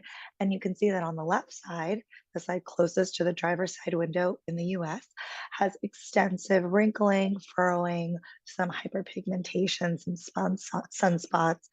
And this is a fantastic demonstration of the extent of UV damage alone that can happen on the skin, since in this one person, genetics, environmental pollutants like cigarette smoke are controlled for.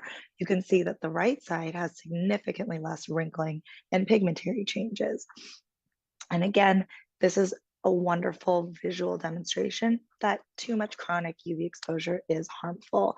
The World Health Organization actually has UV radiation, either from the sun or from tanning beds, as a known carcinogen to humans, the same as cigarette smoke. So over the course of this talk, I'll be discussing the short-term effects of UV overexposure, sunburns and tanning, as well as the long-term effects, including sun damage, wrinkles, sunspots, and how skin cancer develops.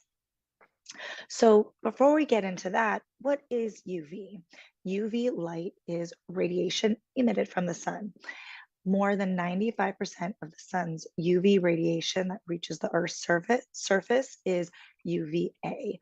Practically all of the UVC and a lot of the UVB is absorbed by the oxygen and ozone in the Earth's atmosphere. This UV is absorbed by biologic molecules, primarily DNA, as well as protein and lipids in the skin. And this UV damage can damage and kill unprotected cells. So in order to survive in this environment, all living organisms had to develop protective mechanisms in order to prevent UV-induced cell death in order to maintain the stability of their genome. So our main defense against UV is the skin. It's quite effective in protecting the rest of the organism from harmful effects of solar radiation, especially since UV radiation does not penetrate any deeper than the skin. But within the skin, the depth of penetration of UV light is wavelength dependent. So the longer the wavelength, the deeper the penetration.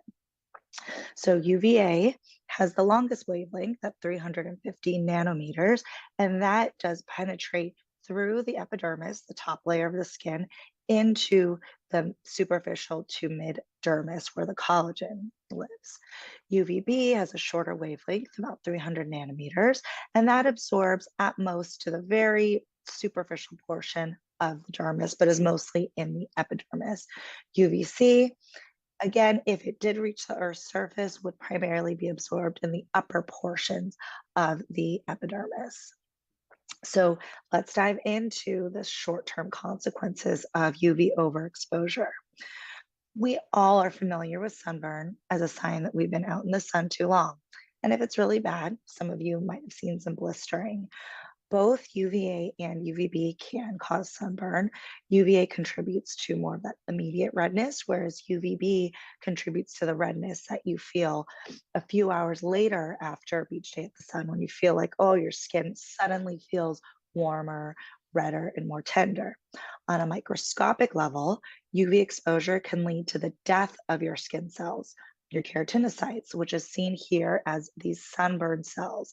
These pink blobs are dead apoptotic keratinocytes, again known as sunburn cells. Essentially, this is your cell pushing the self-destruct button after irreparable damage has been done to the cellular DNA from this UV overexposure. And you may have observed in yourself or others that repeated sunburns can result in thickened skin, which is your skin's protective mechanism to shield itself from more UV damage. Microscopically and on a cellular level, there's a complex cascade of signaling, increased inflammation, and attempts to repair any UV damage sustained, which will lead to more of the long-term consequences down the road, which I will discuss in a bit.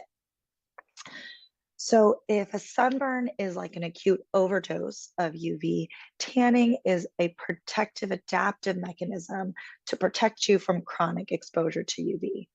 Melanin is what gives your skin pigment and can be thought of as built-in sunscreen.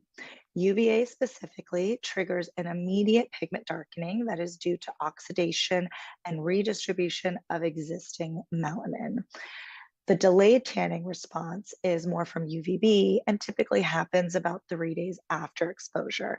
This is due to an increased number of actual melanocytes, more pigment production, and an increased transfer of melanosomes to keratinocytes. And again, this takes a while. And this figure from a paper does a nice job of showing after a week of chronic UV exposure, there's much more melanin distributed, present in the basal layer as well as distributed throughout the epidermis. So it's important to remember that even though a tan may be a signal that you're healthy, it's actually a sign that your skin has experienced UV damage. So just to dive in a little bit more into the melanin's role of UV protection. So melanin is essentially our body's sunscreen and protects our cells from UV damage. First of all, it acts as a physical barrier and scatters UV, particularly here when it is collected above the nucleus of the keratinocyte. It forms a melanin cap. It also acts as an absorbent filter, much like the sunscreens we put on our skin, that reduces the penetration of UV through the dermis. They've done some calculations, and it's estimated that the efficacy of melanin as a sunscreen is about SPF 2, maybe as high as SPF 4. So this just tells us that melanin absorbs up 50 to 75% of UV radiation. That's not great. There's still a lot of UV radiation that can potentially wreak havoc in our skin. It's also important to remember that people that have more melanin in their skin do have more of this built-in protection, which is why people with darker skin tend to have less sequelae of long-term UV exposure, less risk of typical UV-associated skin cancers. Melanin also acts as an antioxidant. It is a free radical scavenger. Free radicals cause a lot of this damage. So we want to reduce as much of that hanging around the skin as possible. And this chart over here, I know it's a little bit small, it just roughly demonstrates or shows the cascade that occurs when our skin is exposed to UV. So once the skin is exposed to UV, you do have some DNA or cell damage. That cell damage sends out signals that trigger the redistribution of melanin to the upper levels of the epidermis. It triggers increasing that melanocyte density. It helps trigger increased melanin production. So essentially, it's like a tripwire that activates defenses to protect the skin. So if sunburns and tannings don't deter you from getting more sun exposure, let's really dive into how long-term sun exposure how the damage of long-term sun exposure manifests. You won't see these changes for at least 2 to 3 decades. So which is why once you see these changes in the skin, it's much more difficult to reverse. So prevention really is the best treatment for sun damage. So let's talk about photoaging first. This is an umbrella term that encompasses all of the changes of the skin due to chronic exposure to UV light. So this includes fine lines and wrinkling, the texture changes, cobblestoning, roughness, pigmentation changes. These changes are primarily due to UVA. Remember, it has that longer wavelength that penetrates deeper into the actual dermis where the collagen is present. UVA can pass through window glass, hence worse damage on the driver's side, the left side in the US. And, some of these changes can also be due to aging in general, volume loss, dry skin, as well as environmental pollutants like tobacco smoke. But we're going to focus on how UV can accelerate photoaging. So let's talk about wrinkles. They're the first thing that come to mind when you think about how UV damages the skin. This is primarily due to the damage done to the collagen and elastin of the dermis. Collagen and elastin provide the firmness, bounce and support that you see in youthful skin that has not been subjected to chronic sun exposure. Chronic UVA exposure specifically leads to breakdown of the collagen and elastin fibers. So it reduces their structural integrity and it replaces that normal, happy, healthy collagen, which we see here in this top picture, with something called solar elastosis. That's this mushy blue gray material.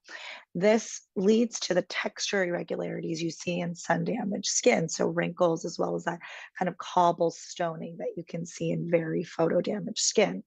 Imagine collagen and elastin as a rubber band. When it's new and fresh, you can stretch it, it bounces right back. But think of an old rubber band. You stretch it, it's brittle, has no bounce. You know, if you had an old spring, you get sagging in an old mattress.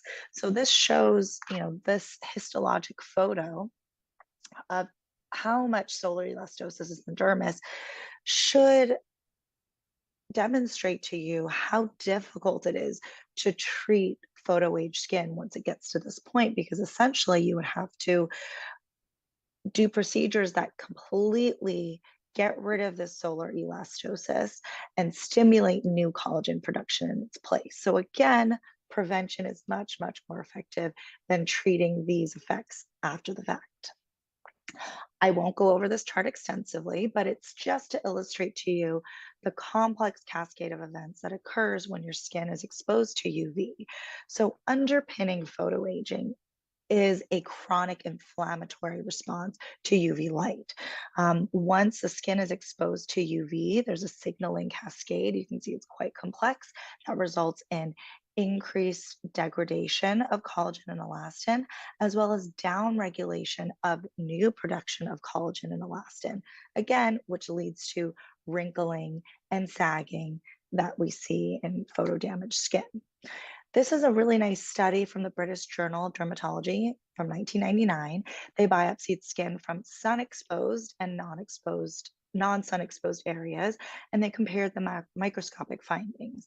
So they found that in sun-damaged epidermis, so that's these bottom photos here, there's significant thinning of the epidermis at the bottom of the wrinkle. They also saw reduction in skin barrier proteins, desmoplakin, filaggrin, and transglutaminase at the bottom of the wrinkle specifically. So it suggests that there's less water retention and hydration of the epidermis, particularly at the bottom of wrinkles. So this is why, you know, moisturizing your skin and using humectants like hyaluronic acid can help temporarily plump up and reduce the appearance of wrinkles. They also found that at the dermal epidermal junction, there's a decrease of supportive collagen 4 and collagen 7. So again, think of a sagging couch or a mattress. You have less support underpinning the epidermis. And then within the dermis, like we had said before, they found abnormal degraded elastic fibers as well as atrophy of collagen fibers. And this variation of collagen and elastic fibers, solar elastosis, again, leads to these texture irregularities we see in sun-damaged skin. They also found alteration in the chondroitin sulfates in the dermis. So these are molecules that pull in water and again give the skin that supple, youthful appearance. So it's very interesting how complex UV damage is manifested in the skin. So moving on to solar lentigines, these are known as age spots, sunspots, liver spots. These are a very, very common sign of chronic sun exposure. And these are triggered, chronic sun exposure triggers the local proliferation of melanocytes, as well as accumulation of melanin within the keratinocytes. They typically arise in patients over the age of 40 and clinically are pale brown, but sometimes they can be quite large and patch-like and can appear to have irregular borders. So these arise, they're thought to be due to sustained mutations in the keratinocytes in the epidermis as well as melanocytes. And, you know, again, these can be treated with like lightening creams or lasers, but if you expose your skin to UV again, these do frequently recur. So you've probably seen these horrifying images used to highlight sun damage lurking underneath the surface. UV photography, that's what you see here, utilizes a certain wavelength of light that is preferentially absorbed by melanin. It sinks it in. So in areas where there's a lot of pigment and melanin, even in those that we can't see with our naked eye, those are highlighted. So UV photography makes sun damage immediately apparent even before we can see it with our naked eye. And UV photography has been used to motivate people to adopt better sun protection habits. These images here on the right are from a study from the Journal of the American Academy of Dermatology. They found that subclinical freckling, see, you can see here, was correlated with melanoma risk factors in 12-year-olds. So these photos are 12-year-olds. And so 12-year-olds that have more risk factors for melanoma, including fair skin, red hair, blue eyes, history of sunburns. You can see under UV photography, they have more sustained sun damage. So it's pretty dramatic, these photos. And this photo on the left is of a 35-year-old woman who, again, clinically looks like does not have sun damage on her skin, but using the UV photography, you see a lot of subclinical solar lentigenes and melanin production. So these photographs are great because it can help bridge that gap of the long latency period between UV damage and when you can actually see the damage with the naked eye. So the hope is that using these types of photos can help motivate people to adopt safer sun protection habits, more consistent sunscreen use. So other changes that are seen in the skin from chronic UV damage, one is poikiloderma. So this is not really talked about that much, especially on social media or in the public sphere, but I see it a lot. This is that red-brown mottling or discoloration in areas of chronic sun exposure. This is due to increased vessel formation and dilation of the existing blood vessels in the skin that leads to that background redness. Those are called telangiectasias. Often you see it on the neck as well as on the chest, and you can see it in somebody that's had a lot of sun exposure, your late 30s, early 40s. Solar purpura is something I see a lot of in my patient population, particularly in the 6th, 7th, and 8th decades of life.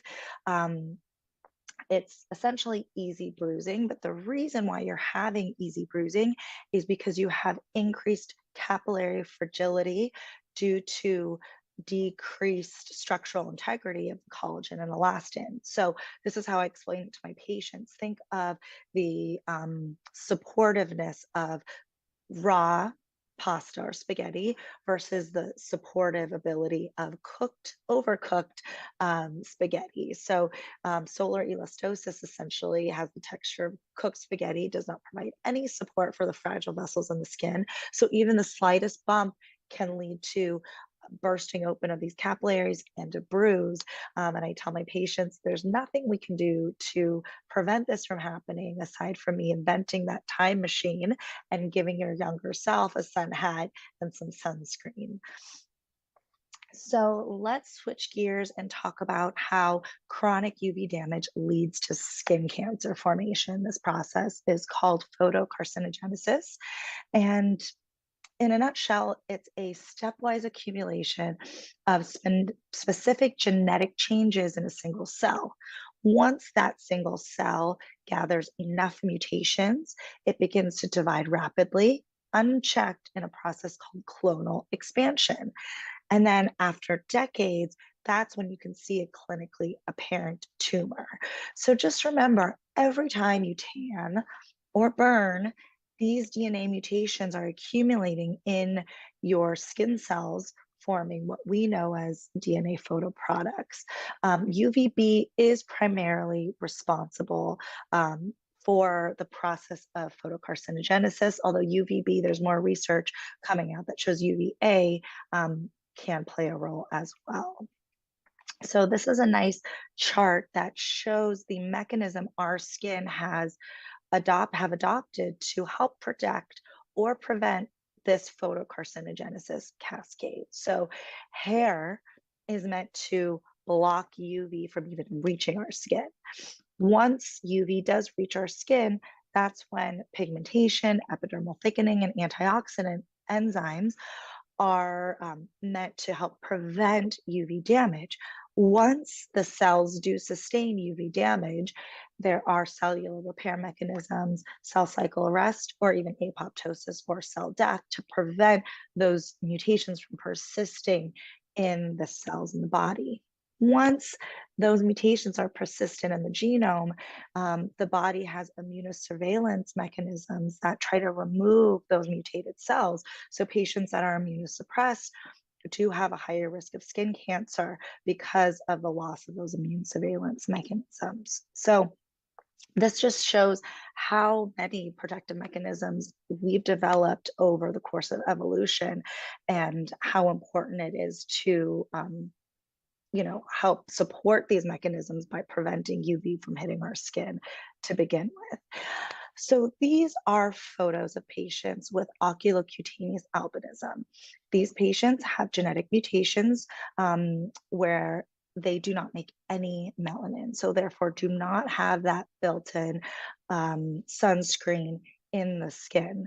These patients in particular grew up in Africa without much education or access to sunscreen or sun protective measures. So these patients accumulated many mutations from chronic UV exposure that led to aggressive skin cancers much earlier than people that do make melanin or don't have this mutation. So on the left is a young woman in her 20s with a very large aggressive squamous cell carcinoma. And on the right is a gentleman with large basal cell carcinomas pretty diffusely over his body. And I'm showing this to you to demonstrate how important each of these protective mechanisms are. And again, what can happen if you accumulate too much UV damage too rapidly. So diving into specific types of skin cancer, the most common type of skin cancer is a basal cell carcinoma.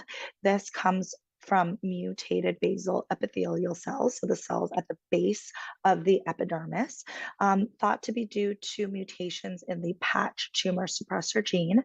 This is the most common type of skin cancer, but it's also the most indolent form, so very rarely does it spread to other parts of the body, but it is locally destructive. So if one was left untreated for 5-10 years, you can have pretty significant local destruction, a loss of normal tissue and structures in that area. Patients often describe it as a pimple that doesn't go away. And a clinical sign that's very common, but again, not really talked about, is something that bleeds easily. So if you wash your face, even the slightest touch causes it to bleed, that should raise a red flag.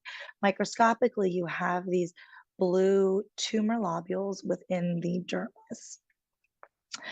So the next most common skin cancer is a squamous cell carcinoma. This comes from mutated keratinocytes that predominantly have mutations in the p53 tumor suppressor gene. Clinically, it's characterized by keratin overgrowth. So you typically have, this is a dramatic demonstration of what we call a cutaneous horn with a painful tender nodule underneath, and you can see these mutated cells forming this tumor in the dermis. Melanoma is the most talked about type of skin cancer because it is the most deadly. It comes from malignant melanocytes. It's the least common, but is again the deadliest. It has the highest risk of metastasis to other areas of the body. UVA has been implicated in melanoma development. People that have fair skin, blue eyes, history of blistering sunburns during childhood, and numerous nevi are at a bit of a higher risk for melanoma. It's important to note that 70% of melanomas are actually de novo, meaning not associated with a pre-existing mole. So you're really looking for that new spot that looks unusual. So asymmetric, has irregular borders, has multiple colors within it, has a large diameter, and quickly is changing or evolving. I usually teach my patients what I call the ugly duckling sign. So a spot that really doesn't look like any of your other moles and freckles that you've had for a long time. So, lastly, does sunscreen prevent skin cancer? Yes. There have been a couple of big studies done in the 90s where over 1,600 people in Queensland, Australia were followed for about 14 years. So, this is an amazing randomized control trial. One group was tasked with doing sunscreen on a daily basis for a couple of years, and the other group was kind of left to do whatever they usually do. They saw statistically significant reduction in non-melanoma skin cancers and melanomas in the patients that were randomized in the daily consistent sunscreen use group. This type of study will never be done again because we know that sunscreen prevents skin cancer. So it would be unethical to randomize people into a group where they didn't wear sunscreen. Again, a reminder that UV is a known carcinogen. So in this age of some controversies around sunscreen use, it's important to remember that we know it prevents skin cancer, and skin cancer does have the potential to cause morbidity as well as mortality in us. So this is, again, just a reminder to say yes to sun protection, sunscreen, as well as seeking shade, doing things early in the morning, late in the afternoon, wearing sun protective clothing, as well as using sunscreen. So it has been wonderful to be a part of this amazing free e-conference. I hope this information has been illuminating to you. And at this point, I'm happy to answer any questions. And you can always find more information about skin disease and dermatology at my website or on Instagram. Thank you so much. Stay tuned as I bring Aegean to the screen to the people who are watching on Discord. Bear with me. Then I'm going to turn on my camera. Here I am. Okay, we've got a lot of questions. A lot of questions that was a really informative. They added up since I sent you some of the ones that were coming up. So we'll see how many we can get through. So the first one I thought was really interesting from Groovy Patchouli, who asks, are exams or screenings such as the UV photography exams or wood lamp exams and Visia skin scans reliable for people who are curious about seeing their existing sun damage not visible to the human eye? And then to tag on to that, does it matter if they're performed by a dermatologist or an esthetician? So, like I said in my talk, it is a great motivating factor for a young person that can't see with the naked eye how much sun damage they've actually accumulated with their sun habits. It's a great motivating factor to kind of motivate people to adopt change, be better about sun protection, wearing sunscreen, etc. It's not an exact science. I don't think a lot of dermatologists actually use it for that purpose because I think, oh, can you hear me? I can hear you. Yes. Okay. I think most dermatologists are actively treating skin disease that we can see on the skin, treating precancers that we're seeing skin cancers. So I do think that, more estheticians typically use this to motivate people because I kind of view the work that estheticians do as more kind of in the preventative realm. And the Visia machine, I don't know that many dermatologists that actually even have it in their office. I know it uses like a computer algorithm to highlight some of the sun damage that comes out with the UV lamp. So to answer your question, it's a great motivating tool. In dermatology and medical dermatology specifically, it's not kind of standard of care, but I do think, especially on social media, it's been really helpful to help younger people really see the damage that they're doing at an earlier stage rather than, I have patients in their 50s, 60s, and 70s say, I wish I knew that my skin would look like this when I was baking in the sun with baby oil. The next question is from Annika, who asks, Does treating skin according to Hi, UV Anita. photos with peels, etc., to reduce the UV visible sun damage help reduce future cancer or other skin disease risks, or is it purely aesthetic? So, off the top of my head, in terms of chemical peels in general, I'm not 100% familiar with the actual data, but I do know that chemical peels, the medium depth chemical peels like TCA, have been used to treat precancer. So essentially, the accumulation of DNA photoproducts and mutations in the skin are in the basal layer of the epidermis. So if you're peeling away um, that that layer of the epidermis, so kind of getting to the superficial to mid dermis, in theory, you are removing those precancerous cells, thus preventing skin cancer. In my practice, we actually use 5-fluorouracil topically. So if that's a chemotherapeutic drug, we use it topically. And the data is quite good that if you use that on a regular basis, that does prevent skin cancer from forming from those mutated basal epithelial cells. But in terms of kind of the over-the-counter chemical peels, I don't necessarily think that there's a lot of data for prevention of skin cancer. You'd have to go kind of deeper. This next question is from Groovy Patchouli, who says or asks, skin of color is usually last to be prioritized for sun care marketing outside of some countries in East Asia.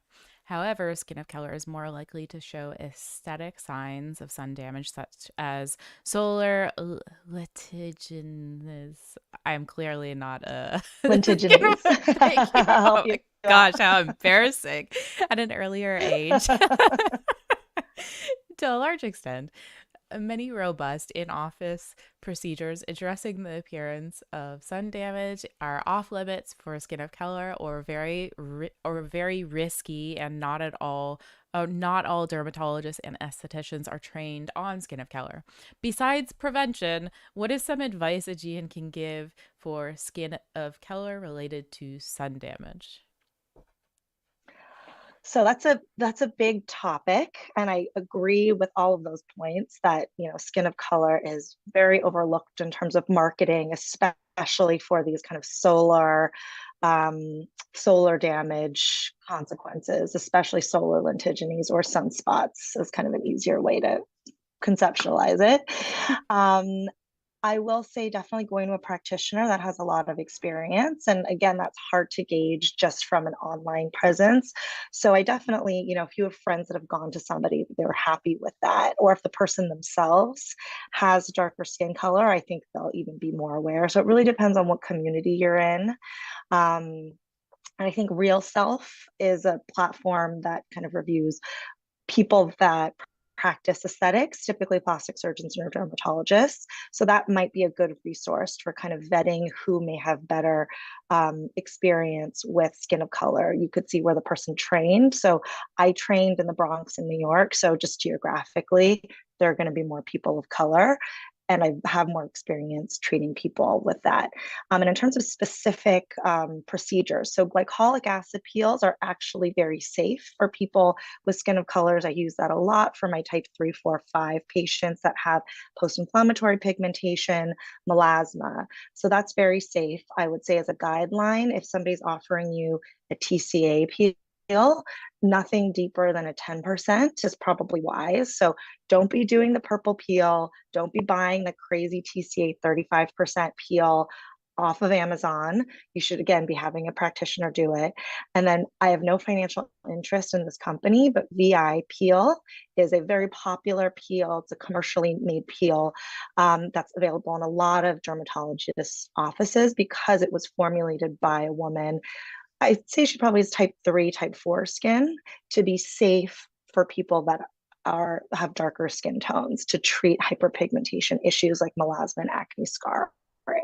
So those are kind of some rough guidelines that you can keep in mind when, inquiring. And I would also say like bleaching creams also do work. But again, genetically, if you're a person with darker skin, you're genetically prone to making more melanin. So it becomes more of a difficult proposition depending on where you live. You really need to be so diligent about preventing any UV from reaching your skin, because it's very easy to trigger that back. This next question was from Susan, who asks, what do you tell patients about blue light damage? So blue light damage is a very hot, popular topic on social media, and Michelle Labmuffin has done a lot of sort of myth busting posts, blog posts, YouTube videos about it. So I definitely recommend her as a resource. That is not my area of expertise. I do think that the social media emphasis on blue light damage prevention is a little bit overblown from what has been borne out in the data and what we see clinically. It's interesting because I think it's kind of a trendy thing.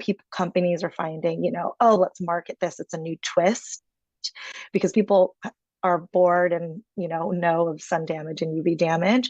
But, honestly, I think regular exposure to blue light is not going to really affect people that much. The data has shown that if you have melasma and certain photosensitivity diseases, blue light can adversely affect your skin. But if you're a person that has normal, healthy skin, I think it's a better use of your time and attention to focus on your UV exposure rather than worry about blue light exposure. This next question is from Mina on YouTube, who asks, in some brands of sunscreens like Elastin or ISDIN, where they have sun damage reversal properties, how does that actually work when cell mutations can't be reversed? Is that a deceptive claim? I kind of think that. I think Ooh, they're I shouldn't have said probably their brand names. Well, I mean, I think those brands I'm familiar with. I don't dispense those in my office. So I don't have an in-depth knowledge of their specific sort of proprietary molecules or claims or data. So I'm just speaking out of general perception of these brands. I think that there's some of these brands incorporate kind of antioxidant ingredients, niacinamide, maybe ascorbic acid. So I think that's maybe where those claims come from. I know Elastin has some sort of proprietary peptide molecule. I'm not familiar with the data, so I don't know where that claim comes from, but these are both sort of medical grade. They're considered medical grade sunscreens. So, they do have, usually the promotional materials have some studies, heavy quotes, because again, I think they're probably hanging their hat on these antioxidant type ingredients. But I think once the cellular damage has been done, once that DNA is damaged, you have dimers. I think aside from actually getting rid of those cells, you can't claim that it reverses that cellular damage. But with antioxidant use, you can say the collagen regenerates, and you can, so that's my take on that. Do they say sun damage reversal right on the label? Do they say that? Oh. I'm not sure. Those are real bad. I wouldn't be surprised. That is a structural claim. Along these lines, this question is from Blush, who asks, when it comes to skincare or topically applied ingredients, is retinol the best bet for reversing sun damage that already exists, even if it's not visible? Is it reversing? And what clinical treatments exist for this purpose, if there are any? So in terms of retinoids have the best data. So they've done the most research. It's an ingredient that's been around. So there's just a plethora of good clinical trials, histology trials, looking at the activity of retinoids on the skin. So we know that it helps with cellular turnover. We know that it does help remodel collagen when you use it. I do tell patients it's not going to reverse. If somebody's 60, has done nothing for their skin, never used sunscreen, they have deep furrows, lots of texture irregularities, honestly, a topically applied retinoid is not going to make that big of a difference in terms of perception and improvement. It may improve skin texture a little bit, but like you saw in my presentation, solar elastosis, when you have that chunky solar elastosis, it's very, very difficult to reverse that. And you really need to essentially physically remove all of that altered collagen and stimulate new collagen in its place in order to have even a semblance of a more smooth, less sun damaged texture. So you will never, ever be able to get 30, 20-year-old quality skin in somebody that's 50.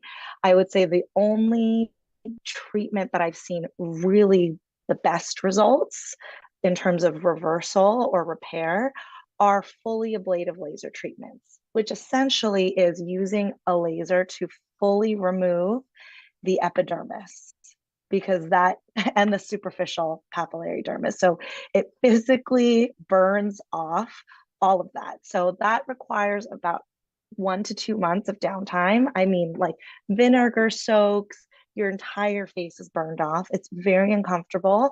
So that's why I emphasize that prevention is much easier and less expensive and less painful than having to do these treatments. And you guys in the chat came through. I've been told from Groovy Patchouli, they say DNA repair enzymes. Anyhow, the next question is from Dimethicone, who asks, how should a proper mole checkup be carried out? How long is such checkup, and how thorough? Does the dermatologist take photos to keep track of all the moles? How does that all work? So in general, there's no standard recommendation for when somebody should start with full body skin examinations. In my personal practice, and everybody kind of has a slightly different way of doing it, so I'm only speaking from my personal practice. Generally, I have patients that have a history of skin cancer or a close family member, first degree family member with a history of melanoma. Those are typically my patients, or that have risk factors like blue eyes, very fair skin, redheads. Those are the patients that I typically recommend having regular skin checks on the earlier side, or somebody that's had a lot of blistering sunburns in their childhood and youth, a lot of setting damage. In terms of a mole check, ideal is that you get fully undressed. I look through the scalp, all the nooks and crannies that you can't see. So behind the ears, inside the ears, in the armpit, in the groin, under the breasts, on the buttocks. Those are all areas that should be examined, between the toes, on the bottoms of the feet. So essentially places that would be difficult for my patients to look. In terms of photographic monitoring of moles, it really depends on the person. There are people that have a lot of what we call clinically atypical moles that are very unusual. These patients typically have 50 to 100 of these very, very atypical moles. Sometimes those patients get set for actual mole photography, but that's not done commonly. That's not a routine practice. Sometimes patients that don't fall in that category, but do have a lot of moles that are a little bit kind of funny looking, sometimes I will take a photo to document kind of a rough map, essentially, so that I can refer back to it. So it really depends on the practitioner and the patient and their particular risk factors. So I hope that helps. Typically, my exams are about 10 to 15 minutes. And then, I usually tell patients they should be looking at their skin about every month or so. Like I said in my talk, looking for the ugly duckling is the best way to identify. There's actually studies that have shown that using that method, looking for the ugly duckling, does help with identifying skin cancers, particularly melanomas. So having, if you have a partner or somebody that can look at your back in places that you can't see, hairdressers are actually really good at finding unusual things in the scalp. Get your moles checked out before you get them tattooed over. That would be another recommendation that I have. This next question, again from Dimethicone, They ask, how do researchers attribute common findings like wrinkles and sagging to photoaging and chronological aging? Do they compare samples of sun protected, e.g., on the stomach, and sun exposed on the face, skin of the same person? Are there any specific molecular marks that only take place due to chronological aging and not photoaging? So I did mention this 1999 British Journal of Dermatology study in my talk, where they actually did compare in the same patients, sun exposed versus non exposed skin, and they examined them histologically. There's been, I think, numerous studies because that's easy. You can control that in one person. And so they did find, in sun damaged epidermis, you have significant thinning of the epidermis, particularly at the bottom of the wrinkle. You have reduction of skin barrier proteins. You have that alteration of collagen we've been talking about, that is attributed to those kind of dips and furrows that we see in sun damaged wrinkled skin. And kind of going back to that truck driver photo, that's a great control because you have one side of the face that was consistently exposed to UVA for many, many years versus the other side where it didn't get as much UVA. That's a nice, very clear visual control. And you're going to have even a more drastic difference, if you compare other areas of the body. But the face is nice because you have a similar structure underneath, because what attributes to sagging too is loss of muscle mass, resorption of bone, as well as migration of the fat pads that you have. So that's all attributed to wrinkles as well as sagging, in addition to the photo changes that we've talked about. And I'm not particularly familiar with any markers that are specifically attributed to chronologic aging, but we do know that photo aging does produce these pyrimidine dimers. So we know that those are specifically attributed. They can actually do immunohistochemical staining on histologic specimens. And they've kind of demonstrated in sun damaged skin versus non-sun exposed skin that you have a lot more presence of these, DNA dimer photo products. And that's all we have time for this Q&A. That was super, super informative. We did go a little bit over time, but we had time for it, and I figure it was worth it. If you have more questions for Wonderful. Aegean, she's really great on social media. Instagram, she's one of my preferred Instagram derms. So she's got an excellent account, lots of really informative posts. So go follow her and ask her your questions right in her feed. Thank you so much, Aegean, for agreeing to present at our conference. And stay tuned. Wonderful. Thank you so much for having me. Sorry to cut you off. Stay tuned. We've got one more presentation and the panel. Thank you so much, Aegean. Bye.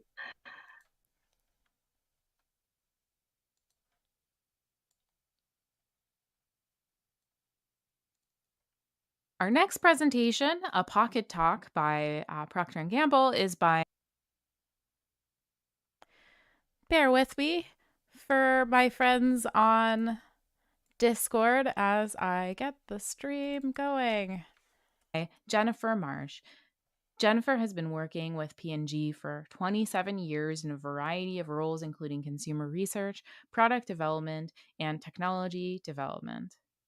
Most of her early career was spent working as a technologist in hair color, during which time she developed new damage technologies for their Clariol Nice and Easy brand and a new oxidant system launched in 2008 as Nice and Easy Perfect 10. Jennifer moved from the UK to Cincinnati in 2007 and joined the beauty technology division, working on hair color and hair care technologies, including new actives for Pantene and other hair care brands. She is passionate about building fundamental technical models and translating these insights into new technologies and technical product stories. Jennifer has published around 45 papers in the area of hair structure, science, and hair color, and has presented her work at many external conferences, including this one. Without further ado, here's Jennifer. So I'm here with Jennifer Marsh, who is from Procter & Gamble, Vice President of Victor Mills Society for Hair Care. Now, I'm like totally ignorant for what that title actually means. So maybe you can give a better introduction of yourself. So, would you mind introducing who you are and what you do? Yes. Well, first of all, thank you for inviting me onto the podcast. Yes, so my name's Jennifer Marsh. I'm one of the senior technologists within P&G. So the Victor Mills Society is a society of our top technologists within the company.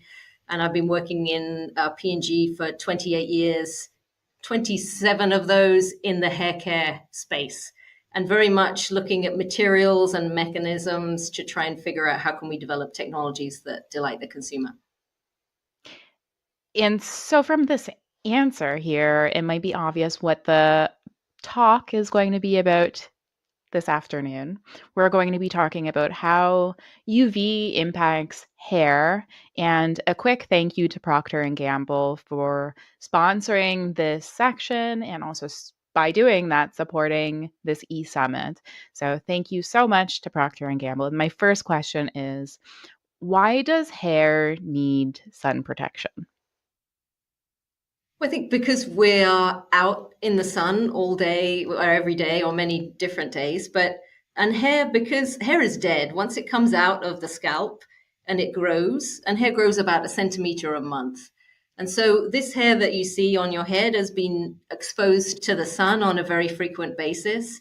And because it's a dead substrate, it can't rejuvenate itself. So if you think about skin, and when you get exposed to the sun with skin, your skin can recover, your hair can't recover. So I think it's even more important to protect it, because if I want to have long, healthy hair, that's going to be growing on my head for about 2 or 3 years to get to the length that it needs. So I need to protect it very much from those daily insults of the UV exposure. And so UV exposure does impact hair quality, but maybe you can expand on how exactly does it impact the quality of hair? So the end signals you would see of UV exposure would be, for example, split ends, breakage. The hair might look less aligned, so you might see frizz, etc. And particularly, for example, if you've been on a summer holiday, at the end of that summer holiday where you've been out in the sun frequently, you might see that your hair just doesn't feel and look as healthy. And so, like, the fundamental chemistry or what's happening is that the hair is absorbing the UV light.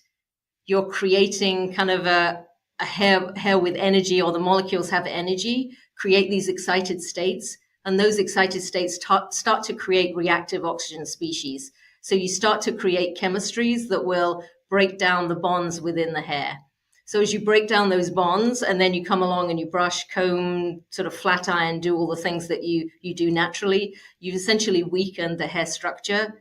And that leads to the breakage. Breakage leads to split ends, and then leads to differences in how the hair feels and looks in terms of healthiness. The other thing that can happen is that we have melanin in our hair that gives hair color. And similar to in skin, the melanin can help protect you from the UV. So if you have darker skin, you get less skin UV damage. The same is true for hair. So darker hair has less UV damage because that melanin absorbs some of that UV light.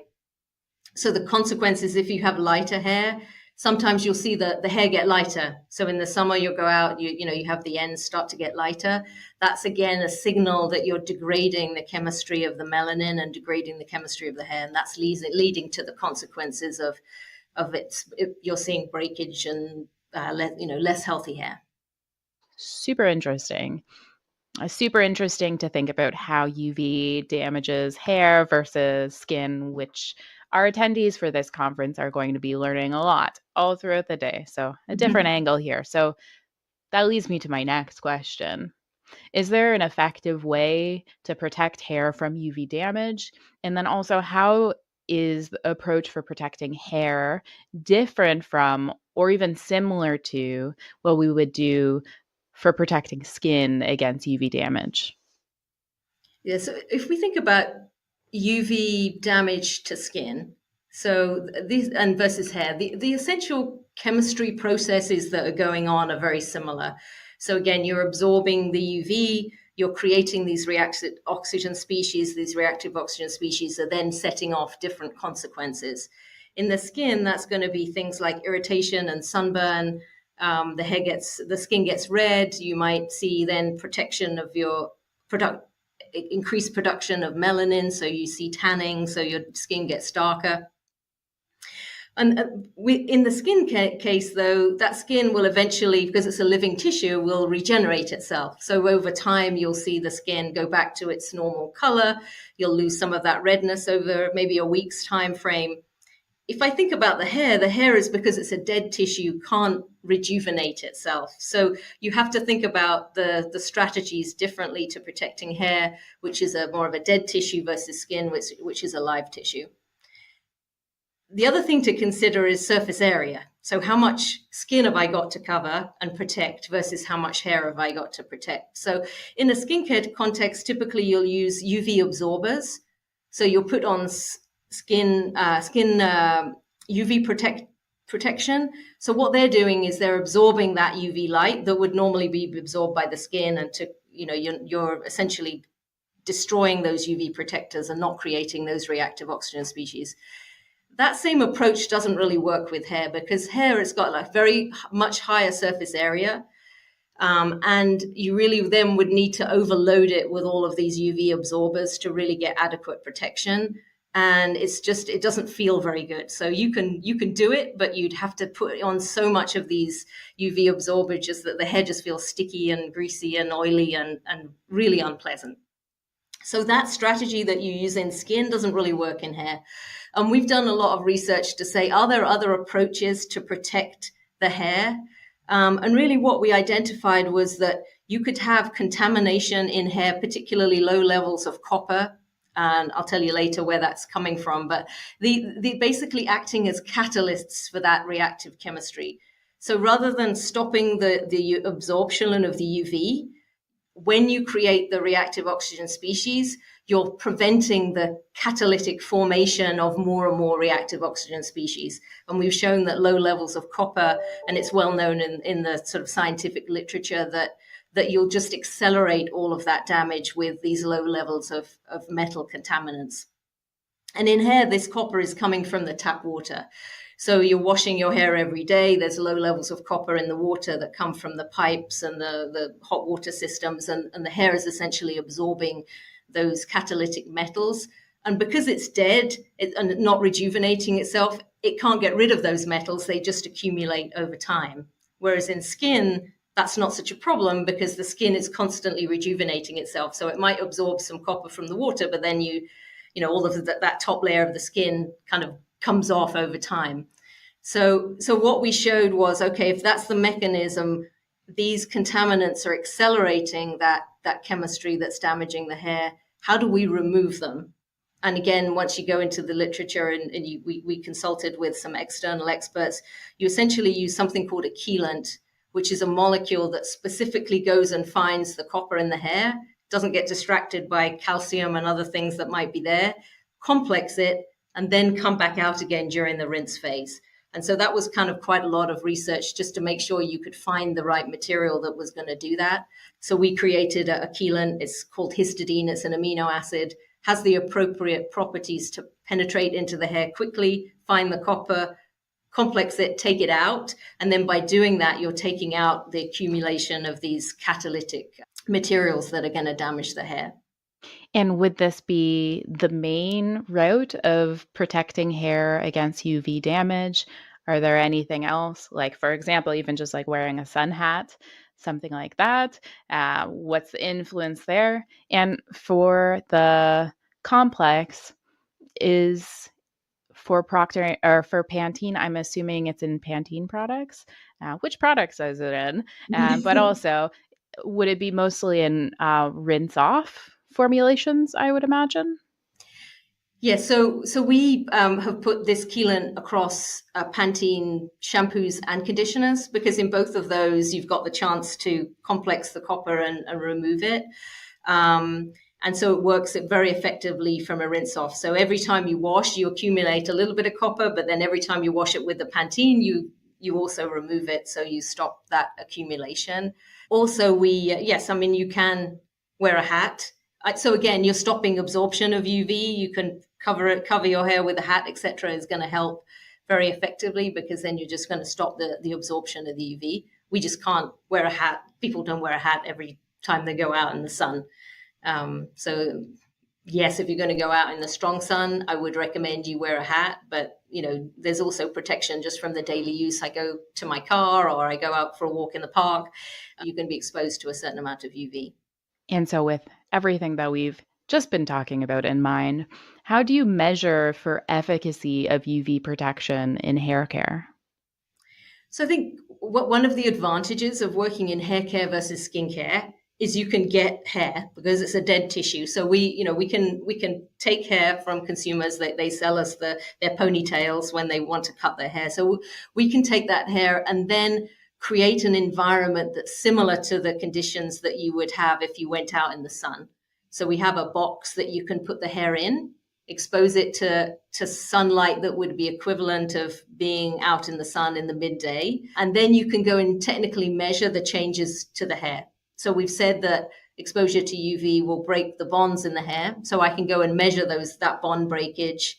We know that it also impacts the lipid structures, which is basically holding the protein structures together in hair, similar to in skin. We know they also undergo oxidation, so we can extract those lipids out and measure how much oxidation has happened.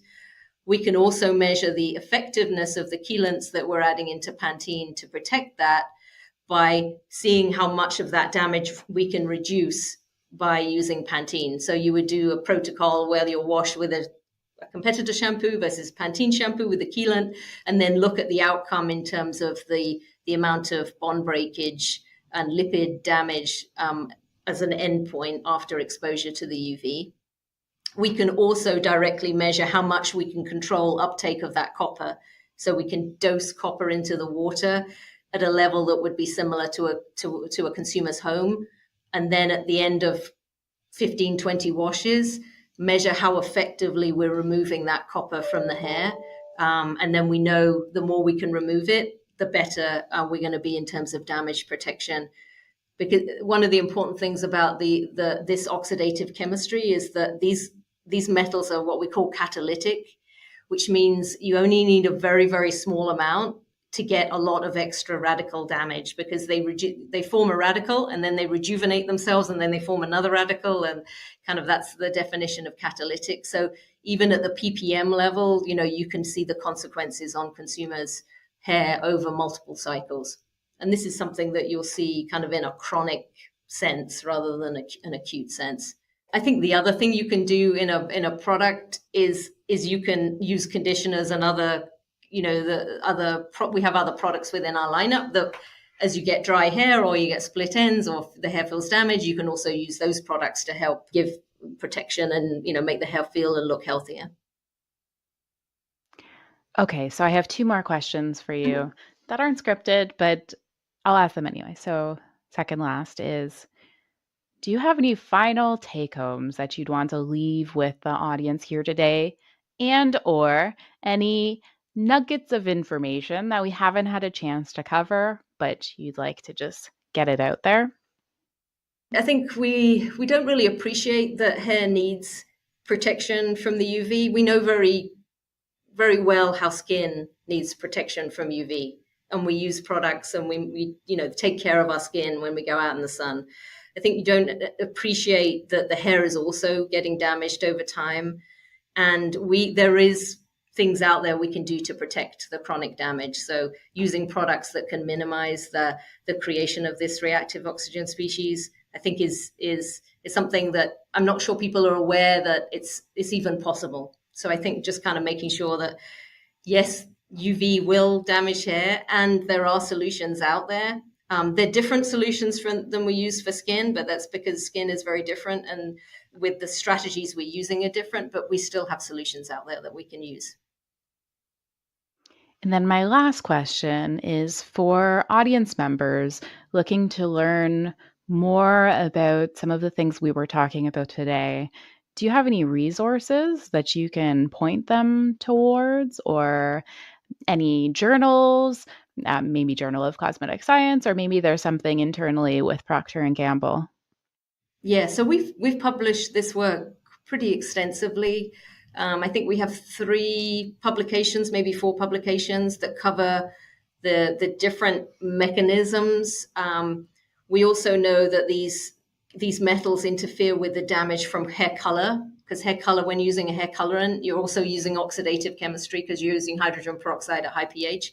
And these metals can also accelerate damage in a coloring context. So we have several publications, and I can pass them to you via Jenny. I might have your email. And then we have several publications where we've looked specifically at UV damage. So we have some methods on how we can specifically look at markers of UV damage in the protein degradation, and then show the reduction by reducing the amount of metals in the system.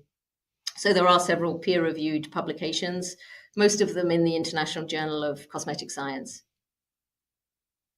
So for my audience, many of you are members of the SEC, so you will have access to the Journal of Cosmetic Science with your membership. So if you'd like to learn more, there's a resource for you. Thank you so much, Jen or Jennifer. I know I'm Jen, so I'll call you Jennifer.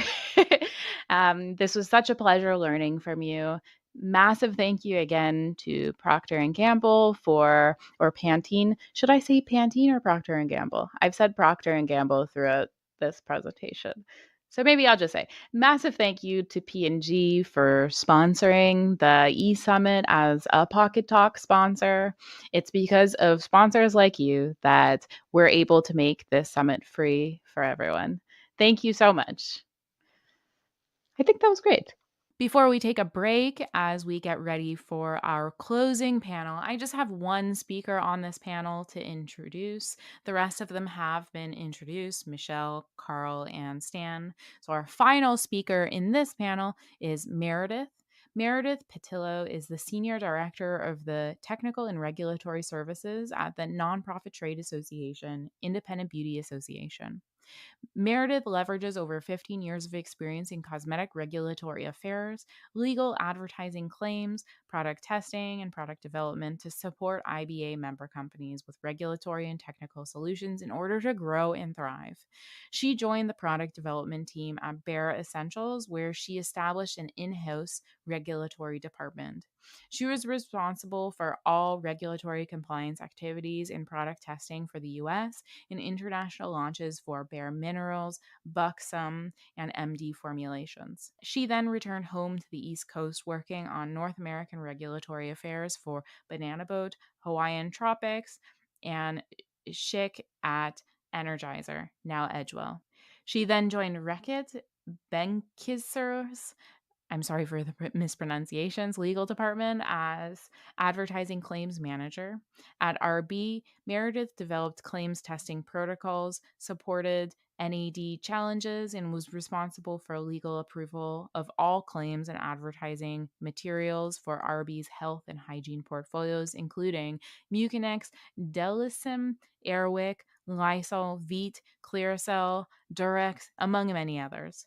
Before joining the team at IBA, Meredith also provided regulatory and technical consulting services for cosmetics and personal care companies at Product Integrity Laboratory. She holds a BS in biochemistry and molecular biology from the University of Richmond and an MS in regulatory affairs for drugs, biologics, and medical devices from Northeastern University. So we're going to take a little bit of a break, but we'll be back soon with the panel. Stay tuned. Well, I lied. We're not actually going to take a break. We jam-packed our schedule to get more Q&A time, so I figured that was probably worth it. Hopefully you all agree with me. If you had to duck out at any time, well, there's a replay. So not to worry. Stay tuned for the people over on Discord. I'm just getting my Zoom streaming over to you as well. And I think we're good to go here. Thank you so much to our panelists for agreeing to participate in our closing panel, Michelle and mine. And I have my co-host on the stage with me as well. And the topic of the discussion is going to be challenges and opportunities in the sun care sector. throughout the day, you were learning lots about the many challenges and opportunities, but here's the opportunity to expand on this. A lot of you had questions for, all of our panelists throughout the summit that we didn't have an opportunity to cover. So now would also be the time to repeat those questions that weren't actually answered, put those in the summit text channel, and then I will get to them. Okay, I'll stop this introduction. All the panelists have been introduced at this point, so I will get to my first question. I'm going to direct it to everyone. And for the first person to answer, since this is your first appearance in the summit, I will direct it first to Meredith from the regulatory point of view. And the question is, from your space in the industry, whether it's in regulatory, ingredient innovation, or Sci-Comm, what are some of the challenges you see that the sunscreen sector faces? Thanks, Jen, and thanks for having me. So from the perspective of coming from a trade association, and in particular a trade association that our main focus is on small businesses and entrepreneurs and small to medium-sized businesses, there are several challenges. One of the most obvious being just that general feeling of uncertainty as to the future of what's going on with the portfolio of UV filters. It's something that I, hear on a regular basis of, what can you tell us? What is the timeline? Just wanting certainty in an area that continues to have uncertainty.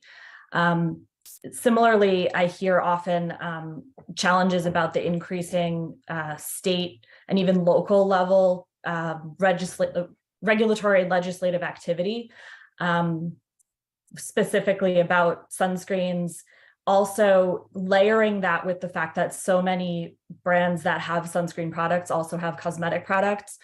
The just proliferation of state level and local level activity is very challenging for brands to monitor and then also implement. And then the third space, which is sort of a space to watch really, is whether, how accessible manufacturing will be for small orders and small quantities. As we just track the AMUFA, the OTC user fees and watching at, we're now in the third fiscal year of those user fees and watching those fees increase. Anecdotally, I've heard that, some manufacturers are electing to exit the OTC business because of the added expenses. And so that's something that I think, is going to be an area to watch in years to come. And now switching over to the ingredient innovation perspective, we've got both BASF and DSM here. So maybe I will start first. Stan, would you like to answer next? Okay, so from the innovation perspective, the Suncare, when we look from European perspective, and the sunscreen, even the cosmetics, they are specific as the active ingredient need to be register materials, and therefore here we have a lot of challenges to create new active, because we need to go through the whole procedure to register UV filter. And in EU we have a bit contradictory regulation, because we cannot test ingredient on animal because of the ban to launch the product with animal tested ingredient. From other side, there is other regulation about chemicals where we are obliged to provide the results of the test that are only available in tests on animals. So this is the challenging. On top, when we talk about existing ingredients and innovation of the formulation, we have a lot of discussion in scientific community regarding impact of the UV filters on health and environment. And this, of course, it's a big challenge to create the Suncare with the ingredients that are first under discussion, therefore they are not well seen from the consumer, or the ingredient that the regulation already was changed. So like like homosalate, for example, in Europe, where when the maximum concentration was reduced.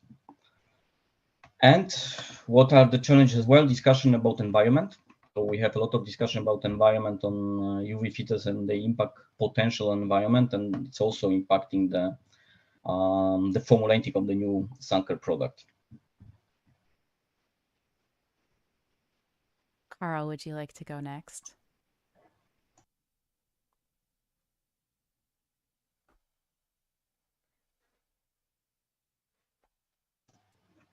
I think you're muted. Sorry. Sorry. Yeah, thank you.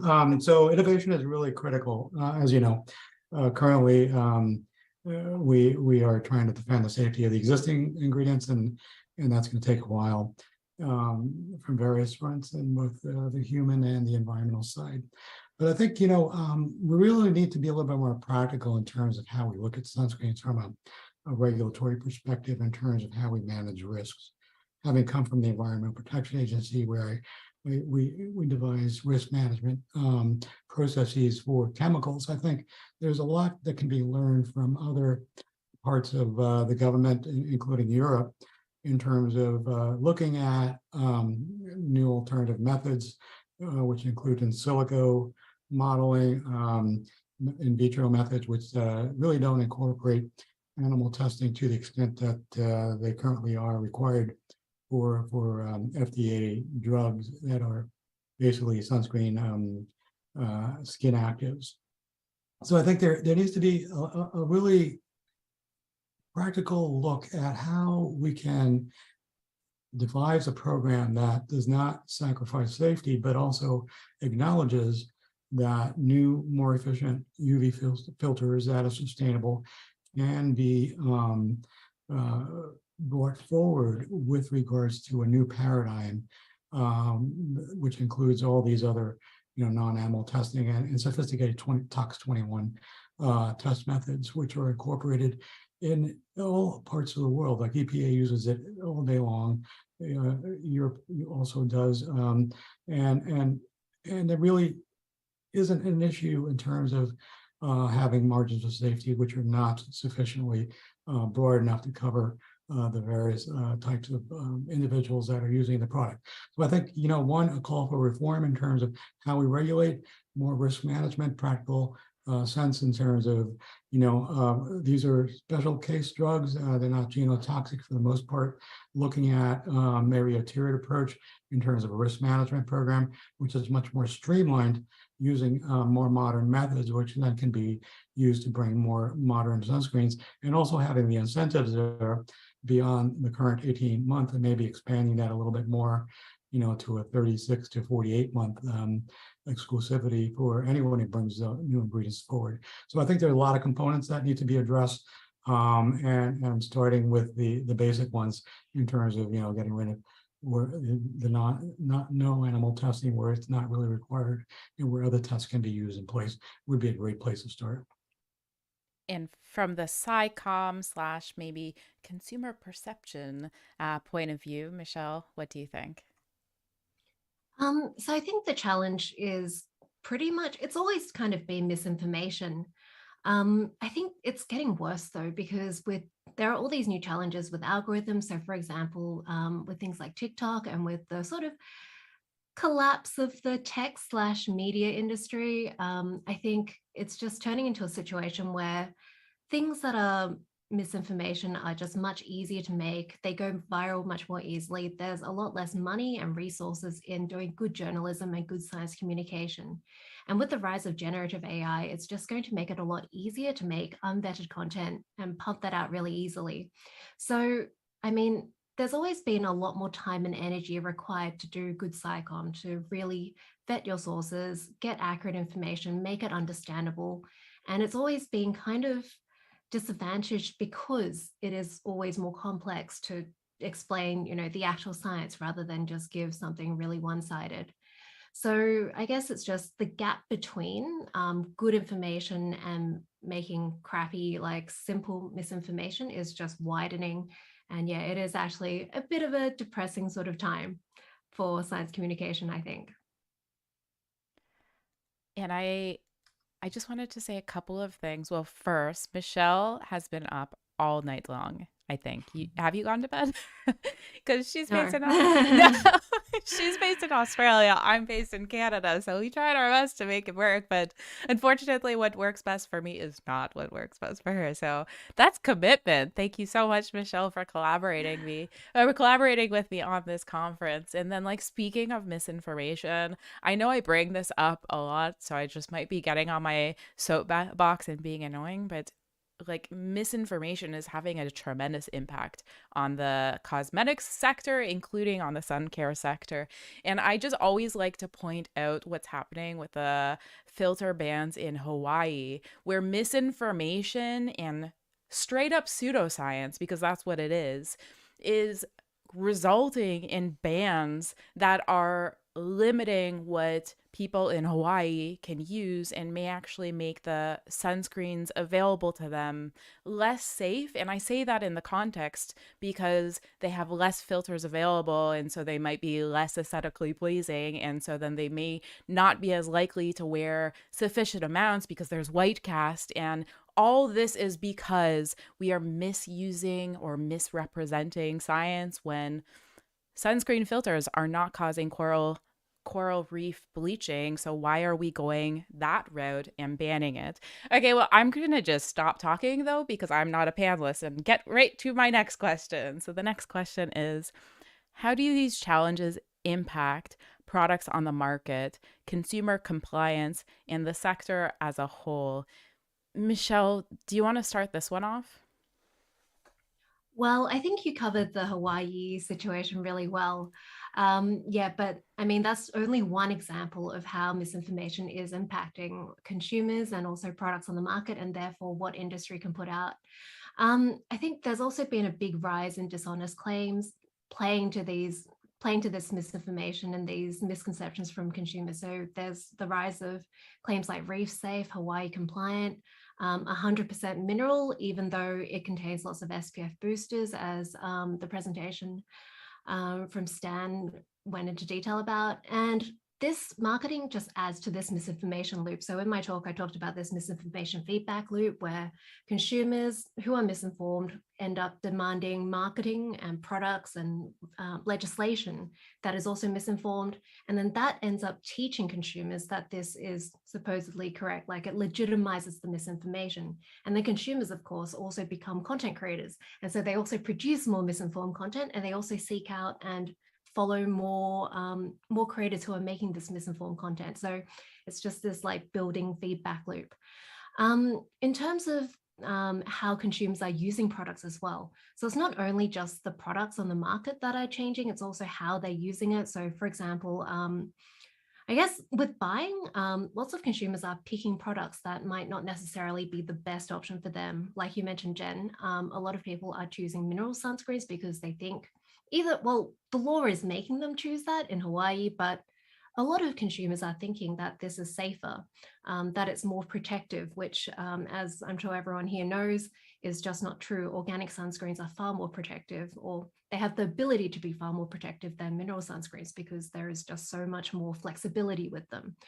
There's also the white cast issue. A lot of people put on way less mineral sunscreen than they actually should because of white cast. And then a lot of people are just quitting sunscreen altogether because it seems like such a difficult issue. And on top of that, there's also all the misinformation about health effects. And yeah, also like people are actually going out and seeking sun exposure. There's like all the stuff about tanning like your behind, exposing it for vitamin D.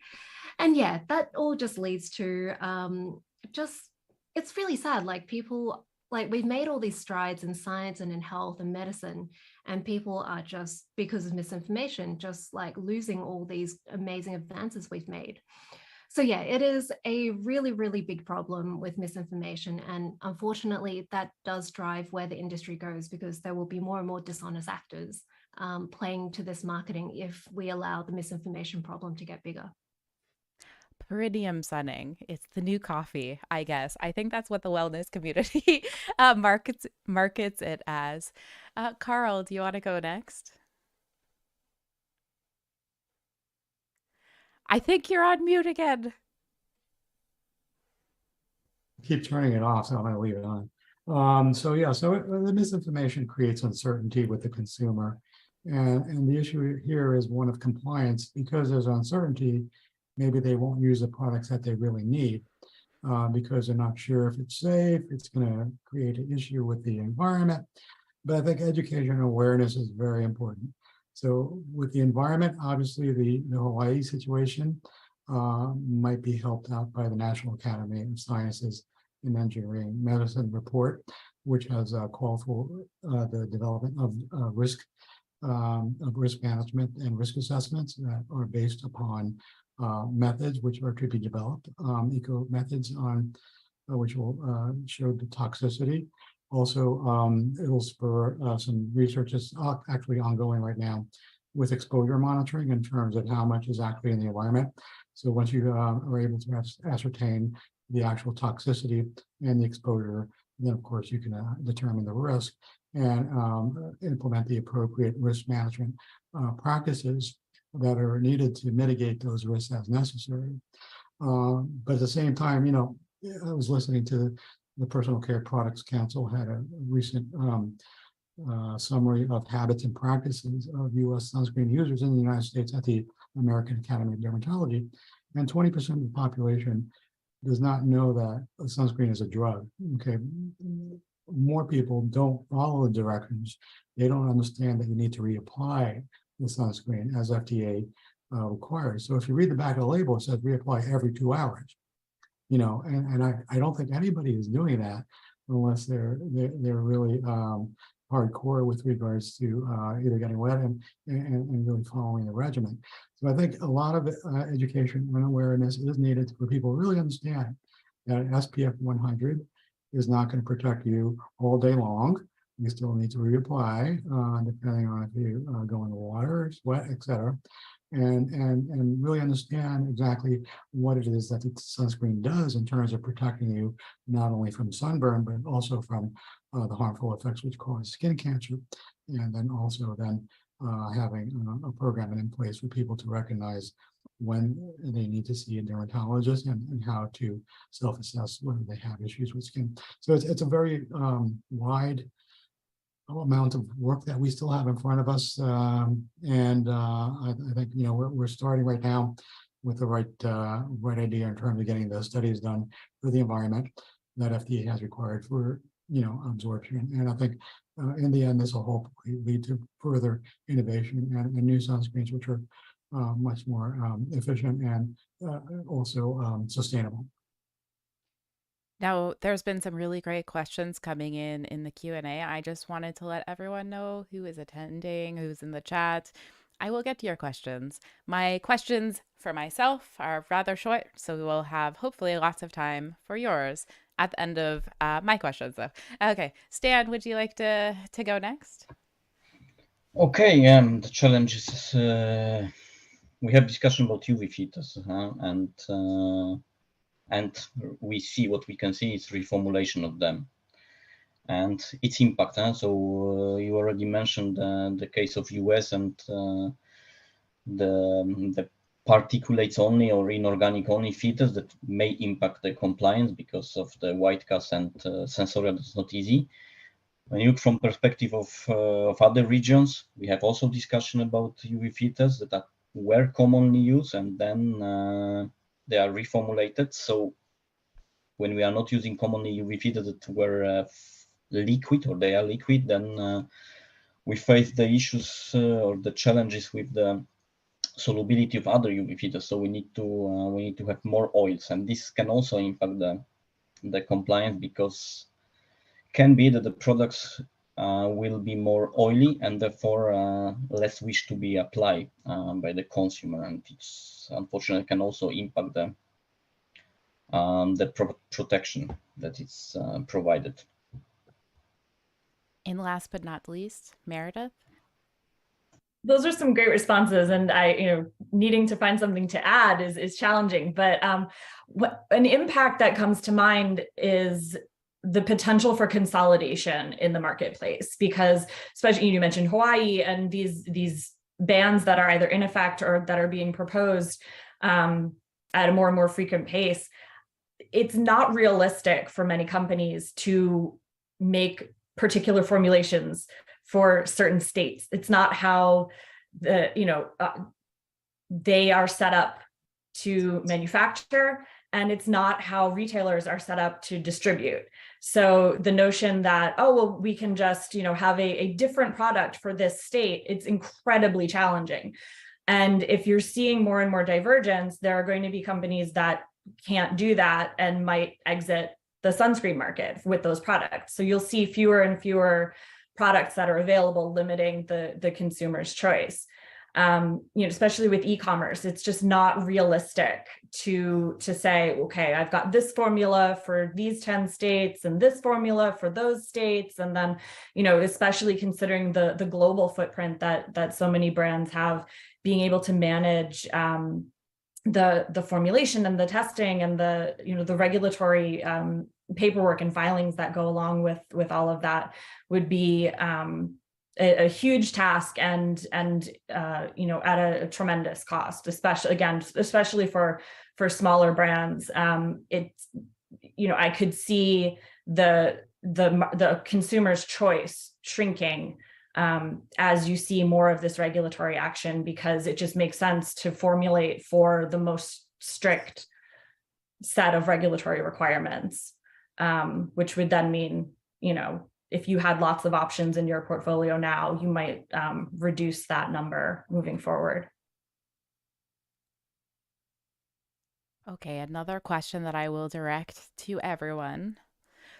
From your point of view, how are some of these challenges be overcome? How can they be overcome? Meredith, do you want to kick this one off? Sure. Well, something that I would recommend is for any stakeholder in the supply chain to get involved in advocacy, whether it's through a trade association, whether it's your organization reaching out directly to your legislators and your regulators. That's the best education for them, is to hear from their constituents that are directly involved in these businesses. And it helps them to really understand, the entire supply chain of what it takes to get these products from a concept, onto the shelf and in the consumer's hands. So yes, being involved in that conversation, and everybody is incredibly busy, and this is an incredibly fast-paced industry. So if you need help or resources, there are some really great trade organizations. Jen and Michelle, this educational event and platform is another great thing to be tracking year over year. So to keep informed and to be able to contribute to, the education conversation that's going on and will need to continue to go on. And I just wanted to quick chime in and give a little shout out to IBA, also PCPC, but especially for smaller brands, you really should join a trade association if you're located in the United States, especially with MOCRA and everything that's going on there. You really should join a trade association because they have a seat at the table with the FDA, but for them to have more power with their influence, they need more members. More membership gives you, this will give a voice for their advocacy efforts, which will be not only in support of better evidence-based policy, more productive policy, it can also serve you because now your voice is amplified. Yeah, I really support everything that IBA does, and I think if you're a brand, you should join. Also, if you're an ingredient supplier, you can join too. Okay, that's it. From the ingredient supplier point of view, Carl, do you want to go next? Sure. I think engagement and advocacy are absolutely critical with the appropriate stakeholders, which includes everyone in the industry that's impacted and by the sun, which is everyone. And I think there needs to be an acknowledgement that, these products have a public health benefit. And the benefit is one of a real one in which people can die. So if you don't have sufficient ingredients that you can provide formulations that people want to use, they will not be using it. They will be exposed to sun unnecessarily. And what are the impacts on that to society? Well, obviously, the worst is death. The other one is illness, which is a cost to society as a whole in terms of insurance, medical needs, surgery, etc. So I think you can pretty much prevent all this very easily by having the right tools in place to basically provide what is needed to all segments of the population that are needing sun protection. And in addition to, also promote other aspects of sun protection, such as clothes, sunglasses, hats, and shade, and just have an educational awareness campaign early on. It took forever to get people to wear seatbelts, right? And I think it took forever to start wearing sunscreens. And now there's a question as to, well, should I wear the sunscreen? Shouldn't I wear it? There should now be no question. These things have a real positive impact on public health. And we really need to educate and inform our policymakers, our legislators, and the overall community, as well as, teachers in classrooms in terms of putting in curriculums which talk about sun protection early on, because most of the effects associated with sun are that which you can get at an early age. And I think awareness of this is critical, and I think we need to do a better job of that. Stan, do you want to chime in next? Yeah. Okay, so how we can overcome? It was said a lot from the formulating or developing point of view. There are solution. Okay, apart of whether it is not easy when we have a lot of discussion about organic active ingredients. When we look in other region, there are active ingredients UV filters that are high efficient, and you can combine them to be efficient and photostable. And also we how we can overcome. Also look at the formulation base of the sunscreen to help to keep or to enhance the protection that these efficient UV filters are providing. And then we can create the products that are protecting efficiently. But of course, without education and without advocacy to get in whole world efficient active ingredients, it's not possible. Speaking of education, last but not least, Michelle, what do you think? So I think from an industry point of view, what industry can do is be more educational in the marketing, which lots of people from the industry are here today doing this, which is fantastic.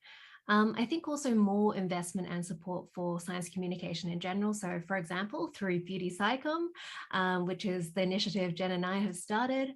Also, I think there could be more collaboration between people in the industry and with science communicators.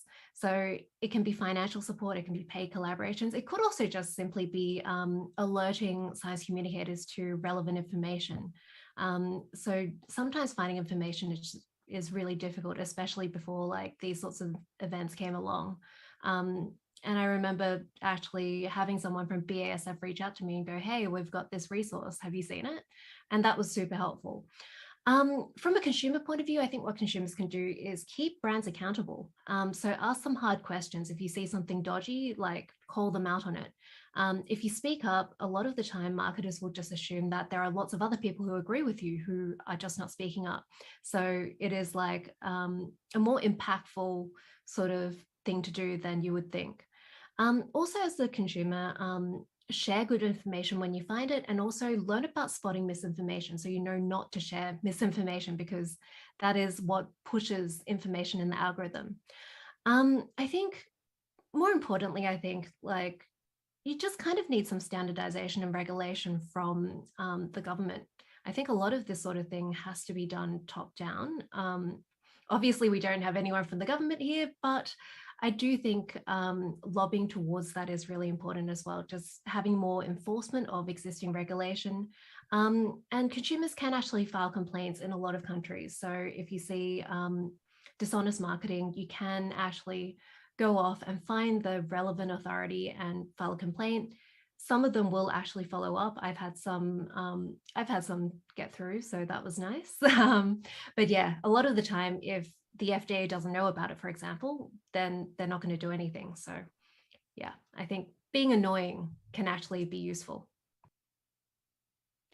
And speaking of industry support for Sci-Comm, I would say this conference is an example of how industry can support Sci-Comm, and so that some of this accurate information can become accessible to everyone in industry and consumers who really want it. And maybe the information can then filter out to more digestible sound bites for people who don't want to sit through an 8-hour conference, because I know most people don't, to the masses. Maybe. And so I'll just take this as an opportunity to quick thank you again to all of our speakers throughout the day for sharing your expertise, including our panelists here today, and also to our sponsors. And it's because of you that we were able to keep this event free. Our sponsors for this event included DSM, BASF, the PCPC, EVI, and Crota. So again, one way that industry can support good science communication. And then to my next question, switching to a more positive lens, what are some of the opportunities that you see in the Suncare sector? And I'm going to put both my questions, or my next two questions together, just so we have more time for audience questions. So to add on to that, how can the industry best exploit these opportunities? Stan, do you want to go first this time? Yeah, I was looking for the unmute. Okay, so how positive. When we have a lot of discussion about existing materials as a challenge, what we can see that there is high focus put now on the new modern high molecular UV filters that are more safe. So you can already observe this in the market, that those ingredients start to be the most used ingredients. Again, it's hard to speak about whole world in general, because we have different regulation depending on the region, but when we look almost whole world, apart of US, we can see this this trend already, that the safe high molecular weight UV filters are more and more in focus. They are used. So we can see from this perspective that I mean, when we look 15 years ago or 20 years ago, the Suncare, to have high SPF, you need 30% of the UV filters. At the moment, with high efficient materials, you can have SPF 50 with 15% of active ingredients. So, and there will be very good performing and protecting the skin. And what is positive? I mean, when we have challenges to market existing ingredients, it's also some kind of push for the industry, especially for the companies that are investing in research, to work on something new that is efficient and safe for both planet and human, and it's ongoing. And okay, it needs investment, but it can also bring the profit for all the parties. Going a little out of order again, Meredith, do you want to chime in next? Sure. All right. So opportunities. I think that the interest and engagement of consumers for transparency from the companies that are making these products that they're using every day, we hope, that they're using on their kids every day. There's an opportunity there to just continue. The conversation is already happening, but to amplify it and to be providing further layers of depth and detail. We're limited on the real estate that's on a physical package of how we can communicate claims. There are some very popular claims that may not have a legal definition, and the way a brand is defining it that should be something that's easy for a consumer to understand and to find from your organization. So engaging and having those, again, those added layers of, can they find that on your website? Can they find that in other vehicles or mechanisms for the way that the brand is communicating to their ultimate consumer?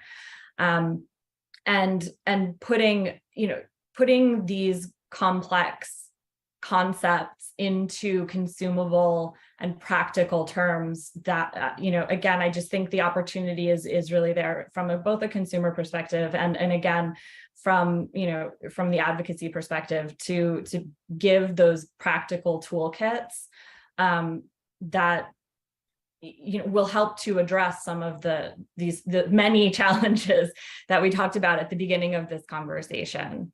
And for brands to work with those who are experts in this. I'm certainly not the one to articulate this the best. Jen and Michelle, you guys could say this in a much more eloquent way, I'm sure. Carl, do you want to go next? Sure. So, having been in this industry for 38 years now, I think it boils down to this. We got to walk the walk, talk the talk, right? We have to do what we say with actions and really do things that are meaningful, right? So we're doing that. We're the only company bringing a new sunscreen to the market in the US. We're making the investments knowing that there's no return, but it's important. Public health issues, skin cancer, really important. Somebody's got to do it.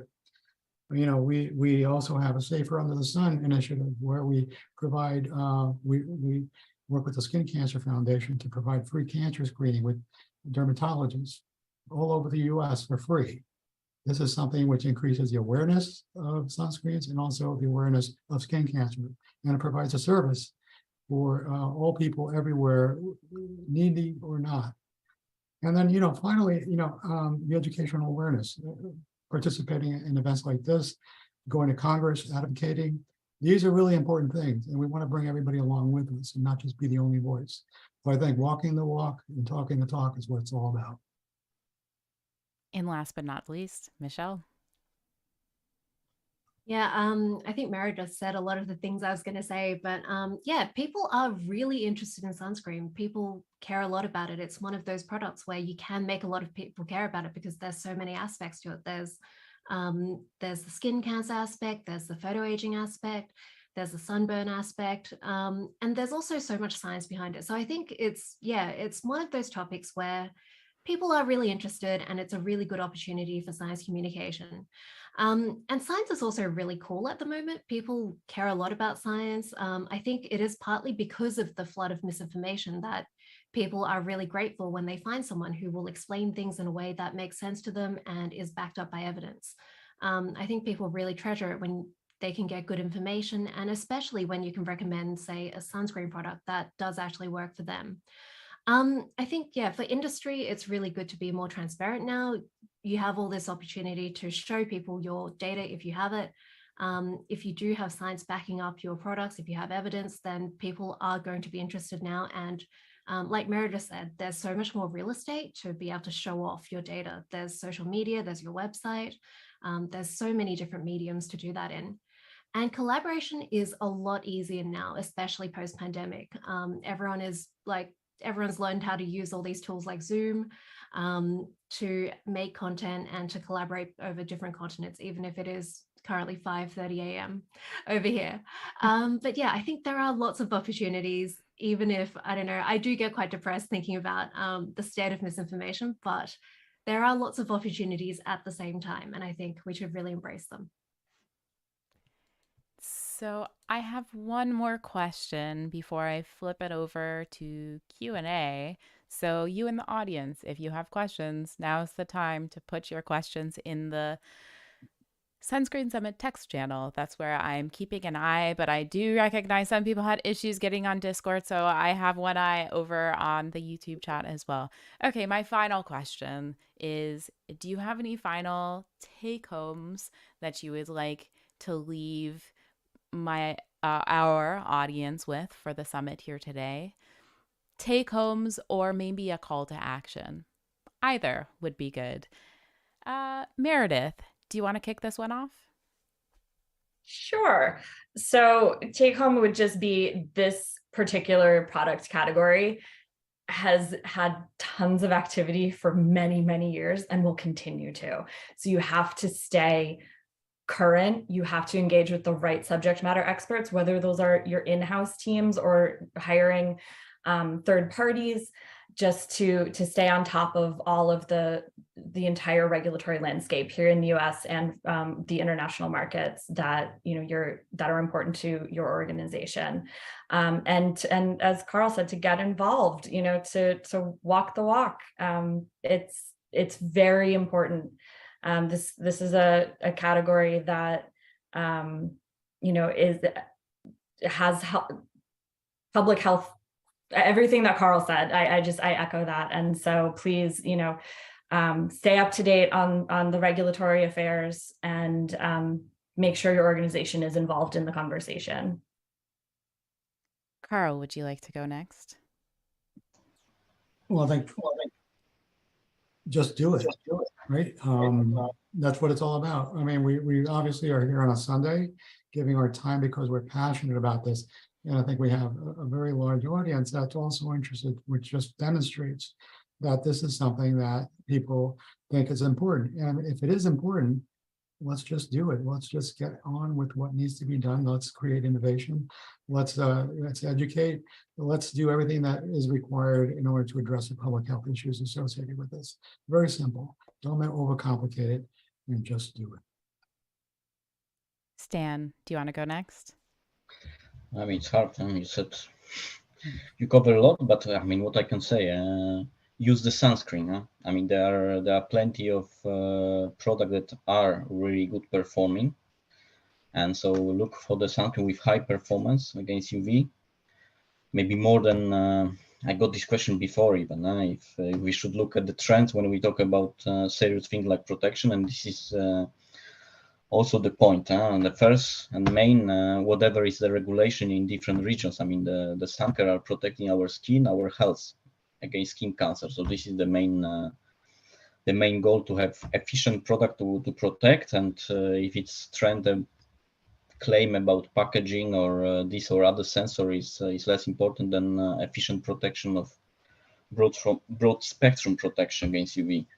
So use the sunscreen product each day. And Michelle?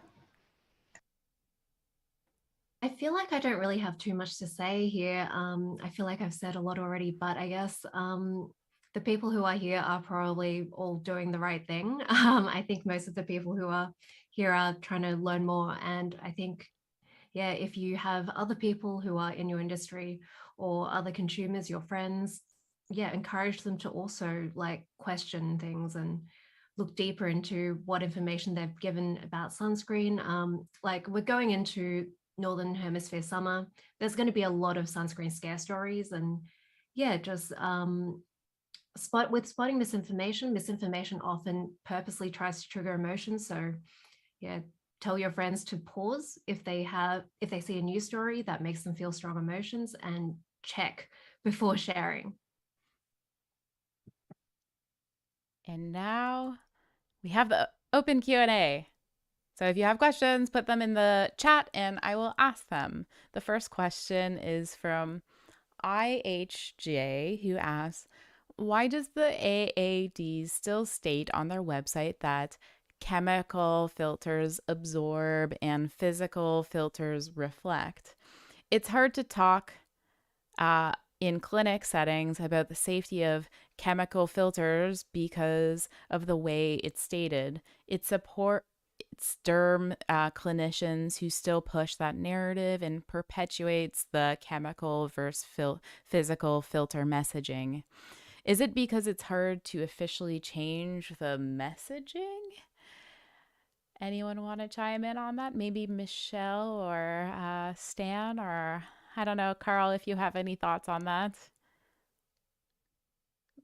Well, I think the American Academy of Dermatology mission is to treat patients, right? So a dermatologist has to treat their patient and provide solutions to whatever it is, either acute or chronic or preventative, right? And I think the remnants that you see on the website are those of the science in terms of maybe an early explanation in terms of how different sunscreens function.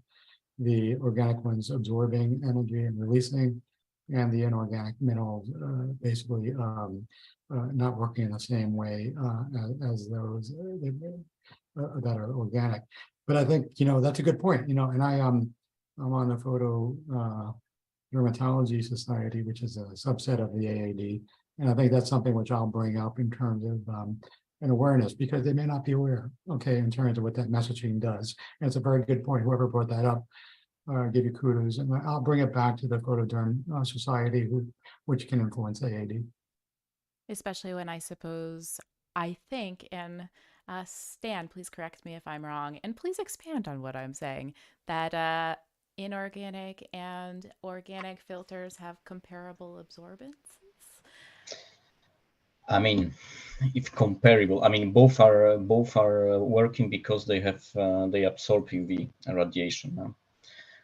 I mean, particulate UV filters, if they are organic or inorganic, because we have also particles that are organic origin, they additionally has reflection and scattering efficacy. But it's true, I mean, they mainly protect because they absorb. It's like 85, 90% of the performance it depends on the absorbance of the ingredients. And not reflection. If it's only reflection, they will be totally white, and so you will have the paint, not the absorber that in some percentage you can keep transparent on the skin. We see this. Okay, you mentioned here, or the question was mentioning the US example, but when there are discussion or we speak with the dermatologists, some of them also in other regions are repeating the same, that this physical is safe because it's not chemical, and it's just like a mirror, but it's not true. It's troubling because I also see some brands, some chemists, who I would think that maybe would know putting some of this information out. And Michelle, you had some really great points on how this messaging is influencing consumer perceptions in your last presentation, which is up in the replay of our previous summit. But maybe you can expand a little bit here. Yeah, so this myth is kind of like the parent myth or the grandparent myth of a whole bunch of other myths, like, chemical sunscreens need to be applied first because they need to absorb into skin. Like, I think people just confuse the word absorb. So they think you have to apply that first, whereas physical sunscreens you can apply last. A lot of people also think that physical sunscreens work better because they reflect. Like, they think that reflecting or blocking like a shield means that it blocks all wavelengths, whereas chemical sunscreens only absorb a small subset. There's like people think mineral sunscreens also completely reflect blue light, which is not the case. There's like studies from the 90s where they found that even having a really thick white layer didn't actually absorb much visible light at all. Yeah, there's a lot. It's like I made a myth family tree in my talk. I think it was in this year's talk as well, briefly. But yeah, it's led to a lot of other myths. Oh yeah, there's also the one where it's like chemical sunscreens produce heat, but mineral sunscreens don't, because mineral sunscreens don't absorb any of the UV energy, and therefore chemical sunscreens cause melasma, whereas physical sunscreens don't. Like it's a lot that people have kind of just invented with this like new science of like reflection, I guess. In terms of why the AED doesn't fix it, well, I mean, I think we know why dermatologists don't need to know about this, because like Carl said, dermatologists just treat patients. Like, it doesn't matter how the sunscreen works as long as it works. In terms of fixing it, so I collaborated with a dermatologist to write a letter to the editor about this being a myth and how it leads to like confusion about sunscreens. And it got rejected because they said we were wrong. And physical sunscreens do, in fact, 100% work by reflection. I talked to another dermatologist who said he knew someone and he would look into getting it changed, and it didn't get changed. I think kind of comes down to how dermatology is very there's a lot of politics, there's a big status quo. It's kind of like academia, really. They're just kind of set in their ways, and getting stuff changed just takes a long time, and a lot of people just don't really want to change. Yeah, it's a bit like that in a lot of medicine. I don't know. I don't think, I think if Carl can get them to change it, that would be really helpful. But yeah, I don't know. I feel like a lot of younger consumers do tend to be a bit more open-minded about like trying to find evidence sometimes. So maybe it'll just naturally change as, you know, as dermatologists get older and like people filter up through the ranks. But yeah, it's a difficult question as to why it still hasn't changed. And our next question comes in from our YouTube chat from Anne. The question was thoughts on the validity of SPF claims for powdered sunscreens. Maybe I will also expand that to makeup products, maybe even sprays, where it might be difficult, near impossible for something that would look okay to achieve the level of application that would give the claimed SPF. Okay, so I might be starting to answer the question here, but maybe I'll just add an additional question. Like, why is that allowed to happen? Where you can put an SPF claim on a label on a product that the consumer's not going to reasonably be able to get that claimed SPF with a reasonable application for the specific product. What do you think? I don't know if anyone wants to weigh in on this answer. I'll just stop talking and let somebody else take over. Anyone? Before I start putting somebody on the spot. Well, Michelle, okay, you've unmuted. I was hoping someone else would answer this because I think my thoughts on this are all over the internet already. But basically, yeah, to get the labeled SPF, you need to apply the right amount, which is 2 milligrams per square centimeter. In reality, people don't really apply that much. And with these particular products that were mentioned, people almost never apply the right amount. So with powders, I believe the FDA is looking at removing powders from the monograph, or at least they've been talking about it for a while. I don't know what they're going to do. They move in mysterious ways. There is, like, at some point they requested data, and Color Science submitted their data on their powder SPF. And I kind of deconstructed that in a video. It's not very convincing evidence. Yeah, so powders, with makeup, similar situation. Most people don't apply enough of, let's say, a blush to get the labeled SPF. With foundation, maybe if it's a very like light tint, if it's very, very sheer, then maybe you could get it. But in reality, again, it's probably not going to happen with a foundation. Tinted sunscreen, tinted moisturizer, maybe. With aerosols, at the moment, Australia is looking into it. So the TGA has started doing investigations. There's been some studies, I think, from a university in Queensland where they took aerosols and they worked out like how much of the can is actually sunscreen versus the propellant. And they also did some studies on wind speeds. So at really low wind speeds, it turns out a lot of the aerosol spray just gets misted away. So yeah, it's another example of a form that's really difficult to apply with enough. Now, in terms of why they've been allowed, I think historically, correct me if I'm wrong, because I'm not 100% sure on this, but I believe the reason it was encouraged in the first place was because people believe that at least if consumers weren't purposely going out and applying sunscreen, then at least they would get some in their products, and it might be able to incentivize product makers to have some sun protection. And, you know, overall, from like a public health perspective, people would get at least some protection incidentally. But I think it has gotten to the point where a lot of consumers are being lulled into a false sense of security with the SPF in their makeup. So yeah, lots of places are looking into getting rid of some of these, but yeah, it's just a slow process. Yeah, and just adding to that, in the proposed order 2021, there is FDA indicated that they wanted to know if there should be a particle size restriction for both powders and sprays that are used in sunscreens, and that's being addressed with the industry comments, which have been provided already. Now, the other part has to do with really we're dealing with, daily wear facial products, right? And if we look at the sunscreen monograph, it's geared to recreational products, right? So you have to apply 2 ml per square centimeter of your body, 75% of your body every 2 hours, right? That doesn't count. Where does the face come into play here?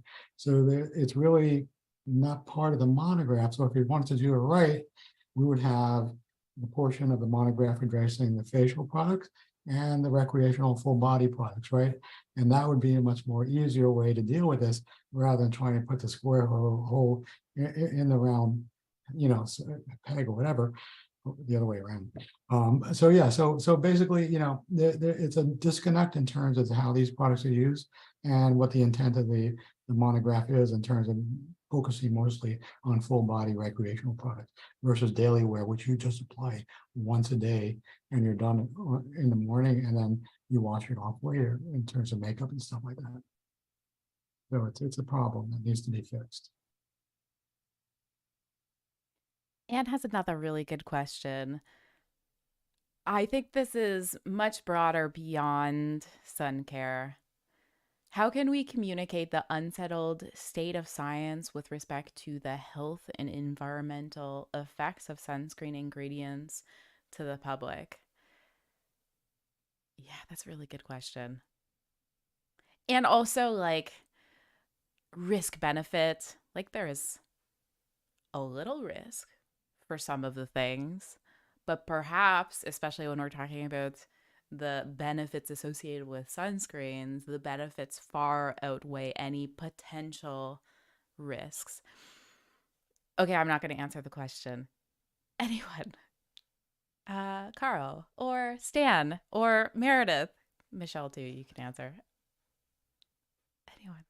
Well, being a scientist, communicating is very difficult even to business people. So I can imagine to consumers, it's even more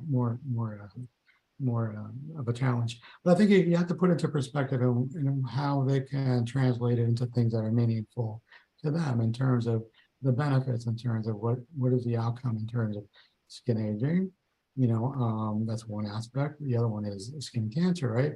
And what are the impacts of that on if you don't, and what does the product do in order to prevent that? And I think that's the way you have to talk about it. And, in terms of the environment, obviously that's very difficult because we're talking about tox methods, validated methods, risk assessments, and they don't get any of that. They just want to know if it's safe. I think FDA has tried to repeatedly say that they feel as though these ingredients are safe. All they want is additional data. But how does that translate to the consumer? Oh, there's something wrong here, and I have to be wary of what's going on.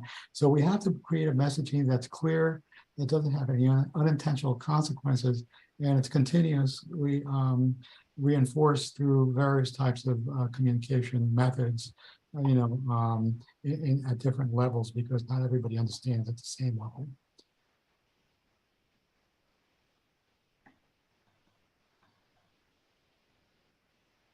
Michelle, maybe do you want to expand or do you want to chime in? This is a challenging question to answer. It is a really challenging question, and I'm not really sure I have a good answer because a lot of the time I'm still doing it by feel. So I've done a bit of content about how safety assessments are done. And I think a lot of the time consumers just want to know that the industry does actually have their best interests at heart. A lot of the time they just want to be reassured that, there are checks and balances in place, which a lot of people don't realize because of all this clean beauty talk about how, beauty products are worse for you than any other product. Sunscreen is worse for you than skin cancer. So sometimes just bringing up small bits of relevant evidence that completely change their perspective can help. So things like showing them the part in the EU's SCCS safety assessment where they look at the change in, I think it's the sperm producing cells in rats, and then they take that as the endpoint. sperm producing cells in rat fetuses. And then they use that as the endpoint. And then they make it like they make the limit 1% of whatever caused that tiny change. Like just showing them some of the hidden details that people don't really talk about. Another thing that does tend to help is pointing out that nothing is actually risk-free. A lot of people think it is a choice between, using preservatives and not, using sunscreens and not, but it's actually a choice between using sunscreens versus risking skin cancer. And they don't really see that as the choice. So I think, breaking some of these false dilemmas helps as well. Yeah. I maybe will just chime in, and Stan and Meredith, if you have anything to add, please do. And again, to my attendees, ask your questions in the chat and I will ask them to our panelists. I think a challenge, and this is just with science communication in general, is that people want black and white answers, easy answers. People just want to know, is this safe? And so the tempting thing for industry to do, I've seen it a lot, is say like, yeah, this is not something you have to worry about. It's totally fine. It's totally fine. Don't worry. And then consumers find out later, well, there's this little risk from this in vitro study or whatever it was. Maybe it was something more. The risk might be small, but it's there. They find it out later and they're like, industry lied to me. And so I'll never trust industry again. Industry is out poisoning consumers. And it just becomes this like spiral effect to conspiracy.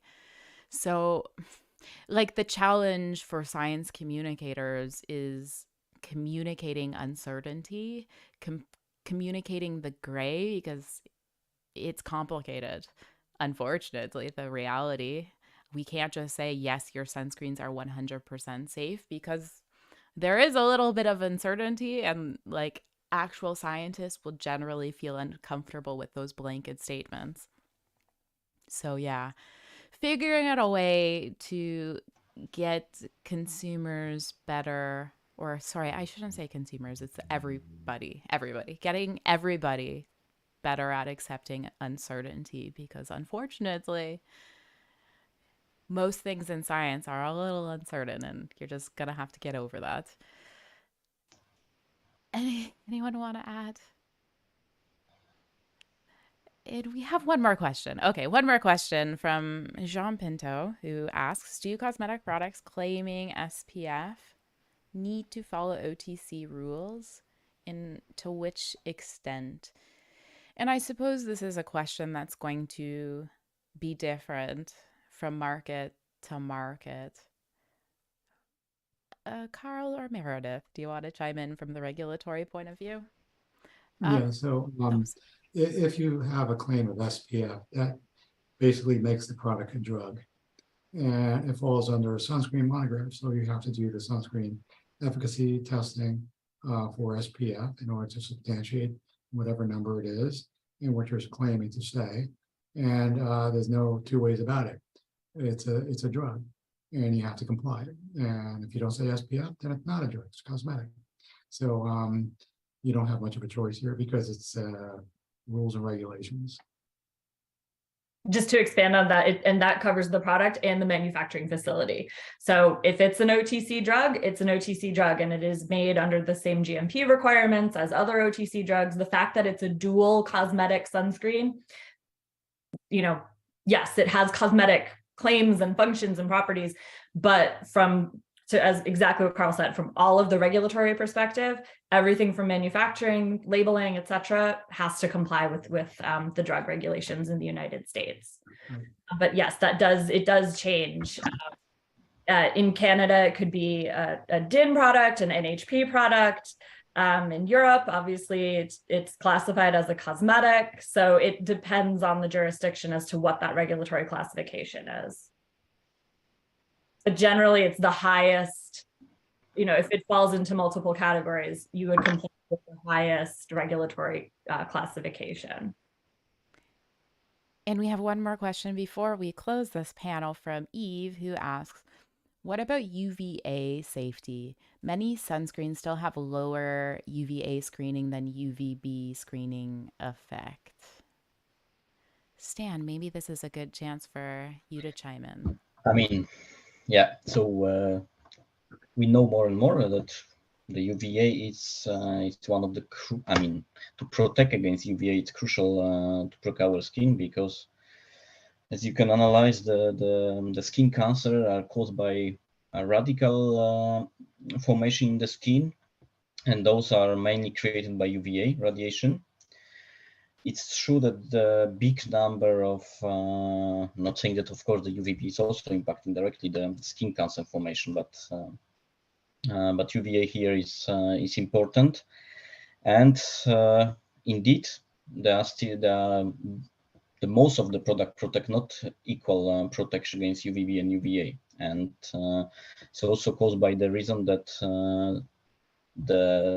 the science, the knowledge about the impact of UVA came later than knowledge about erythema that we could observe by ourselves, and then therefore there are less ingredients protecting efficiently against UVA than UVB available. However, okay, this is something that we try to show also, and working with the industry to show the importance of UVA protection. Anyone else want to expand before we close the panel? Yeah. Well, in the US, you only have one UVA filter, avobenzone, which severely limits your ability to formulate a broad spectrum, high UVA protective product. So it's a problem. Europe obviously has much more choices in terms of going full spectrum and protecting against UVA. And we need to realize that it's only recently that FDA has acknowledged that UVA is important by providing in the recent monograph proposed order the UVA ratio of 0.7, which differs from the European version and now needs to be straightened out whenever they finalize the monograph in terms of what the ratio of UVA should be in a final product. But yeah, it's very important, and we're limited in the United States simply because there's only one filter that is UVA designated as avobenzone.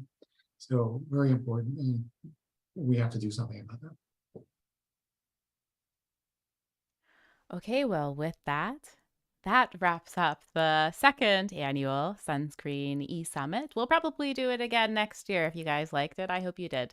Let us know what you thought in the comments, and maybe in the comments when we share the replay on Instagram and wherever else, because that'll boost it in the algorithm. So comment and share.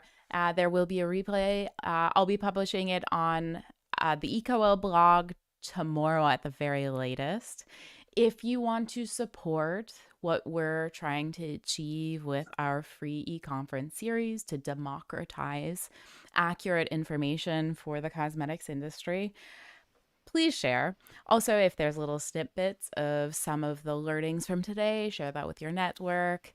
Yeah, and be sure to tag Michelle and I. We're both on LinkedIn, and we both have Instagram accounts. Michelle's also on YouTube if you want to post on different platforms, and is also active on other platforms, TikTok and Twitter. I'm very inactive on both accounts, but you can tag me. I'm just not that active there. Thank you so much to our speakers all throughout the day. Thank you for supporting us by sharing your expertise with our summit. Thank you to our sponsors for helping us keep this event free for anyone. And a quick shout out again to Julia Ruby. Literally, we could not do this conference without you. Julia changed the whole Discord layout to what you're seeing right now with the summit. Julia is also located in Australia, so on a voluntary basis, stayed up all night to help us make this event possible. So thank you so much. Ruby's Resources is Julia's Instagram handle, and I highly recommend following. Michelle, I know there's a few more things I have to say here. So Michelle, maybe you want to chime in. I'll maybe just say regarding the Beauty Sci-Comm initiative that Michelle was talking about, we launched the Instagram page so you can follow Beauty Sci-Comm. We're going to launch a podcast about it on Wednesday, so you can learn a whole bunch more. Michelle, do you have anything to add before I wrap this up? Oh, you can also go to the website and sign up on the mailing list as well, or follow us on LinkedIn as well. So any of those options should get you updates. And that's all we've got. Stay tuned for the replay. It'll be published tomorrow at the latest. And with that, I hope you all have a great rest of your Sunday. Thank